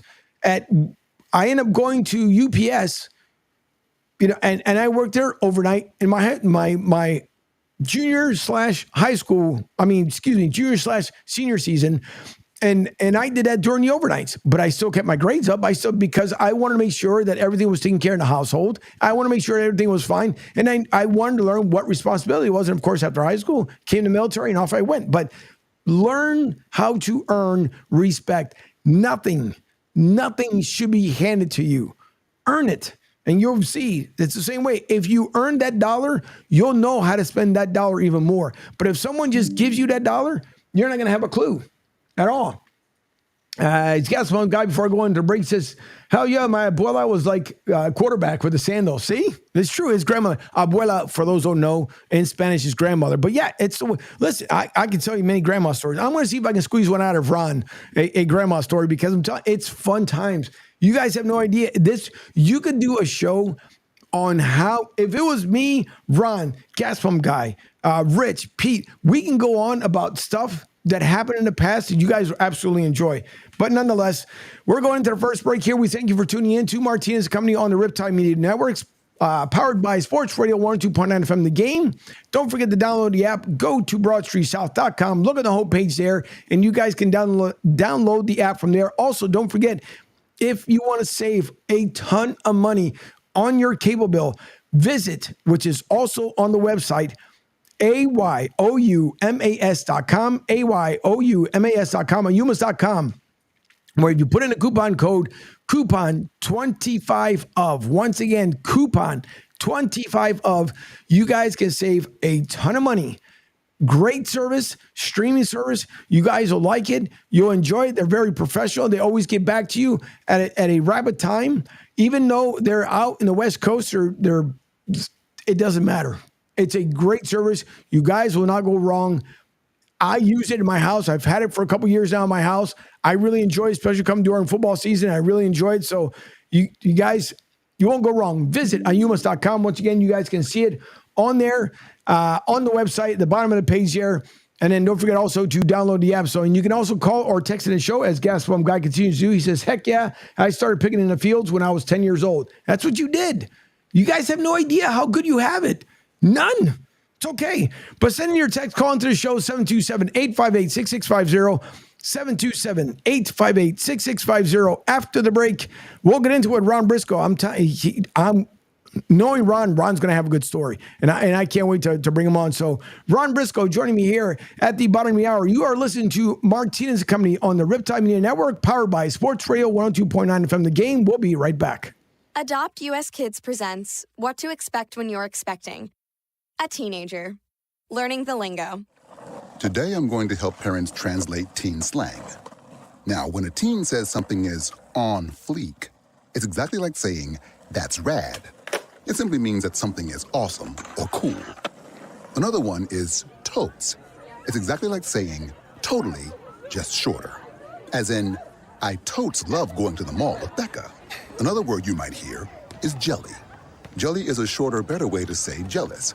As in, Chloe, I am like so jelly of your unicorn phone case. You don't have to speak teen to be a perfect parent. Thousands of teens in foster care will think you're, rad just the same. To learn more, visit adoptuskids.org. A public service announcement brought to you by the U.S. Department of Health and Human Services, Adopt U.S. Kids, and the Ad Council. This is the story of a very special woman. In a matter of seconds, she turned herself into a great mathematician or an entrepreneur. Her knowledge was limitless and still is. She could also make monsters disappear, especially those that lurked in the shadows under the bed.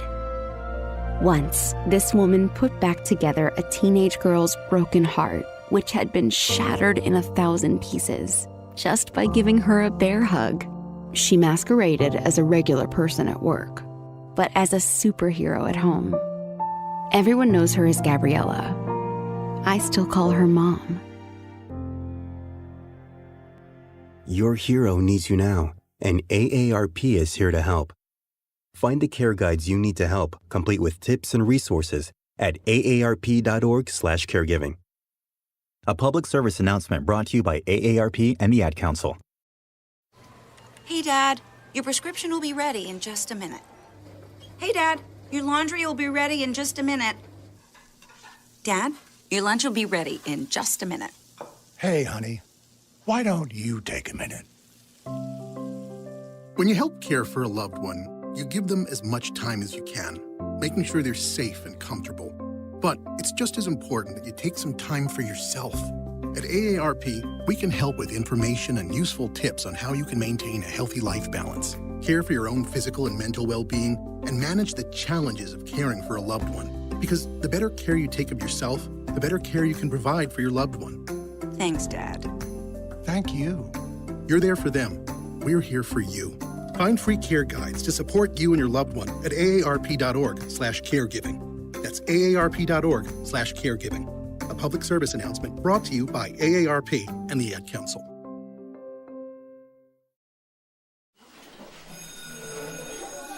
All right, class. Let's hear what everyone did this weekend. Jill? Well, I raised my older sister to a big oak tree. It was at least 100 years old. My mom said I must have set a record or something. And then we went down by a stream and perched up on this huge rock and saw all of these little minnows swimming around way below us. And then I rescued my little brother from an evil slug king who was guarding him at the bush fortress. And my sister and I brought him back to our super twig fort for safety. And then we all laid out and told stories until it got dark. And the Big Dipper led us all the way home. Wow. Awesome. Where were you, Jill? Yeah. We went to the forest. It's not that far away. Anyone want to come this weekend? Ask your parents to take you and your friends to the forest this week and find the fun, adventurous you. It's closer than you think. Check out discovertheforest.org. Brought to you by the U.S. Forest Service and the Ad Council.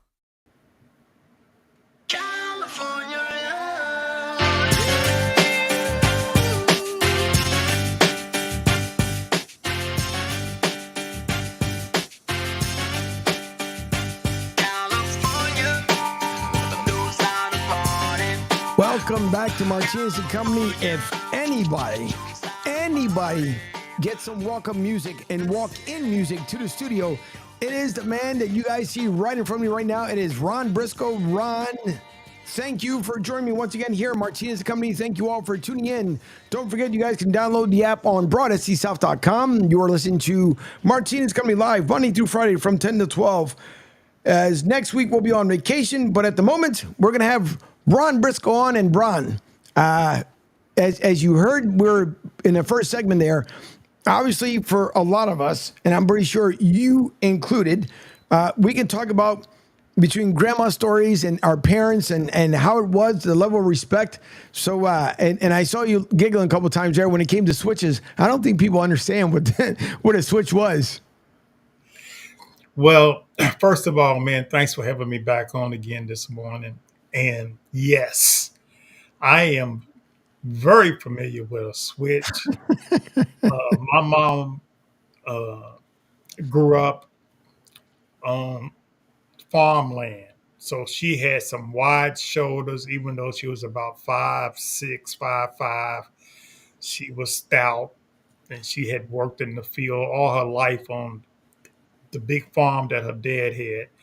And she discipline was number one. And you know, when you have 10 kids to take care of, which she did, and we cut up a lot, well, she made sure that she got her licks in and she got all of us straightened out, and she did not hesitate.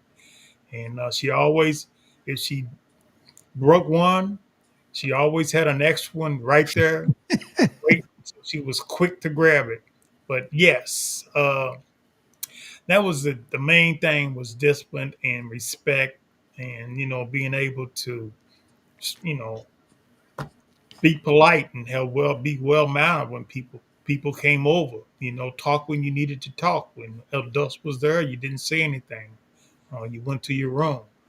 But it's a different story now. You know, most parents want their kids to be their friends and hang out and come listen to their conversations. And that's why you see a lot of videos with kids 3, 4, 5, 6 years old cursing on these videos, and they are hilarious. But you know, it's just the way the times are.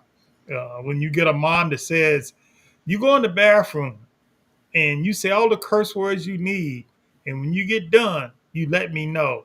I Mhm. mean, my mom would just say, "Oh no, you ain't saying that no more," and just kind of just wear us out. But when you talk about a grandma, my grandmother did not live close to us. My mom was from Virginia, and I lived in Kentucky, in Lexington. So my grandmother only came like every once in a while. But she was a 6 foot tall Cherokee, full blooded Cherokee Indian. So she was something else. My mom said when she grew up. So my grandmother raised 10 children as well. So she was a handful, and I could tell my grandmother was a handful with her long black Indian hair that went down below or behind. So she was a mess. But yeah, got a lot of stories, and some of them I want to share with you, and some of them I don't, Angel. That's the way it was. It's because it was, it's a different time. And you're right, because I did see that video too where the mom told the kid that he can go to the bathroom and curse and say whatever he wanted to.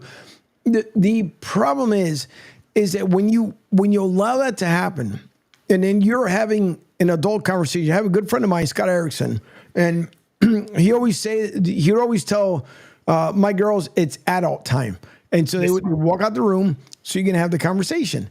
But the problem is that today these kids say whatever they want to, and you go to the restaurants and you can hear it. Like even down here in Florida, some place that we'll go and frequent, you'll hear these kids saying whatever they want to, and then all of a sudden they'll turn around and tell their mom, like, "Oh, aren't you my best friend?" Like, okay, there's a difference between a best friend of whatever it is you have in school. Your parent cannot be your best friend. That's your parent. You don't talk to your parent like you and your school buddies do away from the house. And I think that's where a lot of this disconnect is ending up happening. But it's amazing to me. Joey B says, by the way, Ron, can't wait for your thoughts on Angel Reese, which we're which we're about to get into, because once again, Ron, we saw what Angel Reese was like at the beginning of last season at LSU. We saw how Kim defended her. Then we started hearing grumblings about people about how Angel Reese was. Then her mom jumped on social media. Like, it became a drama story within itself. Then you had Angel Reese the night before saying that she wanted to be the bad guy of the WNBA. That's what she's going to be referred. And then we see her getting tossed out last night in the game. Mm-hmm. You mentioned it on Talking Hoops. You talked about it before when we're in the chat group, that how Angel Reese continues to put this spotlight on herself.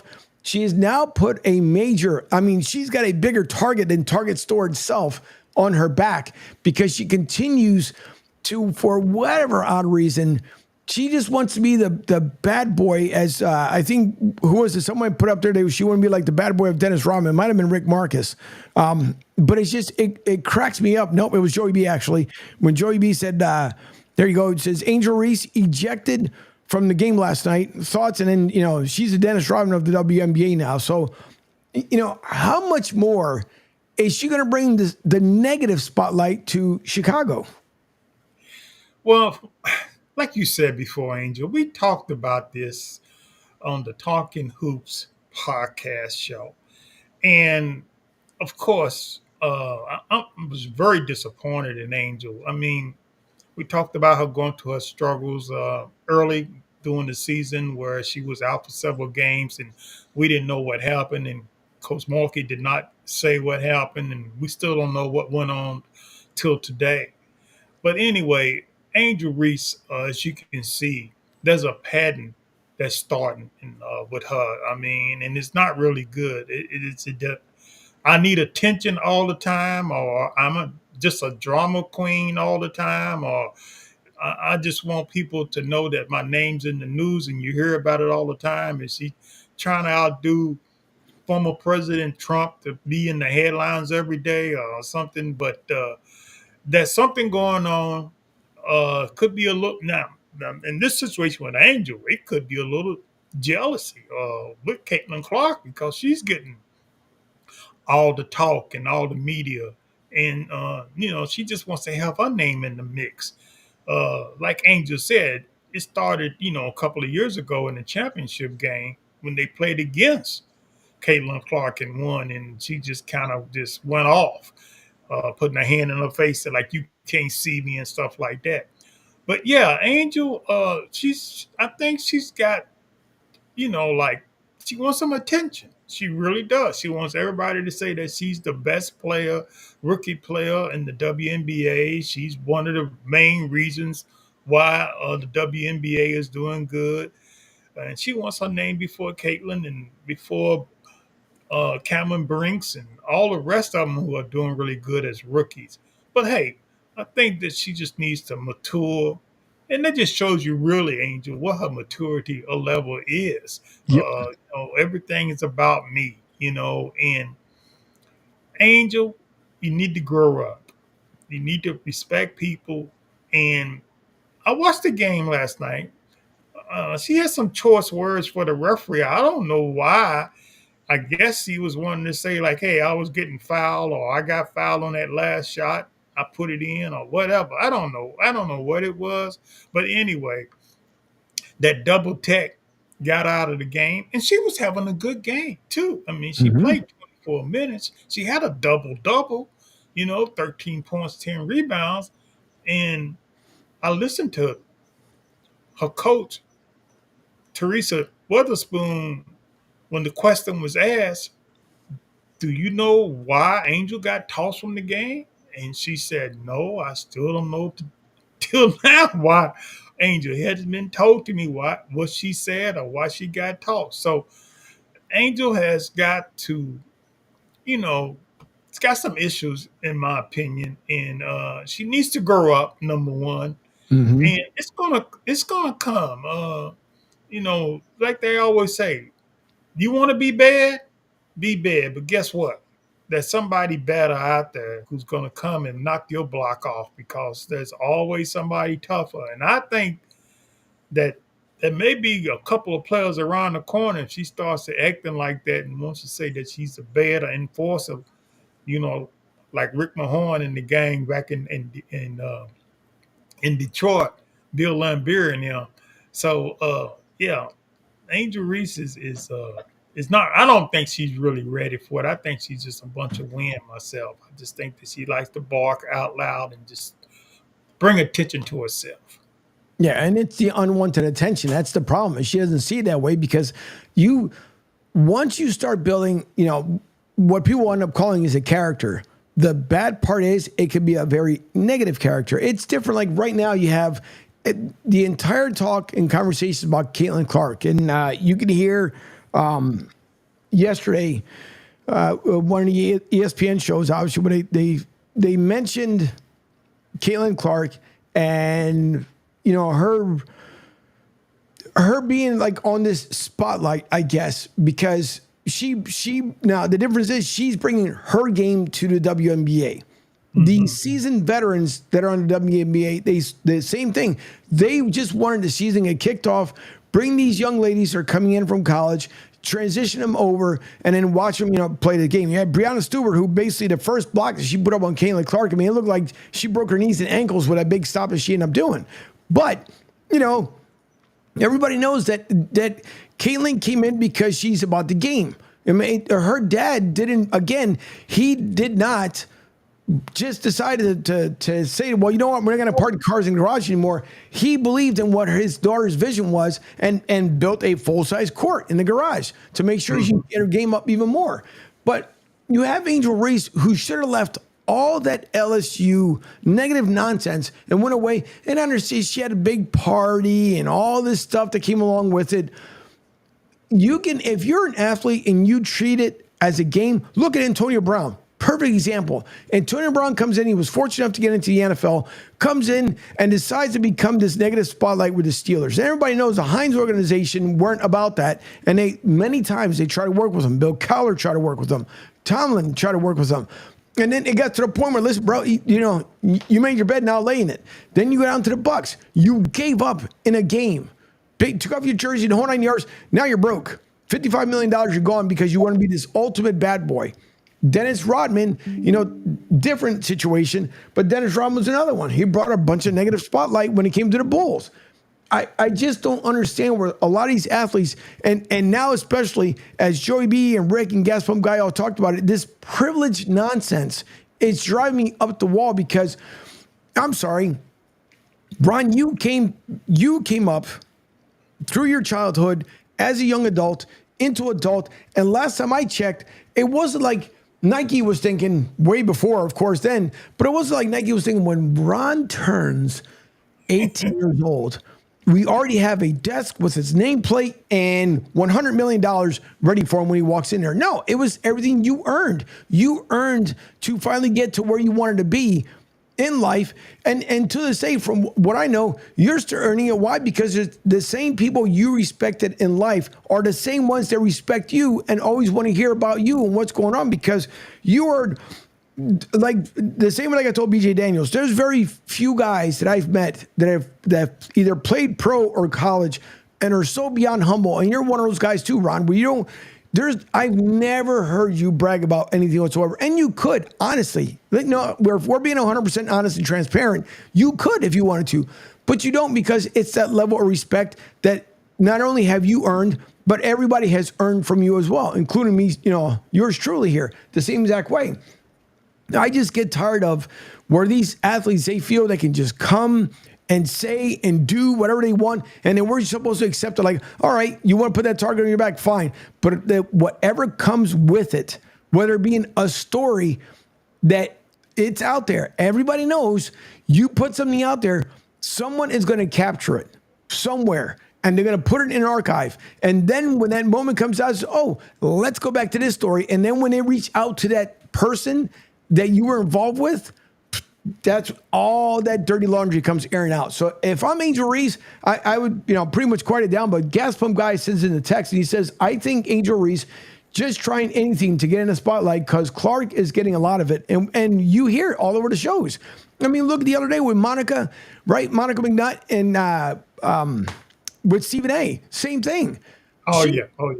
She shut him down. I mean, I've never seen for Stephen A. to basically, for us, normally he does the mic drop, but this time it was his teeth that dropped to the ground.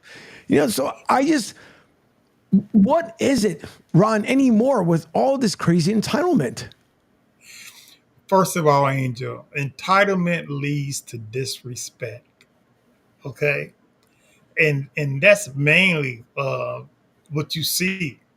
Like you said before, back in the day, we earned everything. I mean, hey, I had to earn to play on the basketball team that I played with in junior high school and high school.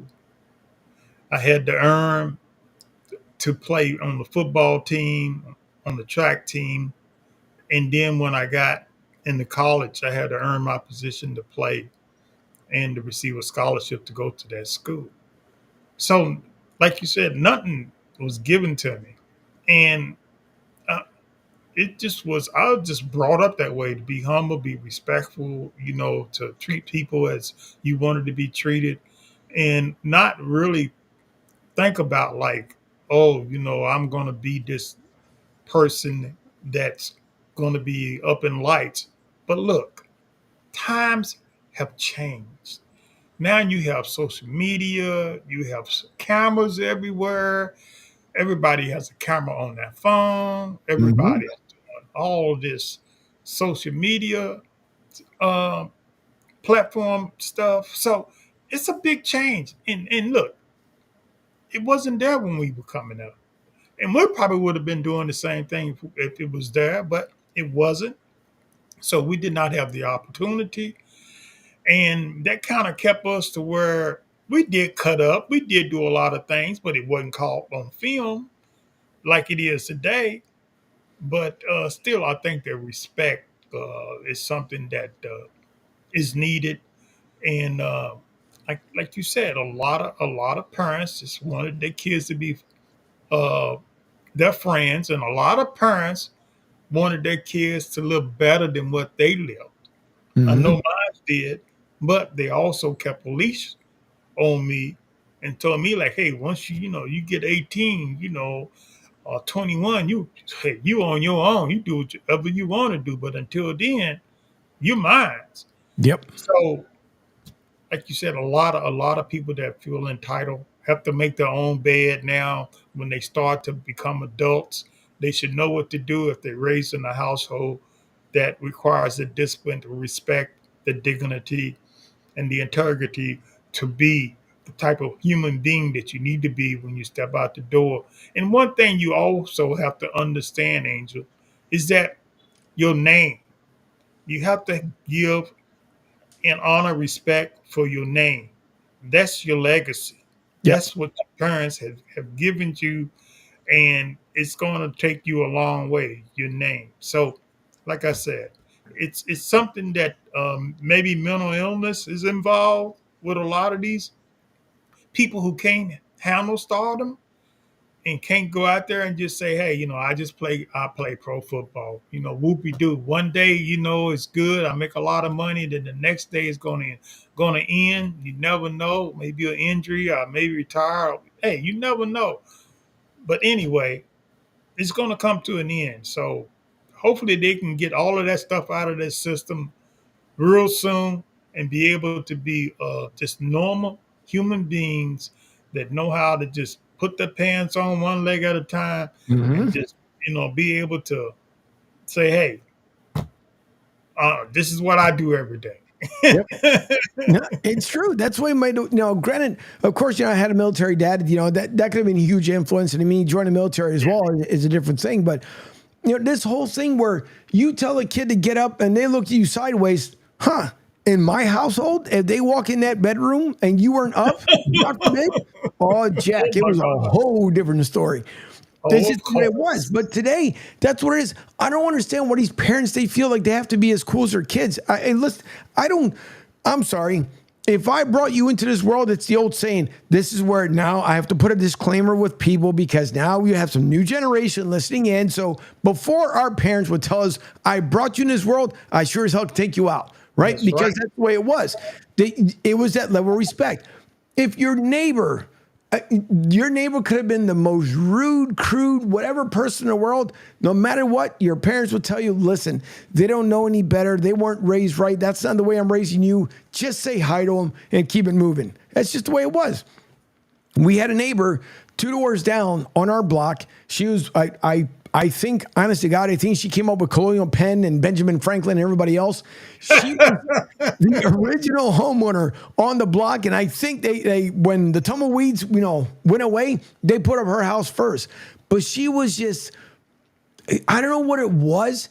It was just this demeanor that she had. And every time she would see us, and always grumbled.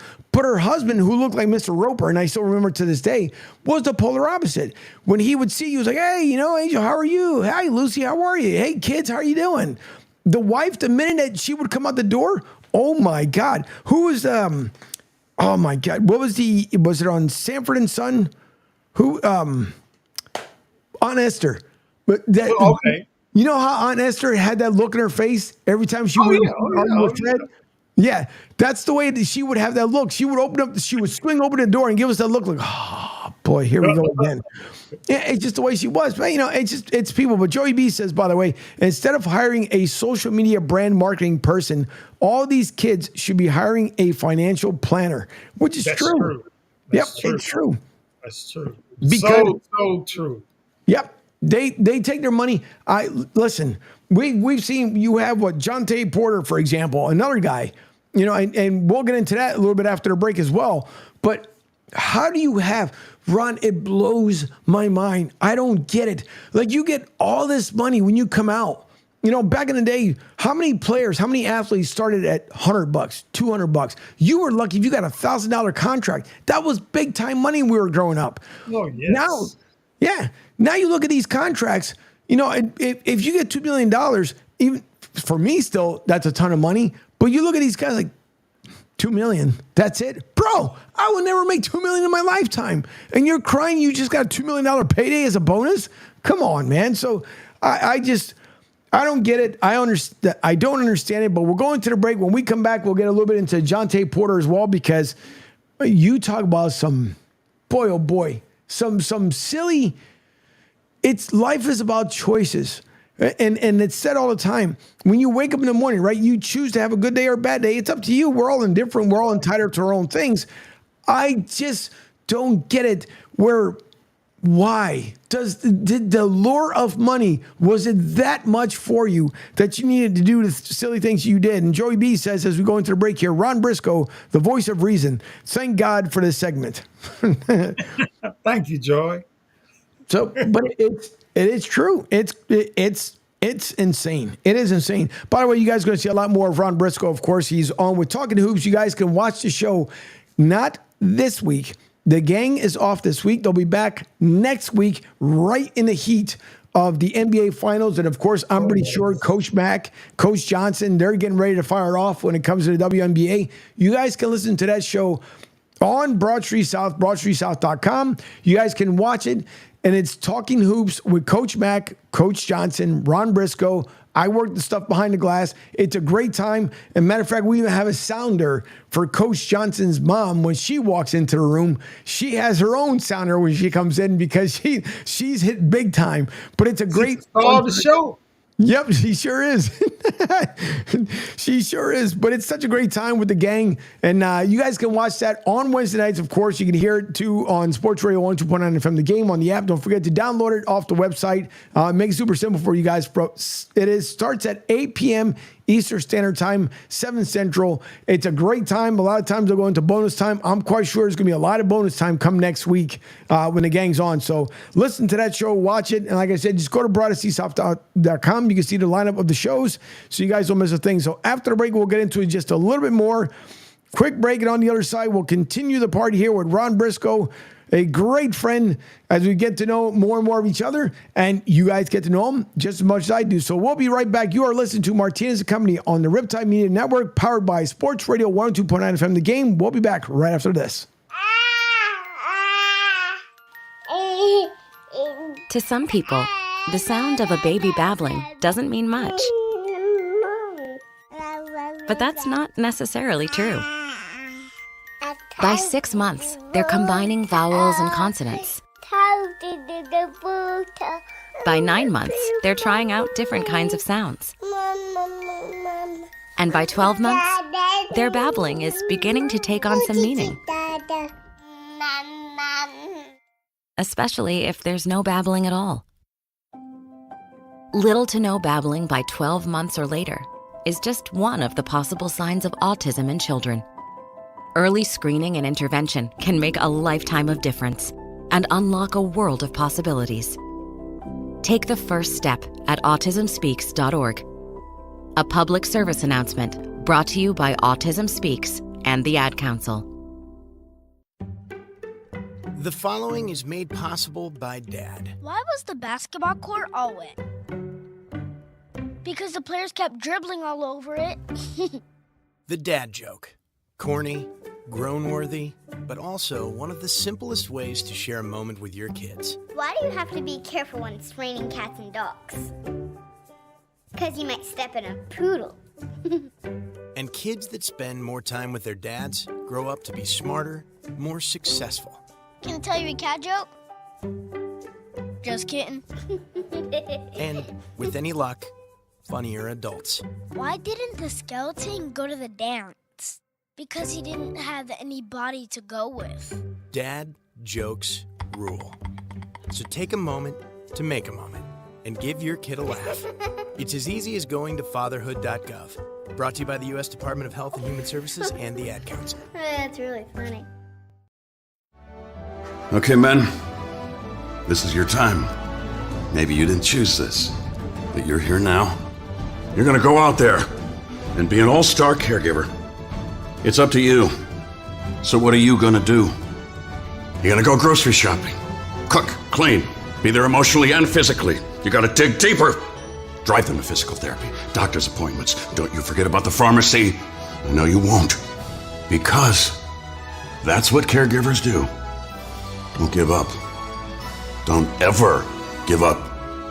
This is your time to show the world, your family, and yourself that you're tougher than tough.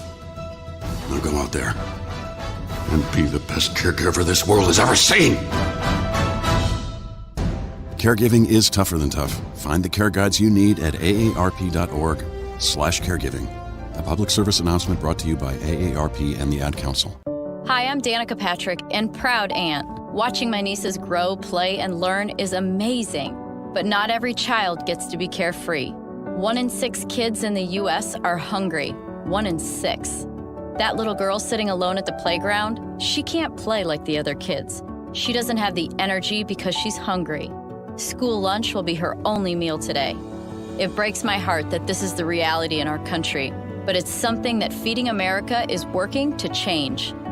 Each year, the Feeding America network of food banks rescues billions of pounds of good food that would have gone to waste. This food is then provided to families and children in need. Being a kid should be about using your imagination, learning, and having fun. These children shouldn't have to miss out on simply being a kid because they're hungry. To find out how you can help end childhood hunger in your community, visit feedingamerica.org. Brought to you by Feeding America and the Ad Council. Suavemente, bésame, que quiero sentir tus labios besándome otra vez. Suavemente, bésame, que quiero sentir tus labios besándome otra vez. Suave, bésame. Welcome back. Martinez coming here live Monday through Friday from 10 a.m. to 12 p.m. Mid-mornings here. I am Angel Martinez. You guys are listening to Sports Radio 102.9 FM, The Game, the app. Don't forget, you can download it on broadstsouth.com. Also, you like to visit the Android and or the Apple Store. You guys can download it that way as well. So you never miss a show. Of course, the day starts off with Pete Sheppard in the morning. Pete Sheppard, 7 to 10 a.m. with the Pete Sheppard Show. I am the co-host there and also work the stuff behind the glass. Then, of course, Martinez Company from 10 to 12. And then right behind me, my hermano, Rich Quinones, Middays with Q, coming up from 12 to 1 p.m. as the network continues to grow and evolve here. And then the show hours will probably end up expanding. And who knows? But we like to keep the party going as we usually do here on the social medias. We appreciate you guys sending your messages through the social medias. You guys can do it through Facebook, Twitter, YouTube, Twitch, Rumble, LinkedIn. Not so much because the feed cuts off at 11 o'clock, but hopefully you guys join us over on broadstsouth.com. And you guys can always watch the show there live as well, and the radio players there. So if you're on the go, again, click on it, and you guys will be ready to roll. So joining me, of course, is Ron Briscoe here with me. You guys heard him for the first time on Monday. He's back with me today. And then tomorrow, we'll start previewing the NBA Finals, Boston, Dallas Mavericks. But one thing, Ron, again, as we talked about money and contracts and people and everything else, this story out of Yahoo Sports, and I want to make sure I give the staff writer proper credit here. Jack Bayer, as Gas Pump Guy, has a message that came in. And he says, "Oh, shit, now you're trying to get me to dance around the job with that song, LOL. Yes, that's what we do. It's Spanish music. Everybody moving around here. That's what we do. It's always good times. But apparently this is again alleged the Jontay Porter conspirator arrested during an apparent attempt to flee to Australia. So as the story goes, a Brooklyn man was arrested Monday and charged with conspiring with others, including recently banned NBA player Jontay Porter, to defraud a gambling company. According to the prosecutors in New York City, announced on Tuesday, per the criminal complaint, Long Phi Pham, nicknamed Bruce, was apprehended while attempting to board a flight to Australia with one-way ticket to John F. Kennedy International Airport. He reportedly had $12,000 in cash, 2 cashier's checks totaling $80,000, betting slips, and 3 cell phones on his person. And on top of that, we have breaking news in from the NFL. Just in, the Browns have signed a contract extension with 2-time coach of the year, Kevin Stefanski, and GM Andrew Berry. So how about that in the middle of the segment here? The ticket was reportedly purchased a day after the government attempted to question one of Pham's 3 alleged co-conspirators, all who remain at large. Their identities are redacted in the criminal complaint. The DOJ announcement and criminal complaint do not identify Porter by name, but the details of the case line up exactly with what led to Porter being banned for life from the NBA. ESPN has also identified Porter as a player involved. And for those who don't know, as a quick recap, Jontay Porter allegedly ducked out of games because of debts to bookies. And with the new information that Porter had allegedly amassed significant gambling debts to one of its defendants, who was accused of encouraging him to clear those debts with a quote-unquote special, i.e. taking himself out of the game early to ensure certain prop bets hit the unders. Listen, I just, Ron, I don't get it. For the life of me, I don't get it. What was that one years ago? The story, was it out of Arizona where the same thing where there was a bookie that reached out to one of the college athletes? Was it, I'm trying to think, was it Arizona some years ago? I don't remember, but the exact school. But I Right. do remember that a bookie reached out. It could have been Arizona. We also had the incident with the NBA referee uh, who did, exactly the same thing as far as betting on the games.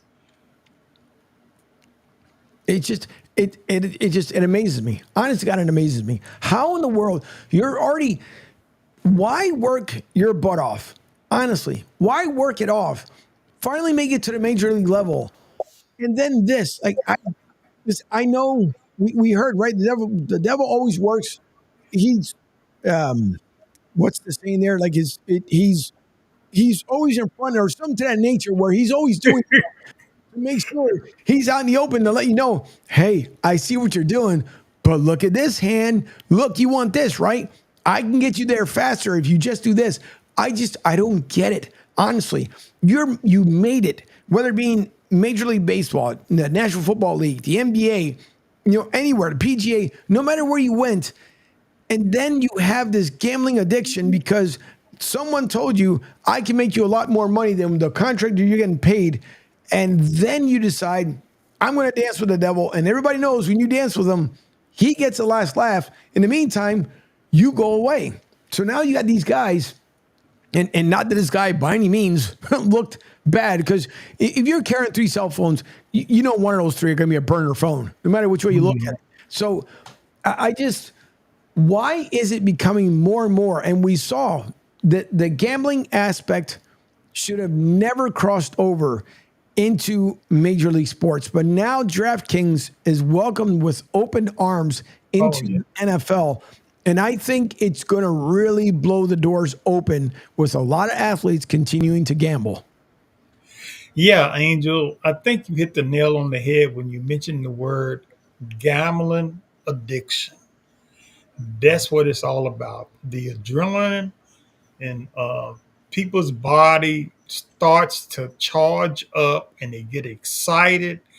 They get excited about winning. When they get a taste of it, it feels good. The bells and whistle goes off. People pat them on the back. You start hearing people clap for them.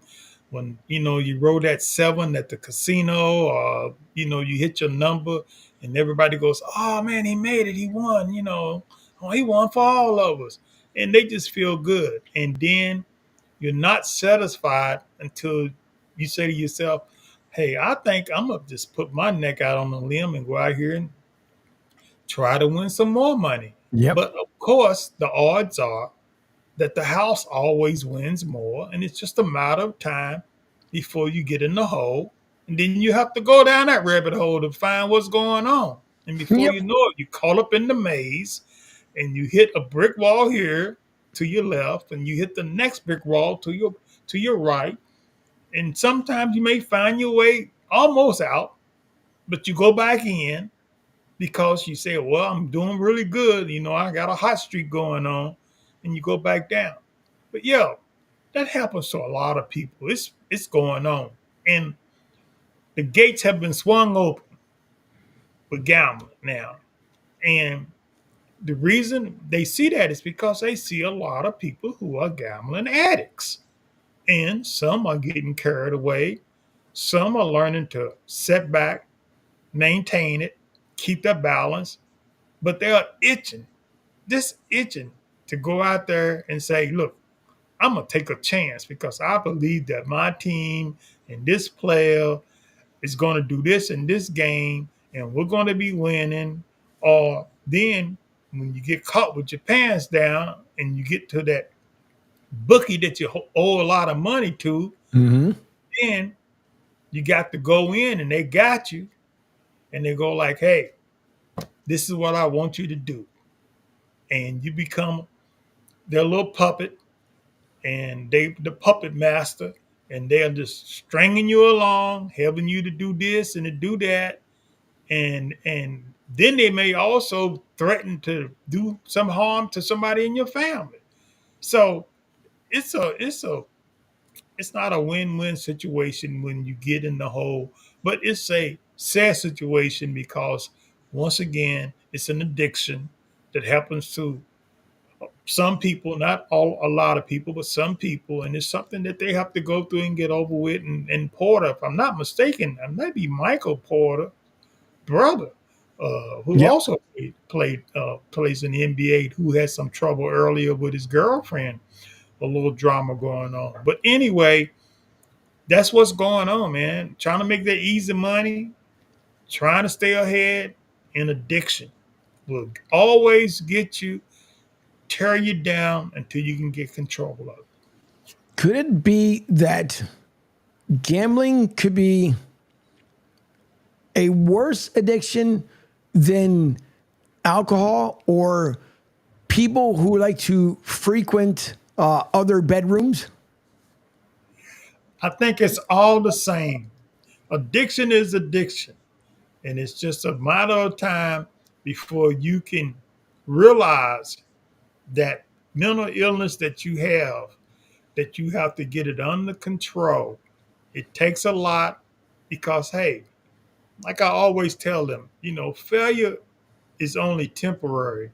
You Mm-hmm. can fail, but you can always have an opportunity to come back and succeed. It just depends on your willpower and your discipline and the resilience that you have to get it done. It takes a lot of work. It's not easy. Life ain't easy. Right. Right. That's what I mean. I don't get it because, like I said, we work hard to get where we want to be, and I don't want to say it's impossible, but if there's a goal that you're aiming for, you should be able to accomplish it. Again, started Broad Street South over 5 years ago, but it was earlier than that, and because of things in the way the trajectories happen in life, it didn't go the way that I wanted to, but finally I end up in Florida, meet the best person ever that has ever crossed my eyes. And I'm fortunate enough 10 days from now that, I keep telling everybody, Ron, that Super Bowl ring will be right here. It's going to be the best thing ever. But, it's one of those things in life that there's goals that you hit. The same way with you and I, for example, you were supposed to be with someone else starting to show elsewhere. And you and I connected. We brought Talking Hoops over, and now slowly but surely it's getting a following, it's getting a presence.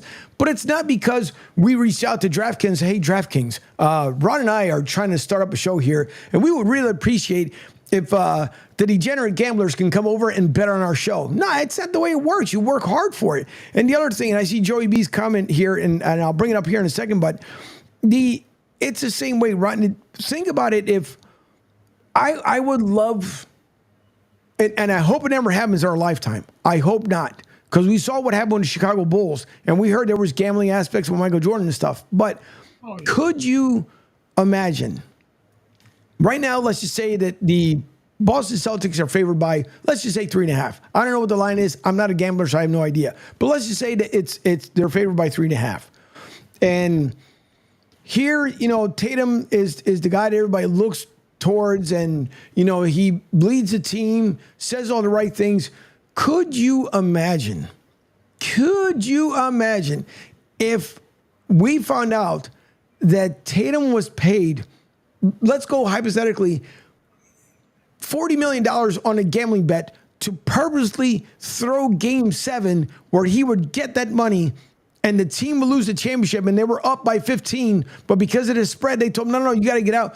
Would he, and we don't like to use the word hate because it's a strong word no matter which way you look at it, but could he be the worst villain ever if something like that ever happened? Of course. I mean, that just brought his level of integrity down. His character just went into the drain. I mean, man, all you got to do is go out there and give it your best. And look at these guys, man. These guys are making 30, 40, 50, 60, $100 million. I mean, Look at his teammate. He's making $300 million. So why do they need to worry about playing around with $40,000 or whatever they talk about just to throw a game, just to say that they coming up? Angel, let's understand one thing about playing in the Western Conference round 1, 2, and 3 to get to the finals. People, I don't know if they really know this, but every time you win a round, you get a bonus pay of money. Maybe 60,000, 80,000, 100,000, but every round it increases. And then when you get to the finals, you get another bonus for winning it all. So you could make over $2 million just by winning in those finals, 1, 2, 3, and then the fourth round in the NBA finals. You can win a bunch of money by getting paid bonuses. And then if you lose, you still get a little bit of the cut, but you don't get as much as the winner does. Right. To me, I'm sorry, and Joy B, I'm going to bring up your comments here in a minute here, but listen, if it's me, and I know listen, I could be a rookie. And I know, like, okay, we played our first round, we're fortunate enough, now we move on.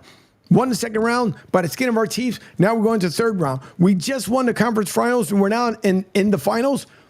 And you mean to tell me that someone would take away, let's just say hypothetically, it's a $100,000 bonus or whatever, $50,000 for that matter. It's still $50,000 more than I would have had in the bank before the finals started, right? But if I come to find out that someone took that money from something I worked my behind off, I came off the bench, I provided, I did everything I was supposed to do and asked as a teammate, just because you needed that little extra money, there would be no end to it. I would be. Man. I think I'd be hot too. Yeah. Listen, and I'm not a major fan of TMZ anymore. The way that, the way they used to be before, I really appreciate, but now it's just, with everything just kind of changing their ways. But other than that, I'd be calling them up. Yeah, you guys want to get the story? Yeah, here, just $100. I don't care. Send me the money, because matter of fact, keep the $100. I'm going to pay you $500 so I can tell the story, because it's crazy to think how these athletes have worked their behinds off to be able to do so. The only thing we haven't, well, in the Olympics it's different. In Olympics, they kind of juice a little bit. I didn't know that Gatorade, because it was green, it gave me extra power. Come on, man. So one of the players not too long ago, I couldn't believe they used it. I think it was one of the boxers that used the excuse that because the Gatorade was green, that's why he ended up getting a little extra juice. Like, bro, come on. Really? Come on, man. That's what I'm going with. Juicing, man. And the Russians are known for being juicers. Oh, yeah. Are you kidding me? It's the same way. Listen, that stuff is in the market. Everybody knows. If you're an athlete, you want that little extra edge. To me, if you want that extra edge, you need to be working harder than that competitive person you're coming across. That's just me. That's the way it is. It's no different in media. In media, we all joke and we have fun. We'll tease like another radio station, whatever. You have like radio wars. Everybody knows this from back in the day. You had your radio wars. But at the end of the day, half the time these guys go to the bar and meet up with each other. It's like, how do you think we did? Did we get everybody riled up? It's the way it is. But when you're an athlete, it's the same exact way, because you got to think about it. Look at Reggie Miller back in the day. How much did Reggie Miller get under people's skin all the time? And now as a broadcaster, you enjoy it. Like you want to hear more of Reggie Miller, because that was the goal. They wanted to be the best person they could be. And at the same time, and Reggie Miller wasn't, like, he didn't go around and say, I want to be the bad guy. Again, look at Meta World Peace, another guy, right? But then they started getting this target on their back, and that's what they knew about. And then afterwards, obviously, Ron Artest became Meta World Peace. This reinvented himself, and he looked back at the stuff that he did before and couldn't believe it. But now you want to hear more of him, and we barely hear of him. But Reggie Miller, the same way. Listen, Reggie, if he had a 5-hour talk show, I would listen all 5 hours, because he was that guy that you would just like, nope, where's the clicker? Give me the clicker. Nope, Reggie's playing. Get him off. But that's because of what they brought. So it's just everything has changed. Some of it is fun. Some other stuff will drive you nuts. But Joey B says, here in Denver, Michael Porter Jr. signed a 5-year, $179,299,750 contract, including that pretty much same amount of money guaranteed. Legal fees to his brother being paid. What a crazy story with his family, as he says, guaranteed. Unbelievable. It's crazy. I wish, Ron, we need to figure out something, Ron. Either we're going to have to get together with ESPN Bets or DraftKings or something else and figure out some crazy gambling aspect, which we won't ever do. But it's amazing to me how life has evolved and changed. And it went from, because remember when we were growing up, like you always hear about a bookie somewhere, like there was always one in the neighborhood, or if not, he lives on the other side of the county line. And, did you hear that so-and-so's dad owed, X amount of money? How did you know? Because there were people that you never saw on the block. And it was like, what are they doing? We're not playing baseball on this block. Oh, they're seeing Mr. Sanford. Now I know what they're playing. So, it's different. Now, how many athletes are getting involved with just all these gambling aspects? And then you go into this crazy debt. I mean, again, Antonio Brown, I think it was even the landscaper. He was like, ooh, I'll tell you guys how much he owes me. When you start owing because you decided to take that nasty slide in your life, it's a shame because now everybody knows your laundry. It's out on the clothesline. It's going from one building to the next. It's going around the corner. It's going up the hill, through the mountain, and right through the woods because everybody gets to know all of your dirty laundry. So I just don't know why. Just be you. Be you. Enjoy the fact that you made it to the pro level where a lot of people try. They compete their entire life trying to make it. They get to the G League. In the NFL, you're on the practice squad. You do all these things to finally make it. Matter of fact, you can go to the Arena Football League and try to resurrect your career to get back to the NFL, and you can do it the same way with the basketball league. That's run by David and Evelyn Magley. Same exact way. You can go there, if you didn't make it in college or you went to a junior college and now you're trying to make it into the NBA or the G League, you can try out because it's not a walk-on. I want people to understand the basketball league it's not like, okay, you and you, come on, you can come play. No, you work. There's a whole draft. It's set up just like the same way with the NBA. And you got coaches and GMs that are out there and saying, yep, I like this guy. But the minute they hear you saying something that is not resonating in their ears, they'll tell you because you have on Friday night, I really, really, really like the way the basketball league sets it up. So on Friday night, they'll have what's called the interview. And this was a phenomenal thought by Evan Magley. They have what's called the interview. And so the athletes come into the room and the team market owners for the teams are there, the GMs, coaches, and they all clap because they're letting these athletes know, welcome to our family. And then you sit down and you do the interview process, and you can go to the different teams. You don't have to, even if you have a team mind in, like I for example, I want to go play for the Timberjacks or St. Louis. Regardless, they want you to go spread yourself around to these different team market owners so that they know that here's who I want to play for. And then on Saturday, you could have an ace the interview. And I mean, Ron, you could be at the table. I could be the commentator. And here's Ron Briscoe. Ron's asking a question here on what he thinks of how you could be a great team player. And he could say everything positive the right way. But what I really enjoy about the basketball league is on Saturday and Sunday before the draft, you go out and you try out to be on this team, right? And you see either your draft stock start to pick up or a coach or a team market owner heard you chirping about something that didn't sound right, and all of a sudden went to, nope. And then you go back and you wonder, how come I didn't get drafted? Oh, hang on. We have the voice right here of you saying, this guy plays like he has crutches on his ankles. Of course, I'm keeping it clean because it's other things are being said, and I don't want to say it here on air, but they said something where the team market owner's like, no, because if that's what you say here during you attempting to become draft eligible, I can only imagine what you would say during a game because the games are broadcasted over the network. So I really love the way the basketball league does things because they want to make sure they're trying to bring the best out of you, out of the athlete. And I really appreciate the way they do it. So David and Evelyn, I mean, they do the commissioner, Kelly, all those guys and girls, they work their behinds off to make it a great product. And then with the Basketball Super League, made it even better. And now the playoffs are coming around. Last year, Potawatomi Fire was they still are the reigning Basketball League champion. And then St. Louis, who last year came in the first time into the league, they came through. Let me tell you, St. Louis fans, oh boy, Ron, oh my goodness. They will, now that fan base, they get into the game. They have choice words and they get into the game. St. Louis represents, but it's funny because, they don't, thankfully, like they'll say stuff, don't get me wrong, but it's not like a fight breaks out. They might tease you, the other team on the other side, but that as far as I know, there isn't. And plus, David and Evelyn wouldn't stand for it. I just like that these teams are so competitive and they treat it just like if they're at the NBA level. And so to me, that's the way I see it. If you work so hard in your life, whether being a journalist, a reporter, even if you want to be the weather guy or girl on TV, which you still have to go to school for, no matter where your journey takes you in life, once you've earned that respect, keep it that way. Take that target away because you can play target practice anywhere else.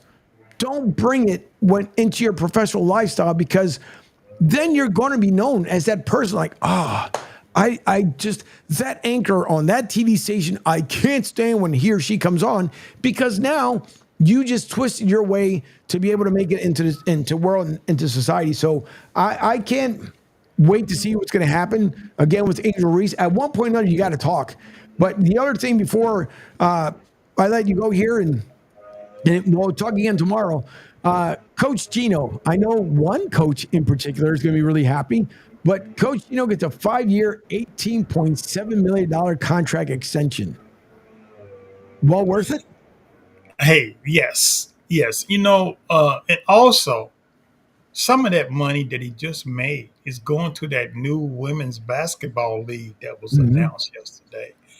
And he is part owner along with some other people putting that women's league together, that 3-on-3 women's basketball league. So, yeah, he's using that money that he got with that contract to invest in that league that Breanna Stewart, and I can't think of the lady's name, the player that's out of Phoenix that is starting up this league, this new 3-on-3 women's basketball league. So, yeah, Gino, he's a legend. He's earned his worth, and it wasn't given to him. Hey, he has more championships than any women's basketball program in the NCAA. So, yes, he earned it. So, yeah, he should get it. He did. I believe so as well. I truthfully believe that he has earned it. I mean, obviously he's earned the respect of his athletes that have come and gone through them doors. I think if any, I mean, we saw it obviously Coach K when he was done with Duke and how a lot of players came out and spoke about him. I mean, we've seen so many coaches before when they've walked away from the game because they thought, all right, you know what, it's my time. When there's been many players that obviously there's choices of the schools they wanted to go to.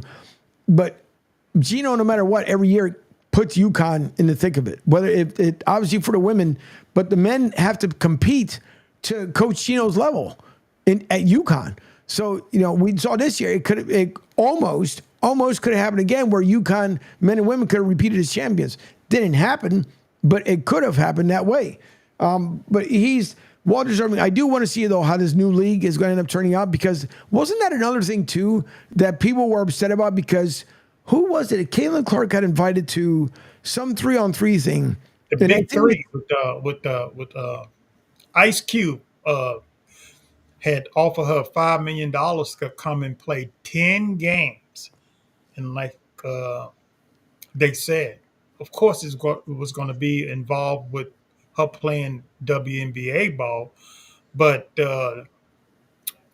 she didn't take it, and then he turns around and offers her $15 million to come play, and she still didn't take it because she got that $28 million shoe deal from Nike. So hey, It's 3-on-3 the same way, but it's got a little twist to it. The Unveiled is the name of the league, Unveiled League for Mhm. women's basketball. It's got a little twist to it. They're going to be playing like whole court 3-on-3, but the court is not going to be that long.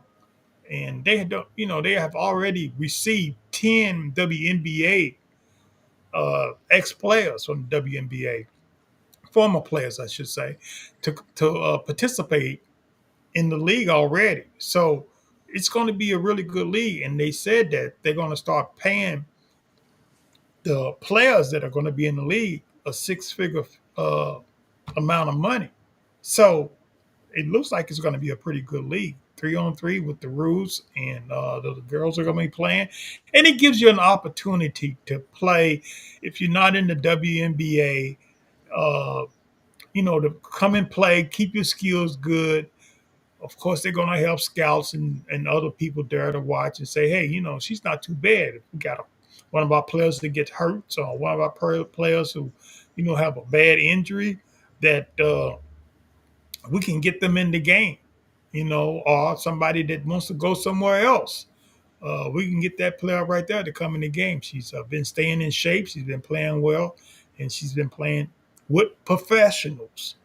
So they want to get to the point to where they don't have to send any of the women's overseas anymore because of the Brittany Grider situation, where, of course, what happened to her, and she got arrested, and they don't want that to happen to any more of their players. To where they get negotiated to say, look what happened, and you got to spend 9 or 10 years in a foreign country. They want this to stay in the U.S. so that way you don't have to go overseas and make any money. That's what it's all about. Yeah. God bless, because we know we've heard, Candace Parker said it best when she made her most amount of money when she played overseas, but she also paid for it as well because she was doing double duties after she was done. She actually played with 2 different teams overseas. When one, part of that season was over, then she would switch over to another team, which of course that's where she ended up meeting her now current wife. But then she would also come over to back to the States to play in WNBA. And she retired. She's going to do really well for herself. I would like to at one point either see her as, as a team market owner, or possibly a coach somewhere. But she's continuing her journey. But yeah, it'll be an interesting league. It'll be good to see exactly how they're going to put it together, where they're going to play, how it's going to how it's all going to come together. But we'll keep an eye out and see what happens. Of course, I'm pretty sure we'll talk about it as well on Talking Hoops. The guys and girls, the crew, the Talking Hoops crew, will be back next Wednesday evening. That would be June 13th at 8 p.m. They'll be on Ron Briscoe, Coach Matt, Coach Johnson. You guys can catch over on broadstsouth.com. Watch the live show. You guys will love it. You'll enjoy it. It's a great time. The ladies get into it, and Coach Mac is bringing a ton of attention to the G League because she's got some good friends and she's following even closer as the G League continues to try to evolve just a little bit more. But Ron, as always, thank you, sir. Tomorrow we'll get into the start of the NBA Finals, Boston, Dallas, and I will see you tomorrow, sir. Okay, and look, I want everybody that's on the show today to come watch us on Talking Hoops on Wednesday. Like you said, Angel, 7 Central, 8 Eastern. Be there. I'll be square. Indeed. Definitely indeed. All right, we're going to take a quick break. Right after that, we're going to get my hermano on here at the bottom of the break as we do the crossover before we get into Middays with Q. Don't forget to start the morning off with Pete Sheppard and the Pete Sheppard Show, 7 to 10 a.m., followed by Martinez Company. I hear Angel Martinez from 10 to 12 mid-mornings, and then Middays with Q. Rich Quinones on from 12 to 1 p.m. And who knows, there's probably going to be extensions to shows. One never knows what we're doing here at the network. But it is the Riptide Media Network, powered by Sports Radio 102.9 FM The Game. Don't forget, download the app so you guys won't miss a thing. You're going to be on a plane, train, automobile. I don't care where you are. You can be in a porta potty. You can listen to Sports Radio on the go. So we'll be back right after break. Don't forget, you guys can make your comments here live on the social medias and also at 727-858-6650, 727-858-6650. We'll be back right after this break. Right now, our country feels divided, but there's a place where people are coming together. I gotta tell you, I was nervous to talk to someone so different than me. Me too, but I'm glad we are. Love Has No Labels and One Small Step are helping people with different political views, beliefs, and life experiences come together through conversation, and it feels good. Wow, your story is so... Interesting? Yeah. When people actually sit down, talk, and listen to one another, they can break down boundaries and connect as human beings. At lovehasnolabels.com/onesmallstep, you can listen to amazing, life-changing conversations and find simple tools to start a conversation of your own. I know one thing. This conversation gives me hope. It gives me a lot of hope, too. Take a step toward bringing our country and your community together by having the courage to start a conversation at lovehasnolabels.com/onesmallstep. A message from StoryCorps, Love Has No Labels, and the Ad Council. People do some pretty cool things in their 40s and 50s. Why should saving for retirement be any different? I mean, they go back to college, learn new instruments, start skateboarding. Whoa! Okay, maybe that one's not for everybody, but saving for retirement is. With aceyourretirement.org, you can get on track with your retirement savings no matter your age. Just have a 3-minute chat with Avo, the friendly digital retirement coach from AARP. You'll get personalized recommendations based on your input that are easy to understand and work with your lifestyle. It's quick, easy, and free. Plus, it's sponsored by AARP, so you know they got your back. Woohoo! Gnarly move, Dad. Thanks, sweetie. So wherever you are in your retirement savings journey, head to aceyourretirement.org and start chatting with Avo today. That's aceyourretirement.org. A message from AARP and the Ad Council. Adopt US Kids presents What to Expect When You're Expecting. A teenager. Learning the lingo. Today I'm going to help parents translate teen slang. Now, when a teen says something is on fleek, it's exactly like saying, that's rad. It simply means that something is awesome or cool. Another one is totes. It's exactly like saying, totally, just shorter. As in, I totes love going to the mall with Becca. Another word you might hear is jelly. Jelly is a shorter, better way to say jealous. As in, Chloe, I am like so jelly of your unicorn phone case. You don't have to speak teen to be a perfect parent. Thousands of teens in foster care will think you're, rad just the same. To learn more, visit adoptuskids.org. A public service announcement brought to you by the U.S. Department of Health and Human Services, Adopt U.S. Kids, and the Ad Council. This is the story of a very special woman.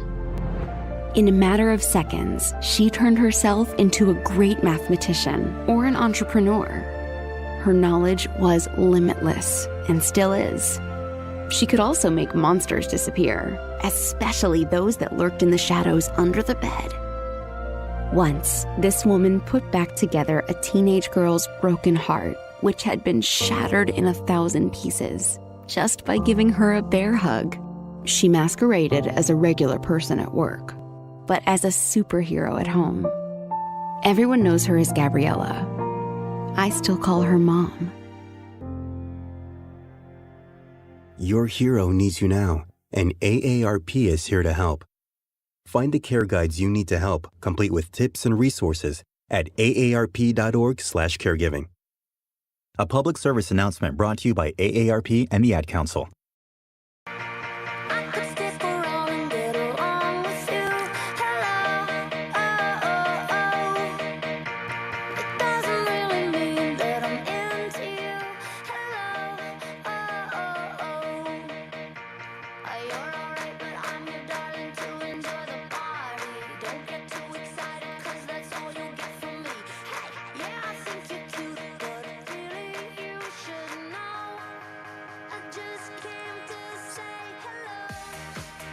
Welcome back, Martinez Company here. The final segment, final hour of Martinez Company. We thank you all for staying behind with the Pete Sheppard Show right here to listen in to whatever you want to call it. The hijinks, I don't know, laughter, humor, topics, you name it. Sports, life, and entertainment is what we talk about here on the Riptide Media Network. Of course, always on BroadStreetSouth.com. And you can listen to everything live via the app. You guys can download it over on the website, Right there, as soon as you go on the landing page, you'll see the radio player, and then you'll see the apps. You'll see 2 phones. Choose Android, Apple. Very simple. I make it super convenient for you guys so you don't miss out on it as well. And then if you go towards the bottom part of the page, you guys, don't forget you can save a ton of money on your cable bill. Ayumas.com, AYOUMAS.com. You guys can put in a coupon code 25 of coupon 25 OF. Put it in there. And you guys can save a good substantial amount of money because right now, some cable companies can charge you up to $400. When you have to make a card payment towards your cable bill, there's something wrong. But you guys can save yourself a lot of money if you go right to broadcastsouth.com, right at the bottom of the page here. Visit ayumas.com, put in a coupon code, and even during Black Friday, they have amazing specials. And before you know it, it'll end up being here. I mean, you're already in June, no matter which way you look at it. So check it out, ayumas.com. You guys can't go wrong. Save a ton of money, and then you can just watch whatever you like. Stream. It's clear. It's good. If you have surround sound, like most people do in your house, watch a movie, and you can hear it all in surround sound. Ayumas.com. Check them out. Once again, AYOUMAS.com, ayumas.com. But joining me now, speaking about you, it is my hermano, Ricardo Quiñones here, as his show is about to kick off, Middays with Q from 12 to 1 p.m. here, the Midday Show. And who knows, as I keep saying and keep teasing it, it could be extended. So just watch after we come back from vacation and see what happens there. But nonetheless, hermano, how are you, senor? It's friggin' June, and you already mentioned Black Friday? Hey, listen, it's just the way it works. That's just... So, I don't know. You probably had a lot of odd jobs growing up as well as I did. Mm-hmm. I used to work at a garden center, like senior year of high school, and then like through JUCO, and then on and off for a bunch of years, right? While I was like pursuing the radio and doing everything. And when I worked outside in the yard, the trucks would come in. But this garden center was very famous. It was Gorio's, G-Boy's Garden and Christmas Center, right on Route 70 in Cherry Hill. Love the family to death. Always been good to me. It since has closed down. It shuttered its doors, so to speak. But they were a mainstay. They also had a lot of produce and the market in Camden. Okay, and they used to do a lot of stuff with the Philadelphia Flower Show. Right. But you caught my attention when you said Black Friday, and it's only June because I remember June, July, we would start to get Christmas ornaments off the truck. So you're sweating 95 degrees. You're unloading trucks, and you got Christmas ornaments thinking about friggin' Christmas. So I have no idea why in the world you're bringing up Black Friday. I don't know why you're telling our listening audience they should listen to us in a porta potty. I just don't know where you're at today. But that made me think. Listen, you're on a construction site. What are you going to do? How many people, they do it, right? And then you see videos about people dropping their phones inside the porta potty because they have them between their laps for whatever odd reason. And then they I drop would never. No. First of all, no. Home base. I don't care if I have to drive. No. Nope. It's disgusting. How many times have you seen where the girls will go in there and they shake it off and then they put it up to their ear to see if it's still working? I'm like, what are you doing? Yeah. What are you thinking? So they're not. Why you mention it. They're not. That's the problem. It's summer here all year round, so it doesn't matter if I say Black Friday or not. You know, people associate it because it gets cooler up there in the Northeast, and in the north side of the states here, but not here. This Black Friday around here, that's when we start to finally get to about 82 degrees. Finally. You just keep twisting. Just a little bit more. That's all. You'll get down here. Yeah. You're definitely working on it. We know that. Yes, sir. There was some breaking news, too, earlier as I kind of inserted it in between that the Browns signed the GM Andrew Berry and head coach Kevin Stefanski to multi-year extensions, which I guess it's not a bad deal, but we've yet to see how their starting quarterback who's coming back to see how they'll be able to carry these teams. But, I mean, not a bad deal. No, I think you have to after the success they had. And Flacco bailed them out. I mean, he played piss poor in that playoff game and turned back to clock to bad Joe Flacco with all those turnovers. But Cleveland had a really good season. I look at, when we start to talk about the trends in some of these teams going into the 2024 season, typically when you overachieve or you arrive in a season early, as they say, you tend to kind of take a little bit of a step back, and I'm with you. You and I have talked about it. I know you mentioned it on Lloyd's show and vice versa. I'm not the biggest Deshaun Watson fan. I don't think he's the same quarterback he once was.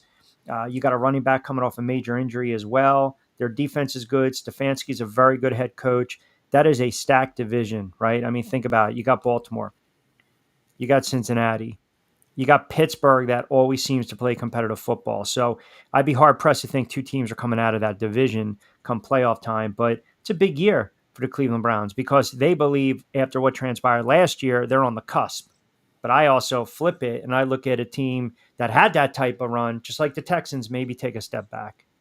Yeah, maybe not. Hopefully not too bad, but maybe. Also, the thought of obviously Drake May was picked up in the draft. They're still going with Jacoby Brissett because they're saying they don't want to rush Drake May. But if Jacoby Brissett does not do as well, which we saw with the Giants when they were getting ready to get rid of Eli and put in Danny Dimes, who obviously did not get the job done either for the Giants.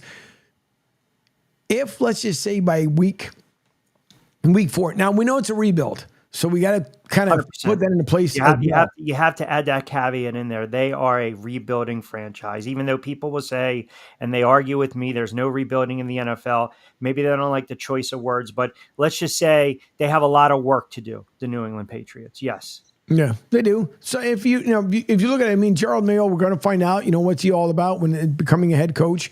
And I dare say, as an Eagles fan, that I'm intrigued to see how the Patriots are going to end up working out, how that's all going to play. But even, all right, just again, hypothetically, rebuild, 0-7, Jacoby Brissett, do you bring in May at that point?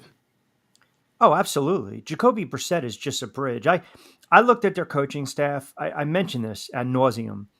Their coaching staff is one of the most poorly constructed coaching staffs in the NFL, and their roster from top to bottom is extremely thin. They'll be lucky to win 4 or 5 games. I think they're going to struggle to move the ball offensively. They might get shut out in some games. It's going to be ugly if you're a Pats fan, but you've also were blessed with 20-something odd years of consistent winning and championships and playoff and divisional titles and Hall of Famers all over the place, i.e. the quarterback, the head coach.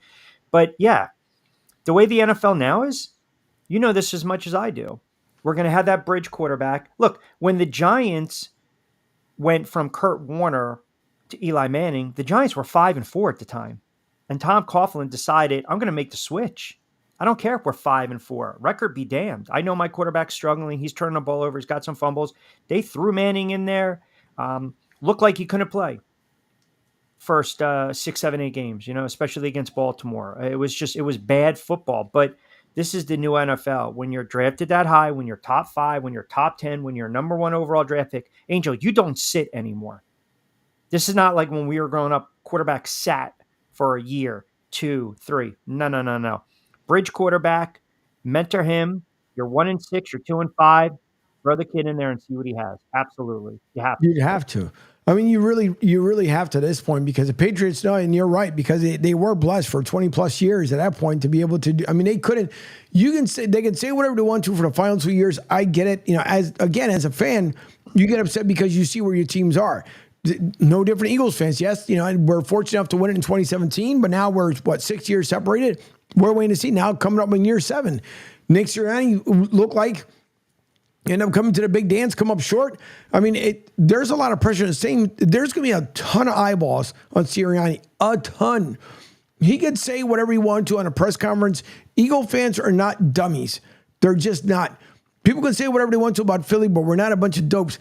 You can say all the right things in a presser.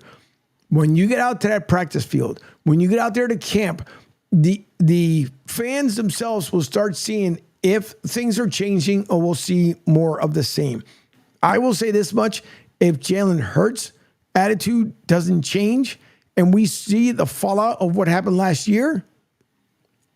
But what is it? Let me ask you a question. You mentioned this on Pete's show, and I know we were tight on the segment, but we're going by what we're hearing, right? Taking a plane separately to Seattle. Was he sick? Was he not sick? Okay. Maybe not the best leader, the best vocal. I go by those that are covering this team on a daily basis. And my thing was my issue was he was not on the same page as the offense. The offense was not on the same page with each other, right? Hence the struggles, losing 6 out of 7, whatever it was, 5 or 6 late, and then having the bad showing against Tampa Bay. I think we jumped the gun a little bit. We wanted to put Jalen Hurts into Canton ASAP. He's a very good quarterback, but he's coming off a half a season where he did not look like a franchise quarterback. So I don't know about if it's the attitude. I think the kid works. I think the kid's a student of the game. The kid's getting paid. But what do? We look at production compared to what you're making, right? And then if it doesn't jive, then right away he's got an attitude problem. He's not showing up. He's not putting in the time. I don't necessarily agree with what you're saying, but I will agree with a couple % of what you were saying before in the past, that he's got to play better. He's got to be more consistent. Right.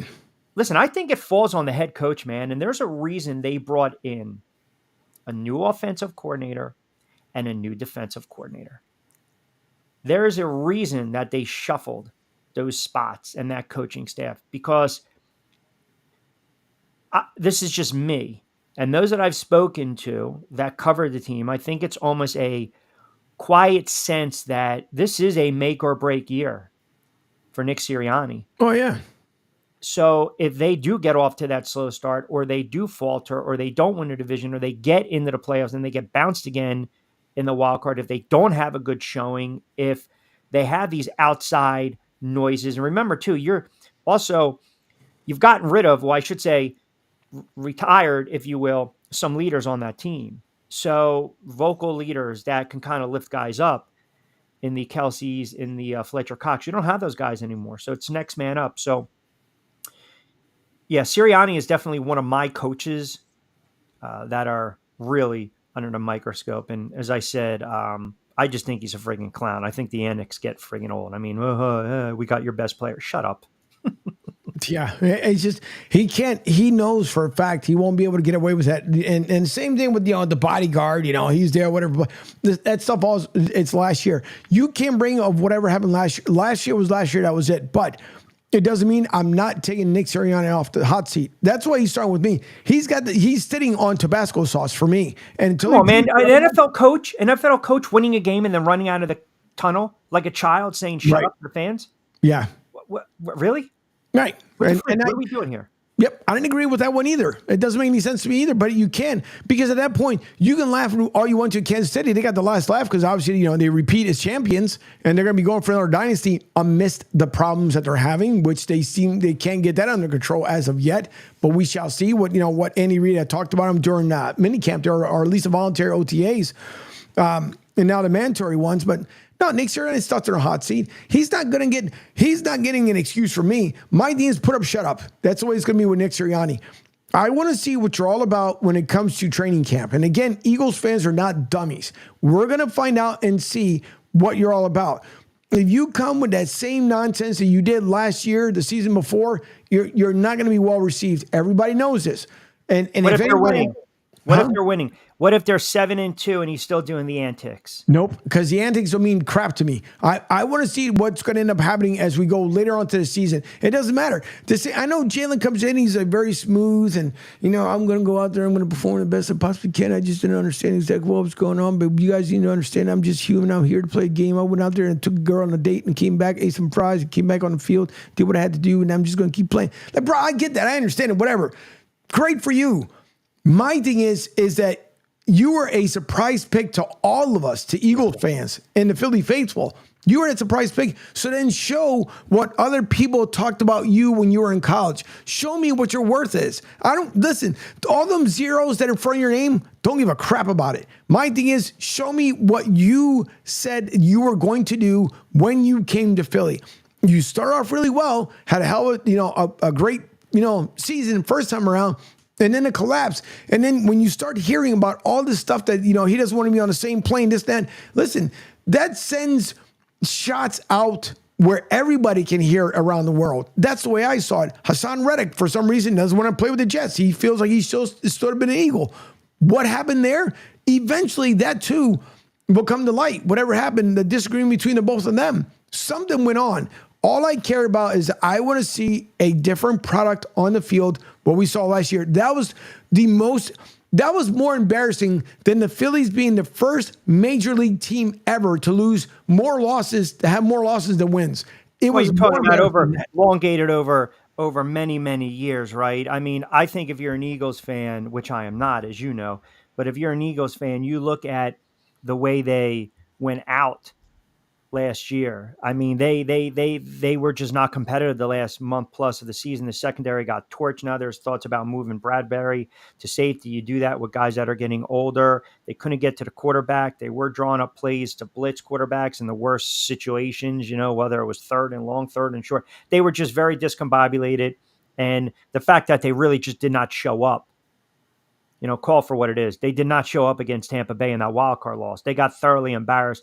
I thought that coming off a Super Bowl appearance, plus the 6 out of 7, plus losing to the Giants, plus the infighting, plus the nonsense on the side, I thought that should have spelled the end of Nick Sirianni. And I think that's one of the reasons, too, that they brought in new offensive coordinator, new defensive coordinator. If it doesn't work out, at least we can slide one of you into Nick's spot, right? Because you've got 2 guys in there that have head coaching experience. Yep. Nope, I agree.